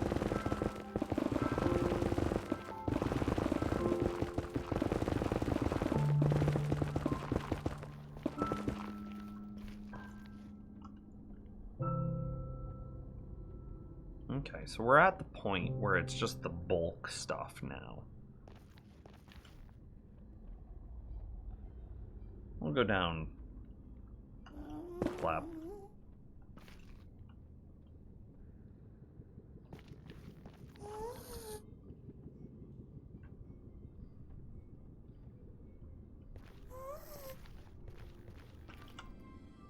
Bartering changed Minecraft speedrunning. I mean, yeah, it did. Well, it did, but how much of that was it changing speedrunning versus how much of that was Dream, air quotes, accidentally cheating?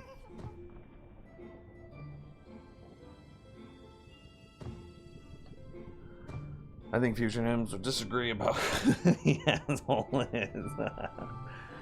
If you could get mobs somewhere, they don't want to stand. After spawning in a dark room, you can get mobs to prefer to walk in their pathing range. Interesting.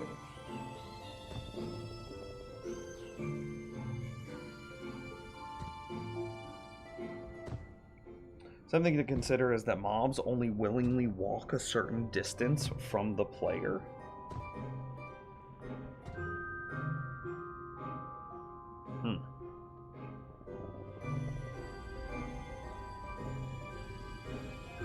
Like, that's how the player detector works. Mobs just stand still if they're too far away, so likely using that for a mob spawner wouldn't work very well. Right.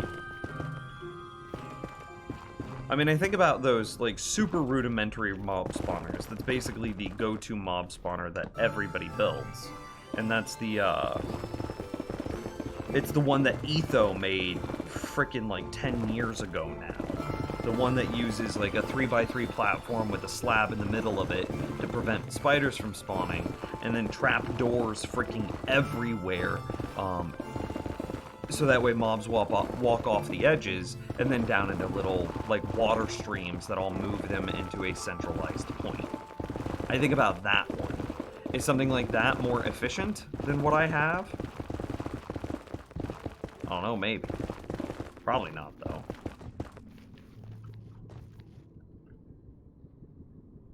Yeah, I'll just slab it. I don't care. Future me got to deal with it. Excuse me, Iron Golem.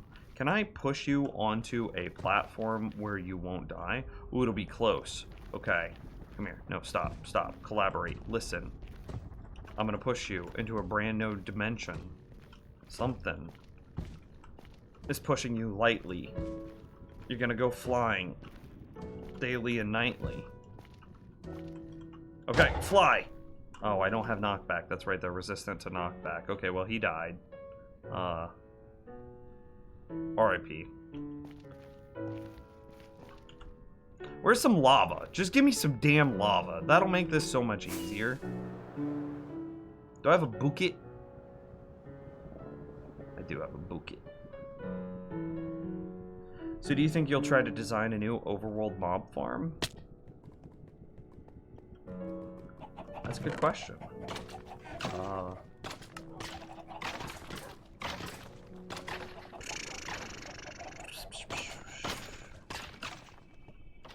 There's some lava. There's some lava. Hey, perfect.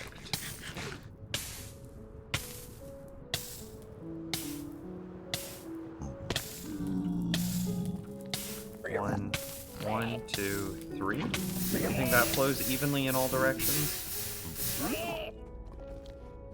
It do. Try putting it here. Did that flow evenly in all directions? Yeah, give or take. Is that enough?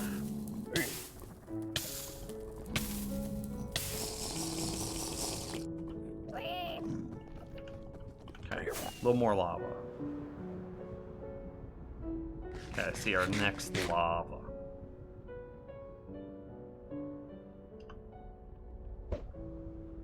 No, that pearl's gonna... Okay, it wasn't the worst pearl. Stop. Okay.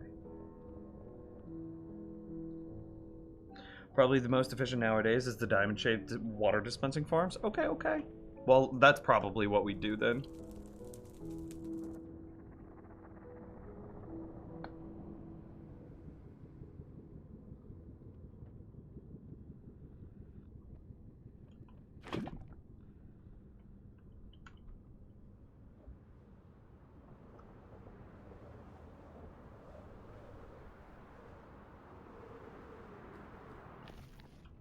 So how far does lava flow? Isn't it the same? 1, 2, 3, 4, 5, 6, 7. So I need to make sure that it's, what, 8 blocks away from the edge?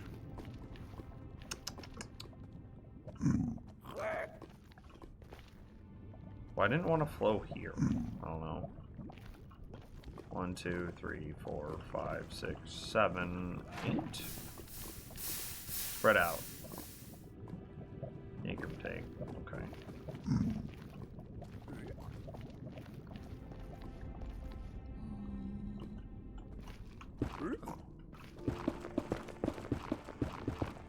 Is this faster? There's no way this is faster, right? It is a lot less brain intensive.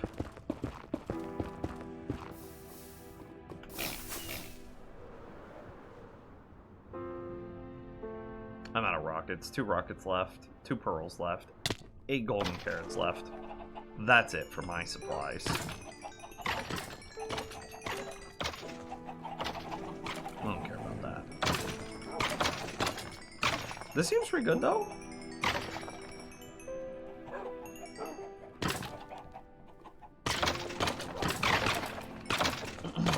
Anyway, you have to head out. Y'all have a good stream. I think I'm about to head out as well. I'm catching up a chat. If you were to look up Minecraft speedruns, you'll see it's divided by versions, and one of the divides is after bartering is implemented. Interesting.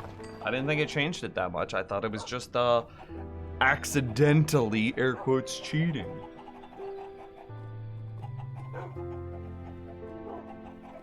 Interesting. Didn't know. Anyway, I am gonna call that a stream there. Thank you guys for watching. Thanks for hanging out with me today. I really do appreciate it. If you haven't already, be sure to hit the follow button. Exclamation mark Discord. Joins the Discord. And lastly, a shout out to Gareth Lore, Brokaw, Gareth Lore again for the support that they showed in the stream. Thanks for hanging out. Thanks for chatting with me. Thanks for being sick as hell, chat room. I'll be back probably tomorrow. Have a good night.